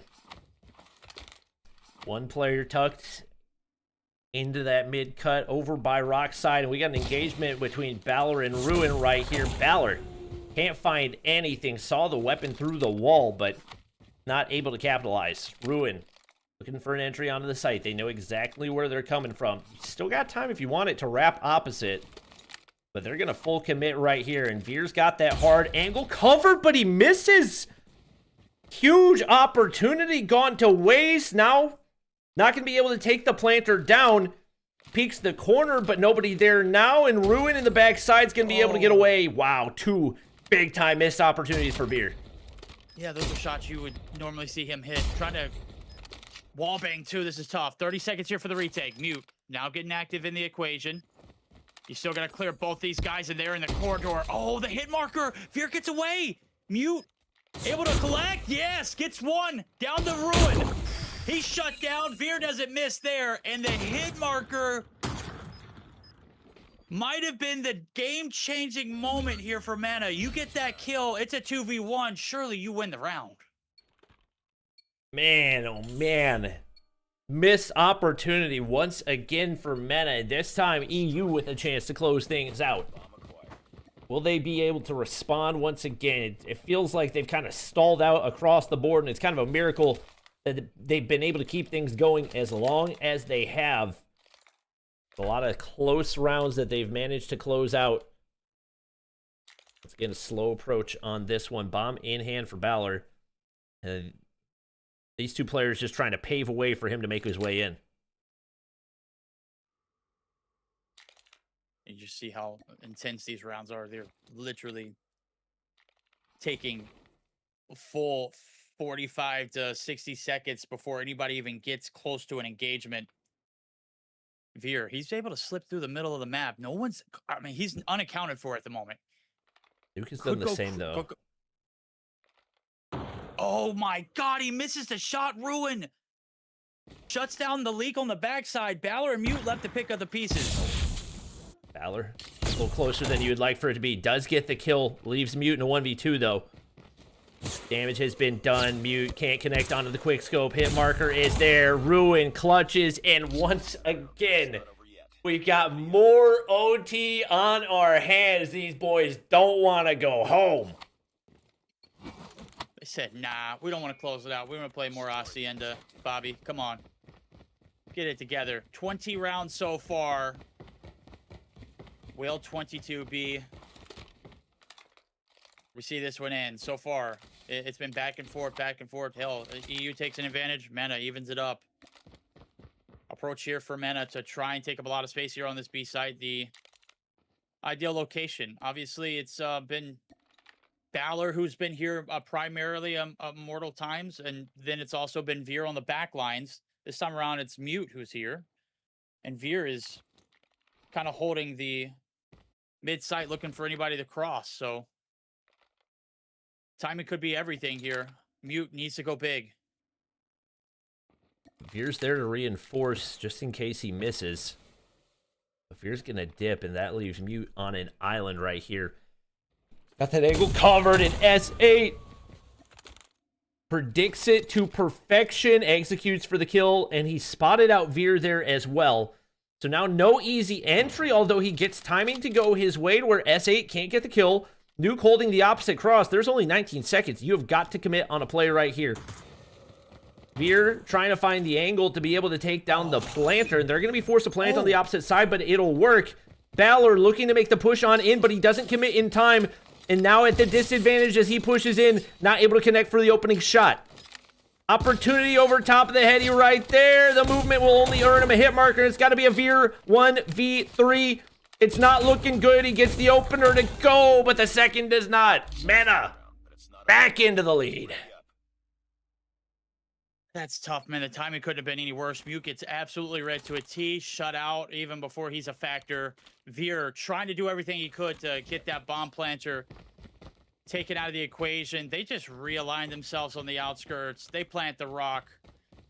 And even good as Veer's shots have been, the 1v3 not good enough. S8 was tagged. It feels bad. I don't know how many hit markers Balor's going to have in this event, brother. It's brutal.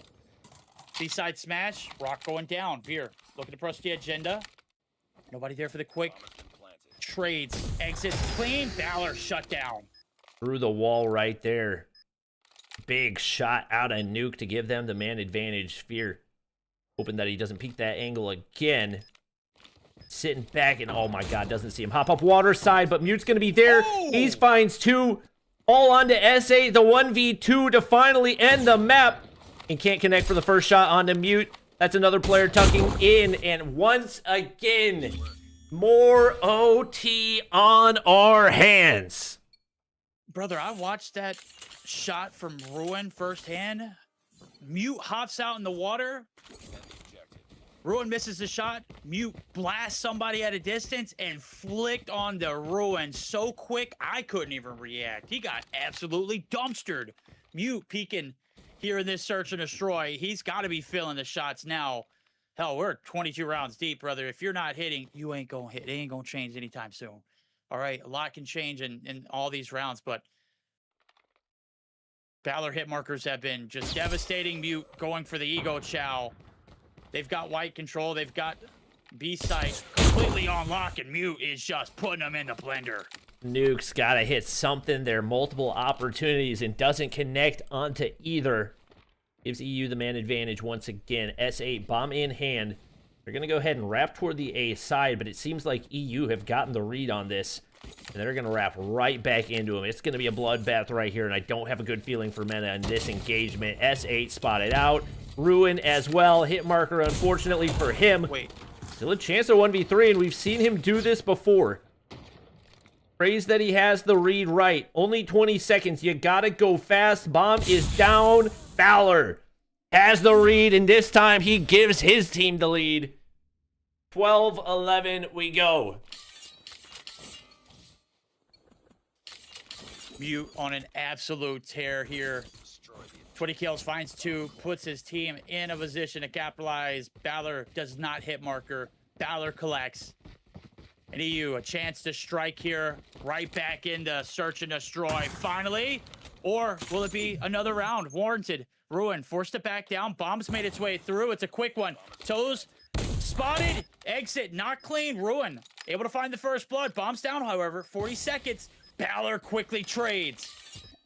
Absolutely massive. Doesn't get timing on the peak from mid by S8 right here, though. But it's now on to S8 for the 1v2. Mute is there. 24 rounds of S&D later. And EU find a way to take the lead in the series. I highly discredited Balor in my closing statements in the round before. I said it'd take... If you haven't gotten heated up by, now you're not coming online here in the search and destroy. He stepped up when it mattered most. He finds those 2 kills, the trade that's more important. Ruin getting out of the equation. We know how much of a damn problem he can be. And well, they collect on that last kill. EU strike back. They take the lead here in this grand finals, and we've got ourselves a series, Bobby. At this point, Bobby regretting adding OT. Yeah, I'm not going to lie. You might be onto something right there, because good night. We literally just played 2 S&Ds in one. EU, deliver. Okay, I was gonna give Brody the opportunity to suggest a map, and he said crash control. So we're not giving What? Brody the opportunity to suggest maps anymore. Yeah, you're revoked, brother. Let's see. I'm trying to look at what is available. I'm breaking the rules here. I'm speaking. All right, listen. No, Listen. Crash is garbage. I don't want to see Crash in any of my tournaments ever. What was the other option? What was the? There's 100 other options. I'm just not watching Firing Crash. range. Listen, brother, I'm tired of seeing firing range in every freaking Call of Duty mobile series. Okay, choose something else. Anything but Crash. Apparently, Nuketown controls a thing. Yep, go Nuketown. Do Nuketown. Nuketown it is. All right. All right, here we go. Nuketown control. Let's get it poppin'. Oh my god. I'm gonna need you to fill for a second. That was the longest search and destroy of all time, and my face cam keeps overheating, so I have to set up my cooler real quick. Okay, you got it, brother. We've got Nuketown control on the agenda, ladies and gentlemen. If you're just now tuning in, you've missed out on quite possibly the best search and destroy we've seen so far today. Goes to 24 rounds. Balor closes it out with 2 kills for himself, and the crew goes absolutely crazy. Chad is actually catching up to the idea, brother. You were getting torched in the comments, and I just don't understand. I don't get it. For it. Look, brother, Crash and COD Mobile do not go. They don't. Oh go yeah, well no, together. it's a terrible map. But then again, we literally did just have Rush at the start of this series. Rush at the start of the series. Rust at the start of the series. Yeah, but that's Mind a you. classic. That's a classic. Everybody loves. Yeah, Rust. not for a hard point. Fair. That is fair. But Crash, dude, that's an L, man. I don't think I've ever. All right, seen I'm here. I'm anybody here. take it. Guys, Okay, I was all just right, I'm here, I'm listen. here, I I'm was here. just looking at the map set. That's all. I was just looking at the map set and seeing what was available. That's what I went for. Oh, Nuketown's fine. Then. Go. Brody said the first thing that came to mind. We're gonna have to tell him how to filter his thoughts. All right. Here we go. S8 finding his shot early. Mena connecting for a couple more. EU back in the lead. Keep in mind they got that map advantage. Oh my, Nuke would love to go big here, but can't quite connect, and Balor sliding on through. Does get traded out, but it's S8. The Lobby Demon back on his usual timing. 5 kills already off the start. Oh my gosh. Yeah, he has a hell of a heady there on the car. You know, if you play 1v1s on this map, you got that position. You're just raging if you're the opposition. Oh man, control here. Quite literally brutal. If you get those lines set up, ruin, nuke, piece it. Getting down to spawn is absolutely chaos and hell. S8 right back to his shenanigans. 8 kills on board so far. A hefty life lead. EU not handling it well. I feel like S8 has played control on this map before because he is absolutely abusing every angle possible. You know what? And especially the fact that you can see through the windows. I mean, this is just an absolute nightmare. They finally take him down. That has been such a tall task as they are able to clear one out of the top window. That's Veer and Mute combining for a couple, and they finally get hopped on, especially with a player in forward position. This is going to put some pressure onto MENA, but who else but S8 to come on through this time? He's going to change headies. Now working the truck, and he finds another onto Balor. Brothers putting in overtime here. Making up for everything to happen in the search and destroy. He did get heated up towards the end, but it was just not enough. S8 putting him in the blender, brother. He's got 15. There are 30 lives. 15, Bobby. God dang. We're gonna have to start flagging him on those pumps on the mid-side truck, though. That was nasty work. That was truly just abusive behavior right there. Nuke's going to be able to open up this time around. If they get that dominate here on the offense, things could be looking really scary. Early players onto both objectives. But once again, you let him get here, he is going to abuse that heady. Not able to make the second connect and finally get shut down, so EU get a little bit of an advantage. Mute, 7 kills on the board and continues to move forward, looking to set up the spawn trap here. Maybe a tad aggressive. Hit marker onto S8 in the top side. Once again, that pressure is there. Got to execute with the shots, though. Yeah, you do. I mean, I don't know. I'm not a fan of pushing up all the way, but hey, if you're mute and you're just that damn elusive, have at it, buddy. You have to be checked here in this instance, and he is hitting shots to go along with it. A response needed, and he has rose up to the occasion. Head glitch on the flip side of things. Veer's looking to put you back in the blender and give you a taste of your own medicine. So time's now being dwindled through, and Veer just playing it cheesy. You know this angle. We saw it a lot last round. He is yet to be taken out. S8 finally with the slide, able to get two. And new life here for Mena here on the second objective. Oh my God. Golly. He's not missing. A one-man full wipe. It shows you it's not just the position, because if he can take you out of it, you will instantly take it back. Now he is up to 23-6. Absolutely stupid numbers out of him, and he's not slowing down. Picks up another one player through the mid-map. I don't think he spotted out Mute, but he'll get the opportunity on the second shot. It connects as well. Working on the EMP. 25 kills on the board. Yeah, he's single-handedly the reason why they've been able to capture 4 ticks on progress. He's got 26. He's not slowing down, Bobby. He had 15 in the first round. 15, brother, and around us. Control. He's getting more. Mute. Gonna be the next man up. He's made it across the middle of the map. Veer, dumpstered. Mute, hello, have you met S8R? Yeah, he's him.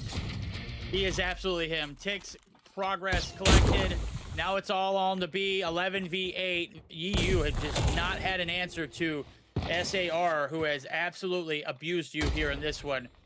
Might have to call the police on him. Nah, this is just an S8 spectating video. That's all that this is. Balor gets one to go right there.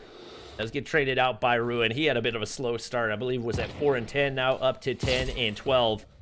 And continuing to stack kills right here is seeming like it is only a matter of time. Thought that we might see things change substantially with the side flip, but EU have not looked any more dominant here on the defensive. Yep, they're down to 2. Balor last man up.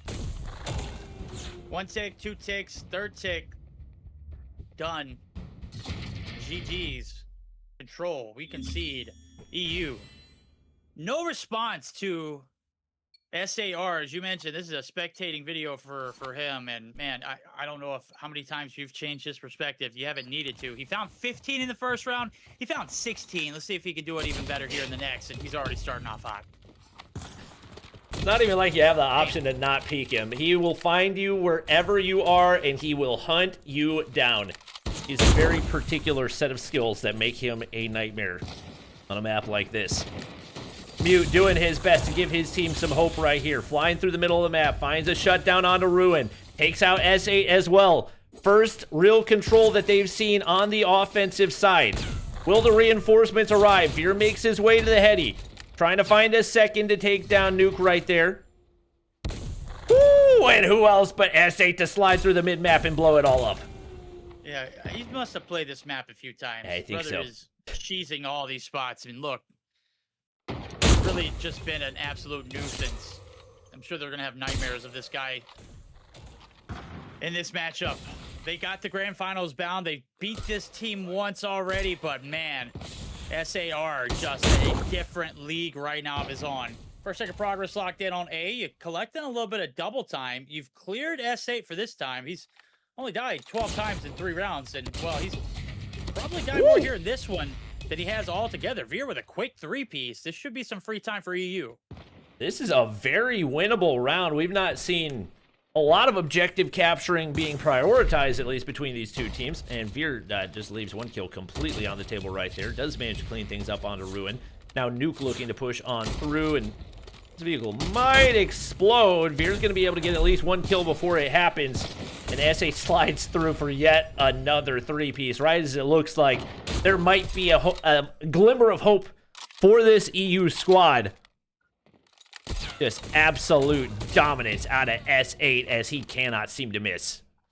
Yeah, he's just on from 1 kill to the next. He's 41 and 14. That killer instinct. Yeah, dude, come on now. Brother, somebody. Just terrorizing EU right now. Mena.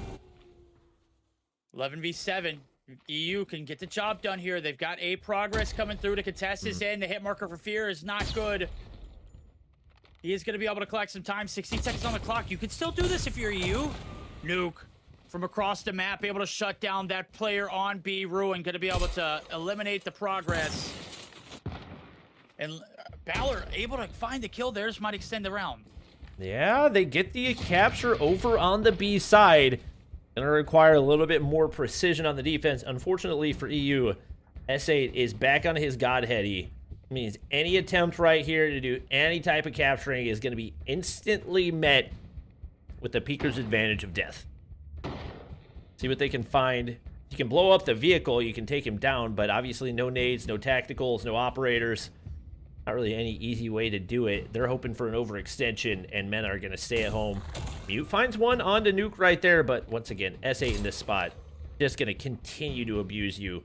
Only 34 seconds for them to make a play. Gotta be like raging. Just clear this guy. Got a good shot. There it is. Veer able to find the first. Takes down S8. That's elusive. No respawns. No respawns. It's all up to him. They lost Balor earlier. Mute out of the equation too. And even when he is dead, he is a factor. I'm sure he you know, S8 found all these kills. He's right back to his spot. 12 seconds. 1v6 in a dream. Bobby, this one's done. Absolutely brutal there. There's just not much. I respect Fear going for the clip off the top rope right here. Looking for something on the S8 after being farmed all game. It's a 3-0 in the Nuketown control. S8 back to his usual shenanigans there. That is dominance through and through. Oh boy. We're in for a long grand finals. I told the wife I'd be done by about noon or 12:30. I told her one, and it's not gonna happen. Oh yeah, we messed up, brother. We messed up. We lied. We didn't account for a 24-round search and destroy. We didn't account. Well, that was a quick one. Thank God, SAR. He realizes what's up for grabs. 44 kills through 3 rounds, Bobby. I don't even know the math on that. It's a lot. 15, almost 15. 15 around. 15 around. That's crazy. 3 deaths Dude. around. You're killing 30 at 30 lives. You're getting 15 of those.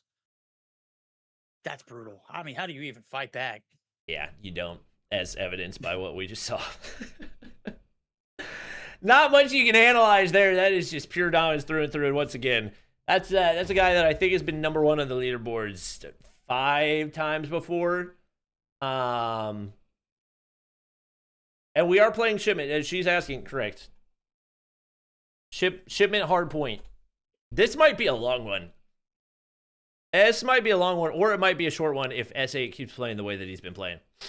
Brother, if he puts up a performance like that, you might as well just throw the right flag up, brother. Just call it quits. Just go to the search. I mean, you had to fight tooth and nail for that one. Now you're getting in a shipment, brother. You thought the cheese was bad on the Nuketown control. I could imagine how many hours this guy's got in this mode and this map combo. I'm being told. Oh no, okay. I thought I was being told that we can't change the score limit on shipment. I was about to be really confused. Okay, we got the score limit increased to 200. We go. Once again, with the way the S8's hitting on these close range maps, on these close range maps, he's just got so much of an advantage because the combo of his movement and his aim, tough to respond with. You get your content creator on your squad that's playing like this, and it makes playing on the opposite team 100 times more difficult. Absolutely. I mean, difficult is one word. Infuriating is another. I would have probably rage quit, Bobby, after him squatting down behind that truck and just getting the peek through the window. Oh, it's just so infuriating. You know, you've been in those positions, especially in 1v1s where guys get there and they just don't move. It's like, how do you even counter that? You don't. You just get pieced through the hole out and you're just embarrassed for the remainder of the time. These pro players, you know, they're not used to getting their egos waxed like that. And especially not from a content creator. S8R putting you in the blender of death. Let's see if they can bounce back on shipment. Oof. Gonna be a brutal one. They gotta brace themselves. What's the series score? 2-2. 2-2. Oh God. All right. Yeah, this is gonna be a long series. All right. Here we go. Into the hardpoint shipment.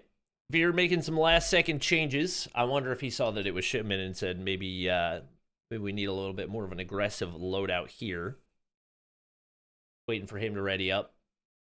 And we'll be good to go.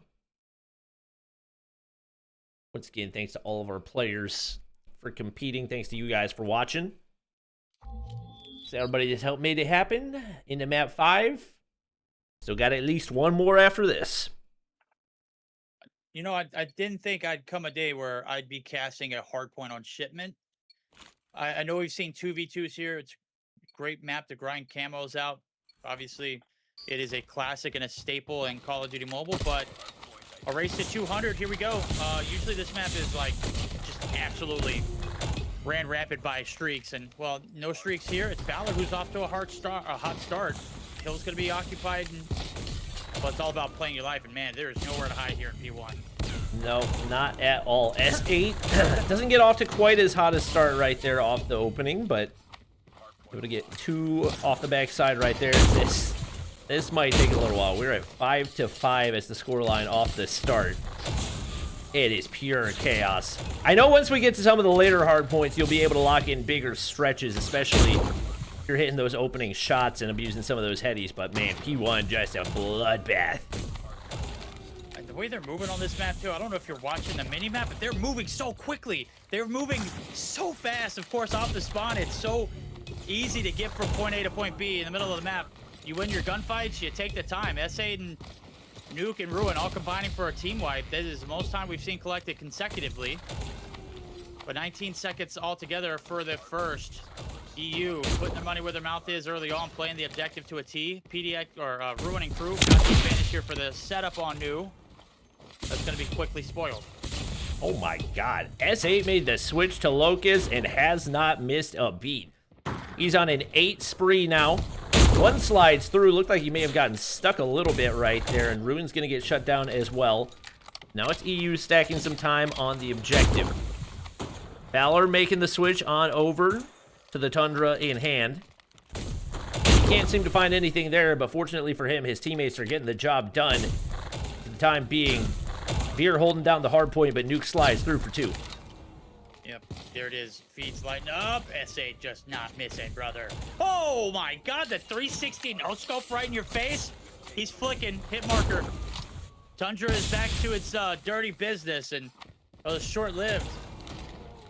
Hill's going to be occupied in blue, though, for the last 10 seconds. Here comes Nuke and Ruin. Hello. Point blank, Nuke.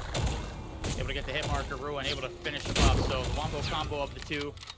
Enough for a little bit of time, but again, this map's so damn small, it's very hard to clear 5 to 10 seconds without being absolutely ego checked. S8 slides out, looking for a big kill right here to give them some breathing room on P4. Not going to be able to happen, at least not for all of them, and now it is, once again, just an absolute mess. Nuke accidentally lets 2 people into the hard point right there. He gets completely pincered. Now Mute's starting to get going. Things could look a little bit dicey. With EU playing the OBJ the way that they have, we saw that on map number 1. The cohesiveness, the understanding of how to reinforce the point in a timely manner, and also the fact that Valor is having by far his best map yet. Absolutely. What a time to wake up here in the grand finals. Chance to strike back. It's even yet again on the board. Got waxed there in the Nuketown control. Right now, you're doing some waxing. You got plenty of overlook there. Mute gonna hop the objective to go along with it. Valor collecting a lot of uncontested time. And this hardpoint has been an absolute godsend for EU. They have run away with this lead. They are damn near to 100 points, Bobby. We get geared up for another chaotic peak P1. Yeah, we get Nuke not looking nearly as comfortable on this map, and it feels like that has been probably the biggest difference, with everybody else pretty much pacing evenly. 8 and 20 on a map that is that small. You've got to be finding your kills to maximize anything that you want to make happen. And that's going to be another full wipe for EU, and Mute is still farming. It's a hit marker on the last one. Once again, stacking time in a big way. Didn't quite expect this to go the way that it has. It is really difficult to spectate these guys. Every time I switch to somebody, they're dead. I'm looking at it. Everyone is just like, am I clicking this person? They're grayed out. They're dead. Click over to the next person. Dead. Back and forth. I can't even keep up, Bobby. It's just all-out chaos, carnage, mayhem. Collected some time here, B1. It's the most we've seen on consecutive timings. Veer, quick two-piece of retaliation. Just when you think the times are getting better. And it turns tides, tables. Brother, I'm done. I'm completely brain rotted after this. I don't know how I'm going to be able to keep my maintained focus. Yeah, my brain was toasted coming in today. It is extra toast now. S8 with a nice little feed at the end, but once again, squad is not in position to pick up the hard point time, and taking a long time to rotate on this as well. Balor's able to get one right there, slides through, can't find a second, but once again, EU stacking time, now up by 70 points. And it looks like it's chaos, and there's not a lot of things that are happening that are separating the two teams, but you can tell based on the scoreline that that is very much not the case. No. And you can count for Mute and Veer, who are popping off there with 30-plus kills. But you also got to consider Balor, who's collected a ton of time. He's already got 72 seconds. And, well, this crew making light work of the objective so far. I don't think they've dropped a single hardpoint map throughout this entire event. Man, I'd have to go back and check the numbers. It might be the case here, as Mute's going to be able to put the last shot in. No more contest time there through EU. A clean P3. Gather up P4. This is a great bounce back if they're going to do it. Yup. They've been absolutely piecing, locking down so much time. Veer with a rare miss here as he's got 37 on the board, and Ruin finally pops up to give his team an advantage there. They've got a lot of work to do. Down by 100 points in a shipment hardpoint. What the frick? How did Mute even hit that? Oh, brother. I was watching that too, and I was just like, oh, ain't no I was way. watching the POV of the guy that was on the point. He didn't even see him. Dumpstered. No, dumpstered, brother. Oh, he didn't hit that one, though. S8 able to snake his way in. He's played his life. Balor contesting, doing a great job of taking up some time. But again, it's a flip and a back and a flip and a back. And, well, we flip back to the objective. And, well, S8's still here, soaking up all the time he can get. Praying for a miracle. You get 3 people swinging you at once. Not much of a chance that you can do anything there. Mute back on his shenanigans. Veer, 40-plus kills. My God, he's been farming. Balor, once again, not the best map out of him, but has gotten a lot of hardpoint time for his squad. Gets another kill to go. And once again, Nuke continues to lag behind. He's been such a consistent contributor for this meta squad. Having him so far below the rest is going to make it a nightmare to try to keep up. But S8 still doing everything that he can. Yeah, you got to hold him off for 28, 25 seconds. It's impossible. With how mixy this map is and how fast-paced, it's impossible. 18 seconds in a dream. You need 100 if you're the flip side of things. Pop up there from SAR, brother. I'm functioning on a high intensity, but I can't happen. It can't happen. I'm literally stumbling. S8 and crew, they stumble. This map's over. 12 seconds left. Just end it, EU. Just end it. See if you can put him away here. Veer up to 48 kills on the board. You need one good break and a couple seconds of time. SA, once again, praying for a miracle. 51. But there's only so much that one man can do. Continues to lock in time. Ruin goes on a bit of a spree. Once again, not a bad map for him. 38, but S8's on the hunt for people that are not on the objective. You got to get that clearance where it matters most. Ruin trying to slide through, keeping the map alive, and he'll be able to do that. Being first entry here on P2 is absolutely huge, but he gets spotted out. Veer puts him in the dumpster, and that should be enough to close out the map. Mute, hop, point. Oh my God. Oh my God. They don't want to end it. 199. Veer. Veer. Finish him. Finish him. Bro, there's no way. S8. Wait. Okay. Oh, he hopped off the point. Oh, didn't even die. That's tough. I feel like that Patrick meme. You know, the one where the drool's just falling out of his face? I'm Kentucky Fried, brother. I'm barbecue chicken. I'm smoked ribs. I'm all the above. I am completely toasty. 200 to 127. I'll try not to stumble in my words as I move forward. S8R, 54 and 35. Minute on the clock, not enough. Veer, 54, 38, 59. Balor doesn't really do much in the kill department again, but he doesn't go 15 and 45 with 38 seconds. That is massive. and they hand Mana their first ever loss here in the hardpoint throughout this entire event. Oh my gosh, my brain's so fried that I didn't even stay to look at the stats. We're just gonna keep on going. We're getting ready to head into Control. People asking for S&D maps because it's map advantage. Control goes up next. Let me take a look. I need some more order, so we might stick with whatever I had originally said was going to be in the map setup, because my brain is freaking toast after that one. I'm good for Rush. I haven't seen Rush in a very long time. I haven't seen it in Call of Duty Mobile that much either, though. So, all right. One of my favorites. I think that was it a staple of Black Ops 2 or was it a DLC? I can't remember. Huge time for COD. When this was introduced, a lot of dopamine whenever I hop into this map alone. I've spent a lot of time here back in the day. All right. Opportunity for EU to put this one away. It has been a grueler of a day. Definitely probably the most matches we've ever run in a Bobby tournament, because I think usually we have those lower bracket matches happening off stream. So it has been a pure chaos all the way through, but we got all of our players ready up. Rush Control. Rush Control heading in to technically map number 6 of the series, including the map advantage off the start here. Let's see if they've got what it takes to close it out. Okay. Match point. Will they be able to win? Bobby's first ever Sniper World Cup comes down to this moment. Minna, what are you made of? EU, will you give Brody the satisfaction of telling us we were wrong and he was right? God, I hope not, but also plan on seeing this one in here. We'll see now. Veer opens up with the first blood over towards this mid-site adjustment over towards the A site. S8R's on the prowl. Balor last man standing. Balor taken down. S8 still alive. Live's pretty even off the start right here. Big shot for him. Gonna keep abusing these headies, although forced to move off, but Mute can't do anything about it. Veer with the only kills on the board so far for EU. And SA continues to fry. Mute has got to get going. It's been such a crucial factor for them. Big shot onto Ruin. Once again, no progress onto either of these objectives so far. 3 lives between them. SA pushes into the spawn. Yeah, he's got 5 already off the bat. Gonna continue to push the agenda. Inside the room they go yet again.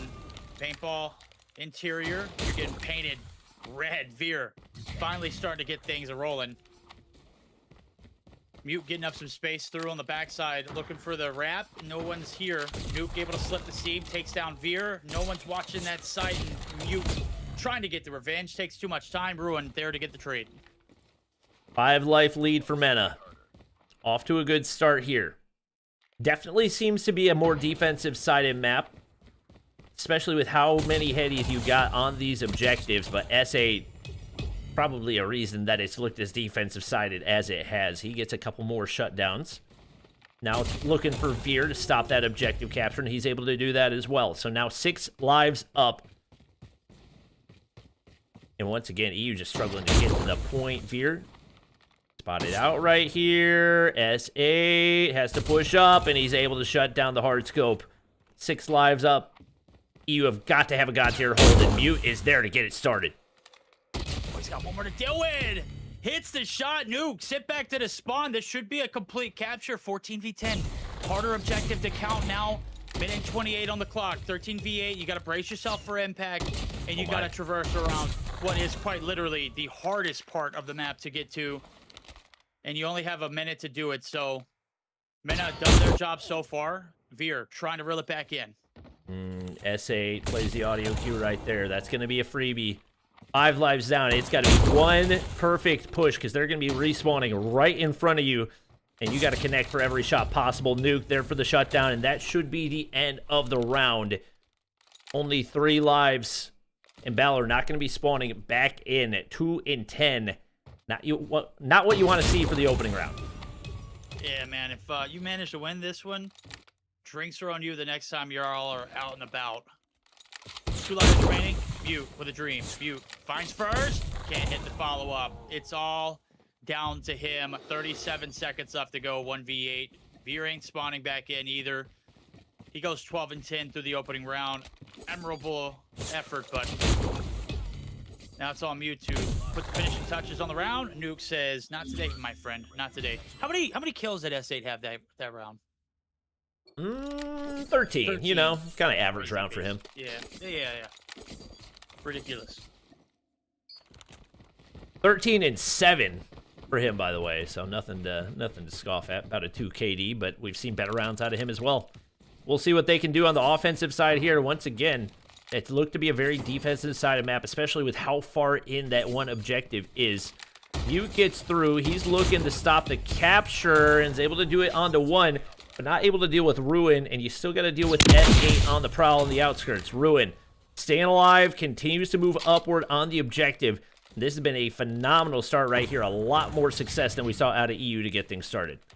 Yeah, first wave successful. You still got Nuke here. You still got Ruin.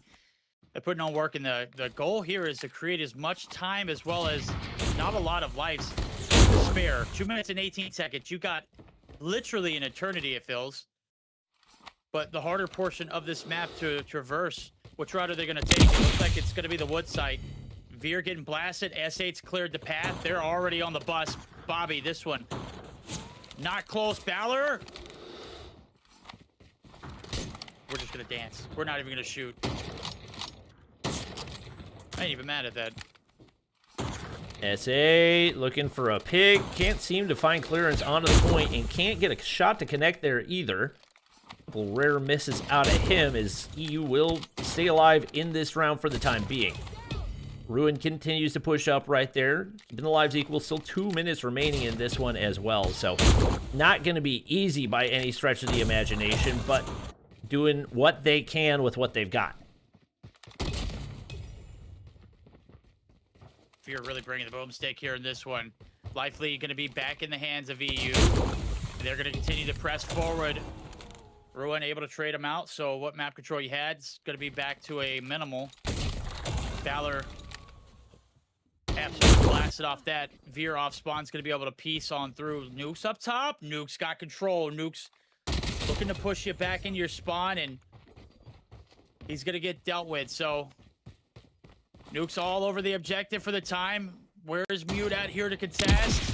It's not happening. Balor's going to be able to find the kill here in this round. That's going to provide some excellent coverage here on this objective. They've still not dealt with S8. They had no idea he was all the way in their spawn. Now he's going to look to stop the clock once again, although Mute there for the trade. Again, it's been tedious. Hasn't been pretty, but they're getting the job done. The big question is, will they actually be able to manage to win an offensive round? Because that is the much bigger task at hand. They're going toe-to-toe here on the defense while getting absolutely steamrolled in the previous round. So Veer's going to be able to pick one up here. They do take the life lead, and it looks like they should be able to get the job done. That B objective just incredibly difficult to make your way over to, and then even if you do, players respawning right next to you. Mute and be able to deal with one more, and once again, S8. No progress here on the objective. Wait. S8. Wait. Movement's crisp, shots cleaner. They got the break. First stick of progress, lock it in. S8. Where are they spawning One at? in the top side, what the? That is Wait, did one spawn in the middle of the map? Yes. That's what, and they're down to 2. Veer's out of the equation. He's not spawning back in. This is doable. Oh my gosh. S8 might have done it. Oh my gosh, he single-handedly flips out those spawns. Mute able to do some damage here. Balor still alive, but only 5 kills on the board for him. Got to get one to connect right here. What can you bring to the table? Nothing. Ruin is there. 21 kills to his name. We haven't talked about him as much, but once again, has been the right-hand man to S8 so far in this event. Still winnable for EU. Mute and Balor have got to be perfect, though, and now it's all down to Mute. 1v4 gets the first. Nothing more. Oh, brother. 2 rounds in a row, the controls have been just as lopsided. Both times. That one significantly closer, but results still the same. We are on map point, game 7 bound. If EU can't reel it back in, not a successful first attempt on the attack. Looks like they're not going to be going straight for that easier objective. First lives through. Ruin dancing circles around you, though. And Nuke's going to be able to find another. That's a complete wipe. And look at that. They are all the way back in Narnia, getting pushed back deep, Bobby. Man. Oh, man. And SH just abusing him. He has walked straight through to spawn. It's already 4 lives up, and EU not getting any closer to leaving Veer. That one was served up to you on a silver platter. I think it's Nuke that's made his way all the way into the spawn as they continue to just pound them into the ground here on Rush. Yeah, they're putting them to the mattress right now. This is brutal. Oh, man. Ruin all the way deep spawns. It doesn't matter if you make it through. As soon as someone respawns in for the flip side of things, you're getting pieced. Oh, my. It's been absolutely critical. Ruin all the way back in. Oh, my. Waits for the spawn, waits for the protection to go away, and he is in your raw, brother. This is just mean. Hit marker right there. Balor might actually be able to escape right there. He's probably going to see, hey, guys, can I get a little bit of help? Veer will suffer the same fate as Ruin is just going to keep on peeking and unpeeking off this heady. Veer is trying to stop the bleeding, but it is absolutely too little, too late here in this one. 21 seconds for them to get everything captured. We saw what a nightmare that B objective is. Or A objective. Either one, it doesn't matter. It's a nightmare just being in the lobby with these guys. Control, you have been, I mean, just absolutely manhandled.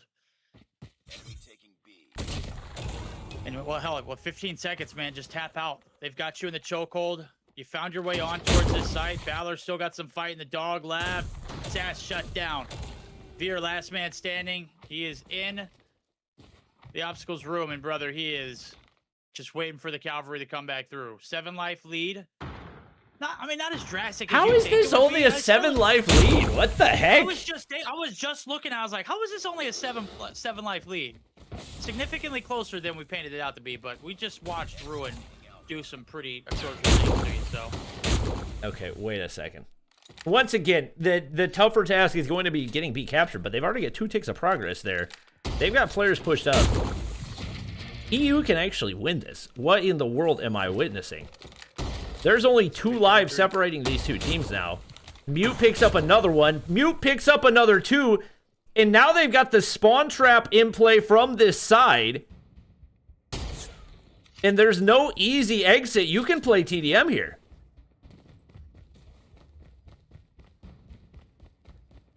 Two v 3 moving forward. 10v10. 45 seconds on the clock. Mute on a route. And Veer missing the shots, but he follows up. Balor's already gone. Yeah, he's been gone. Oh, has he? Okay. Yeah, he's been gone. Yeah, it's a 2v3 with a 10v10 on the clock. Oh boy. 30 seconds ago, Mute's been shut down. They have no map control. You play this as a TDM, you're gonna lose out on time. You've got to find a way to stop this clock. Yeah, time is absolutely your biggest enemy right now. Get Veer with the hop up into the top side. He doesn't know Nuke's right there. Reads it to perfection. Mute trying his best to get back to the point, but only 6 seconds. You have no ability to play this tactically. You just got to run on and pray that the quick scopes hit. Gets on, stops the clock. Veer is able to find one, but man, just so few options, and that should be the final kill. Meta made that a little bit closer than it needed to be, but they do lock in the win, and we're headed to map number 7. Oof. I have to buy my wife a really nice dinner tomorrow. You heard it here first. We got 5-star dinners incoming. Norway to first to strike in that matchup too. Ooh. I just watched it on my phone. I had it on the background. Holland? Caught it at a perfect time too. So he was celebrating. It doesn't look like he's celebrating. They might be calling it back. No, he's got it. Okay. 3-0. It was a quick one. A little drugged out there towards the end, but nonetheless, Mena strike quickly back in. Tie us up. We are in what is going to be our last round or last game of this best of 7, Bobby. Yeah, I'm just gonna go ahead and tell the admins ready. We gotta get this. You gotta get this freaking moving. Oh my gosh, I did not anticipate so many things of this. The freaking 24 round S&D going to map 7. These boys have delivered. You gotta give them credit. Bobby ain't streaming anytime soon. Yeah, I might take a week off CDM or something. That's right. That sounds about right. Oh, You're gonna have the weekend man. all to yourself, though, man. I've got EU on the game plan. I won't have time to do anything Saturday and Sunday. All right, we'll see. We'll see. We'll see. Oh wait, I gotta download Favela too. Yikes! All right, All right, chat, here we go. You guys have stuck with us all the way through. This is the time. One shining moment. Who will be crowned Call of Duty Mobile Sniper Champions of the World? Time to find out.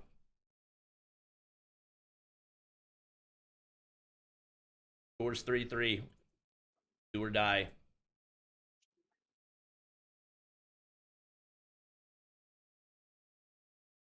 loser still gets a pretty solid chunk of that prize pool, but obviously you're fighting for that 4K. You spent this much time in, and there's only 3 players to split it between, Bobby.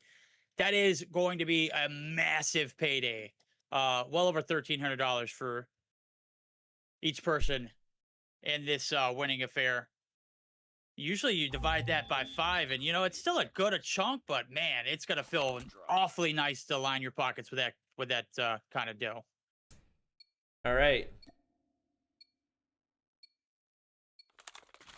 All right, here we go.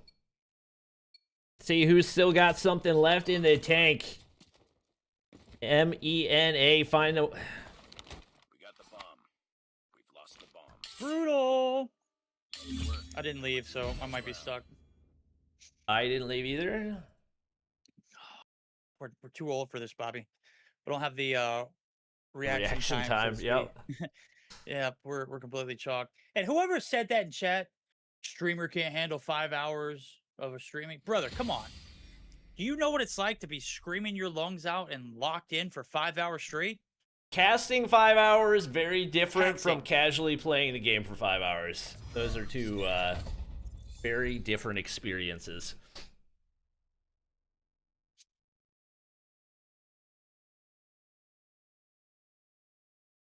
I've done a 24-hour stream before. If I tried to do a 24-hour cast, I would literally die by hour 9.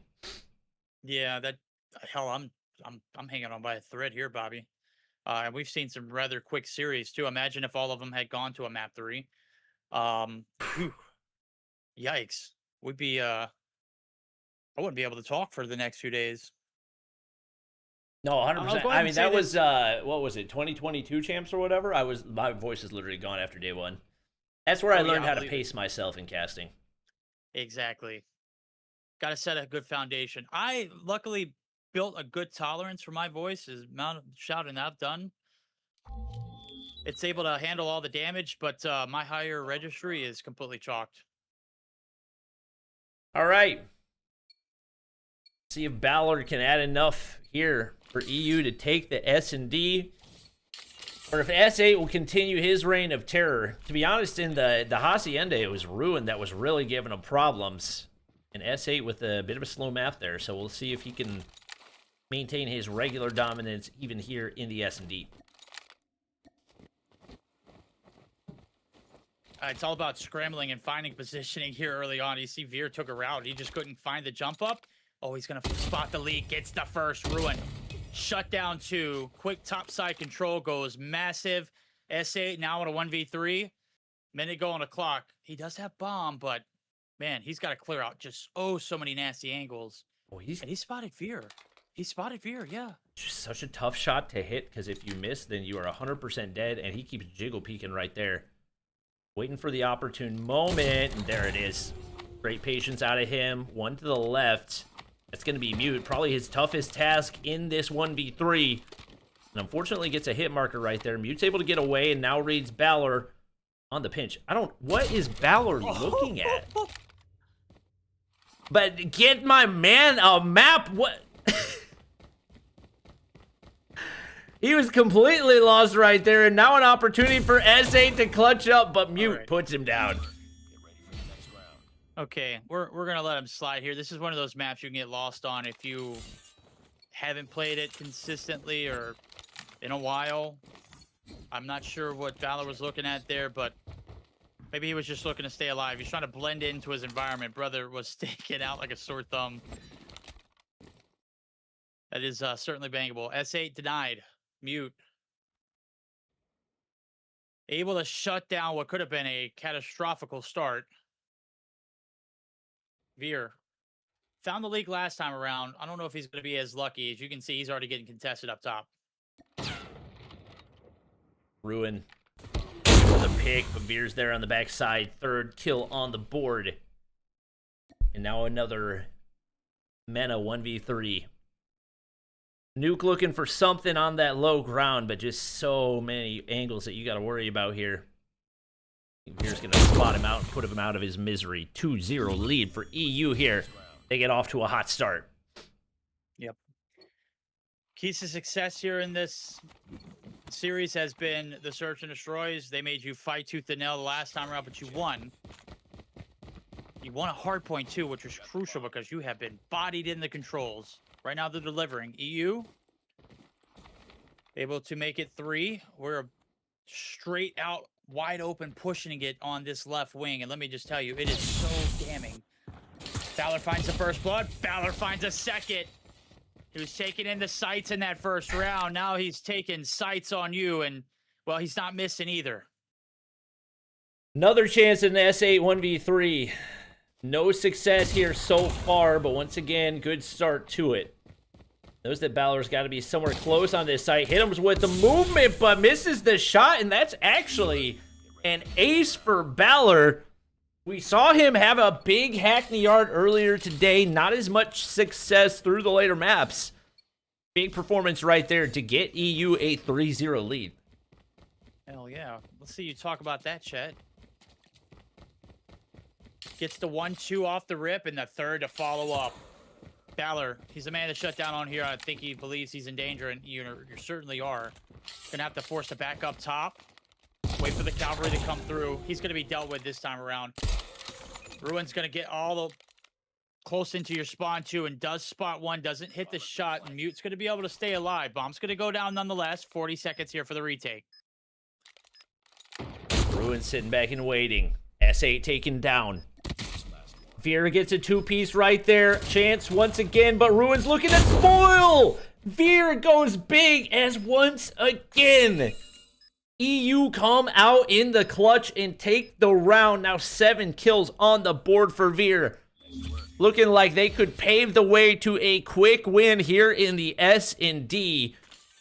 And just no sense of direction for Team Mena here on the offense. I mean, you've been griefed here 4 rounds in a row. You get sniffed out in the first, the second, third, and fourth. Just absolutely brutal. Veer doesn't open up with the first blood this time around. Mute does. It's a kill nonetheless for the boys from EU. And yeah, again, trying to pick up the pieces. Had the player advantage last go around. Just didn't account for Veer going massive.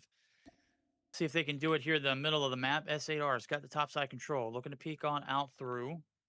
Nobody out in abundance. Ruin's down below him. Oh my god. Gets the worst timing as Veer hops out and puts him in the dirt. And this is what, third, fourth 1v3 that we've seen for S8. Just no success for anybody on this squad early on in the rounds, and it has continued to set them up for really difficult scenarios. See what he can make out of this one, but once again, only 28 seconds. No easy way onto that bomb site. And he's just going to have to get aggressive and pray that he gets timing to go his way. Mute spots him out. No, make it Balor. Another kill on the board for him. Now up to 4, and EU absolutely running away with this one. 2 more rounds, and they will be crowned Bobby's first ever Sniper World Cup champions of the world. Reiterate that one again for me, Verdict. Ruin opening up with the first blood advantage in favor of Mena. They're down, Bobby, but they're not out. See if they can strike back. Mute up top here. Ruin in the middle of the street, completely unchecked. Mute, unsuspecting, gives up a lot of space. And SAR making a lot of noise. Mute able to collapse. That's going to be the advantage taken back away. Even when we've seen Mena find those first bloods, they just haven't been able to capitalize on them. Once again, nightmare scenario. Now you've got the bomb down as well. I'm not sure if Mute saw that getting dropped, but once again, they've got to try to collapse this, take the rooftop control away from him. He gets away. He knows exactly where they're going to be coming from as well. And Nuke's still sitting on a goose egg here. Got to find a way to contribute. He gets spotted out on the top side. I mean, Mute is completely trapped. No business winning that gunfight. Nuke finally gets on the board, but it's got to be a 1v2 for him. Yeah, he's got to collect the bomb, though. Valor can just sit pretty over here on this B site. And it's just so much map to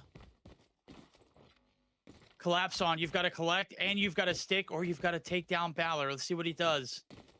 Bomb. Still not picked up. 10 seconds. Don't peek, Valor. Just sit down. This one's going to be expiration timing. It could not be worse. I don't think he realized he saw Valor. Did he? He did. Oh my gosh. He saw Valor and didn't realize it there. Absolutely brutal. Cat says the stream lag. It lagged for 104 frames. That shouldn't be very much, so it should be fixed now. Once again, it has been pure dominance for EU. We'll see if the side flip does them any favors for MENA. But man, oh man, have they struggled so far in this one. No map control. And you haven't really allowed for any close range engagements to allow S8 to get into his usual rhythm. And I think that's been a big factor in disrupting everything. Be a miracle, certainly. If they were to reel this one back in, they have to be flawless. Graces of a flip to save them. And maybe EU just to completely waft their shots. 6 rounds through, we've yet to find anything. First blood's in. Veer is hitting like a Mack truck. And that could be the nail getting hammered. Bobby, they might be able to put this one away. SA praying for a pick to be offered up, but once again, EU have looked more confident at every turn. Their high ground control has just been so much more convincing. Nuke's able to find one. Opportunity at 2, and S8's there for the 3rd, so it will not be a 7-0 this time around. Is it that defensive-sided that they could potentially turn things around and find a way to force OT anyway? Yeah, I mean, you saw in the first few rounds, the advantage went in favor of Mena. They weren't able to capitalize with that. And now it's back to the drawing board. Ruin able to firm the first blood. Mute's out of the equation. Need here to go absolutely crazy. Does find one in response. They've cleared the sights out. They're going to go ahead and get this rock. A minute and 10 now. Valor and Veer looking to clutch it up. S8R and Ruin looking to extend this search. I think this is the second bomb plant that we've seen the entire time. Just so difficult to make your way into those sites. But Veer, that one kill opens things up to make something possible right here. And Valor's pretty far away, so he can catch them on the pinch. Could be absolutely massive. Hits the cross right there. Ruin's going to find one, and now it's all down to Valor. Got to be a 1v2. Gets the first to go, but the second's not meant to be. Ruin goes big, and once again, MENA stay in the competition. Okay, lifelines.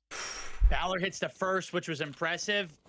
I mean, there's no way he gets spotted and anticipated, but still wins the gunfight. Can't seal the deal on the last one.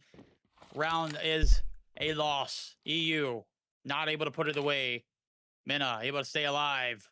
This search continues to go on.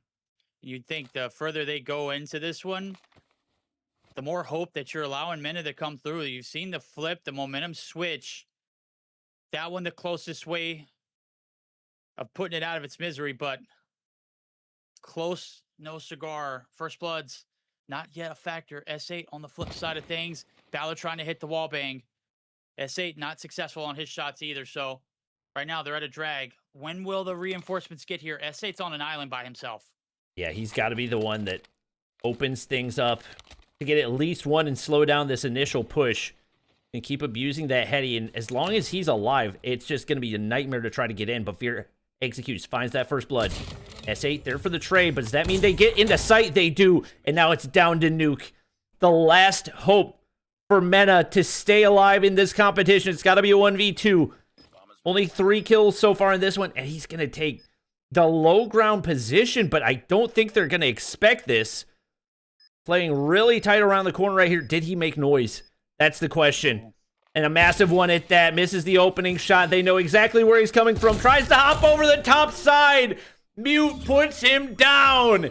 And EU are crowned your Call of Duty Mobile World Cup Sniper Champions.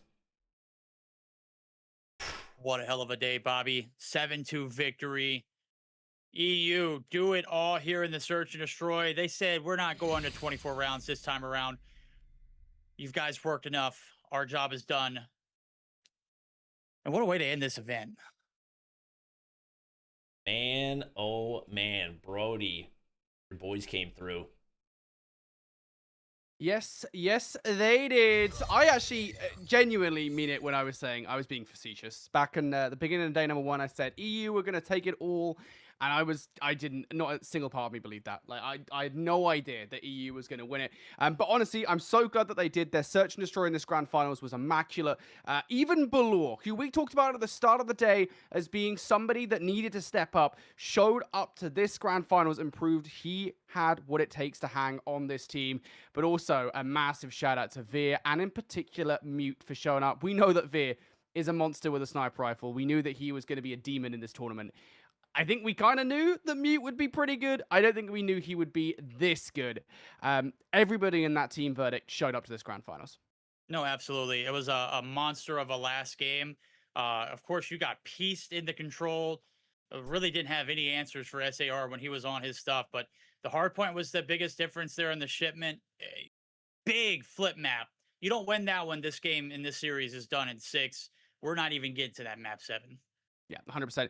Listen, Mena were definitely demons, though, in this grand finals, Bobby, particularly in the control. Like, SAR, he's got to be like a control king or something, because they ran through EU in those controls. Yeah, I don't really even know how to break it down, because there were so many maps that were incredibly one-sided, and it didn't really seem like there was a whole lot of pattern to it. It was just maybe the difference of Balor not quite being able to keep up and the rest of the squad struggling. But then on this shipment, they handled business as expected. So it was incredibly back and forth. I see people in chat asking who the third place team was. It was Team Multi-Region, featuring Spades from South America, Space from the United States, and Jesus Can Save You from Canada. So they will take home $1,000.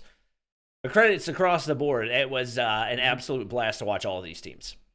Yeah, this might have been one of my favorite tournaments that you've run, Bobby. I think just in terms of the storylines we got here, we came into this tournament talking about Team Brazil, Team Philippines, and Team India being the big hitters, and for good reason, given what was on those rosters. And none of them make it even into the top 3, which is just insane. The fact that the Philippines and India are out in literally top 8 is wild. Again, congratulations to Team Europe, though. Would you believe that Europe is once again on top in a World Cup and USA are not?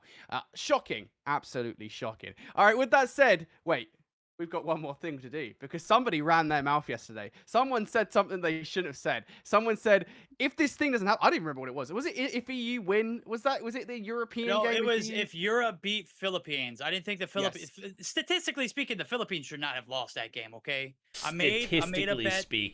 Statistically speaking, Kendi, Jai, and then Cisco's balled out in pretty much every single one of your events. He's always been able to hold his weight and just got completely outshined. So I do have a can of beans. I do have a change of t-shirt. I do got to go open because I don't have a change of can opener. I'm not getting this. I'm not getting my white shirt dirty, brother. I need to go open this can. Are you just sipping it, or like? No, I'm going to get full active bean. Why are you full screening me, brother? I have to full screen you. I've got to go open. Yeah, well, let me go open the can of beans and change shirts, and I got you. We'll take a minute, guys. Hang around, all right? It's like, you know how you hang around at the end of a Marvel movie for post-credits? That's what this is, okay? You've seen the tournaments, you've had some fun, you've seen Bobby and Verdict casting all the way through. Now you got to hang around because Verdict is about to get beamed as he deserved because he said something he should have said. He just never doubt Europe in a World Cup, okay? Because they will perform.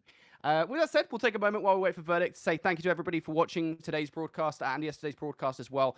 Really appreciate your support in the community, watching all these streams. Without you, it wouldn't be possible. Massive shout out to my co-casters in Bobby and Verdict for crushing it, as they always do on these broadcasts. Thank you to all of the players for showing up to this event and performing again, and to all of those that streamed. Really fun to see kind of the continued sort of like revolving door of players that we have participate in these, including some of the newer names. Having Mute here was fun. Having SAR back again was a real fun. And of course, shout out to our amazing administration team behind the scenes for putting all these things together. Without them, none of this would be possible. Before Verdict gets beamed up, is there any final words from you, Bobby?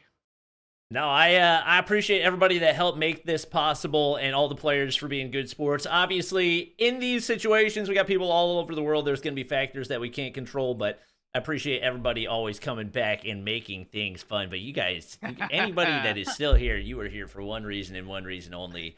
Let's eat some beans. Unleash the beans. What is that All right, let's spoon? do it. Oh, that's a ramen spoon. This is fine. For soup. This is for, getting your max. Oh, I don't value even know if I out. want to watch this. Oh my god, dude! Look how ugly these things are, brother. I need to hear the slurp, brother. These are the no sugar ones, right? Oh yeah, these are their no sugar added. Oh yeah, they're gonna taste so much worse than my beans. Oh my god, these are so terrible, dude. I'd imagine if they were sugary, they'd still be awful. Ugh. Do we have to sit here and watch you eat the whole thing, or can we just get like a video recording of you and I'll retweet? Oh, he's going okay. I'm committed, Bobby. All right. I gotta brace myself. All right. Just don't. You're not No, gonna throw up, right? No, I'm good. Okay. Yeah, we're good. Okay. All right, that's all I can take. I could barely take 3. All right. I that's watching you eat it is punishment torturous? enough for me. So that's that's sufficient. Yeah. All right. guys. Listen, I would have done better than that, but it's okay. For one, Really? as per usual, I'm disappointed in your performance. You could have guzzled more beans, in my opinion. You but, know what? Whatever. This isn't the first time I've been told I was disappointed in my performance. So I'll take it on the chin, just like I've done multiple times in the past. Beans for the win, I guess. Okay, all right. And with that, that is the Bobby Plays Sniper World Cup. Thank you, everybody, for tuning in. Once again, thank you to Bobby and Verdict for joining me on this broadcast. And a massive thank you to Call of Duty Mobile for supporting this broadcast. Thank you, everybody. Appreciate all of you. Have a good rest of your day.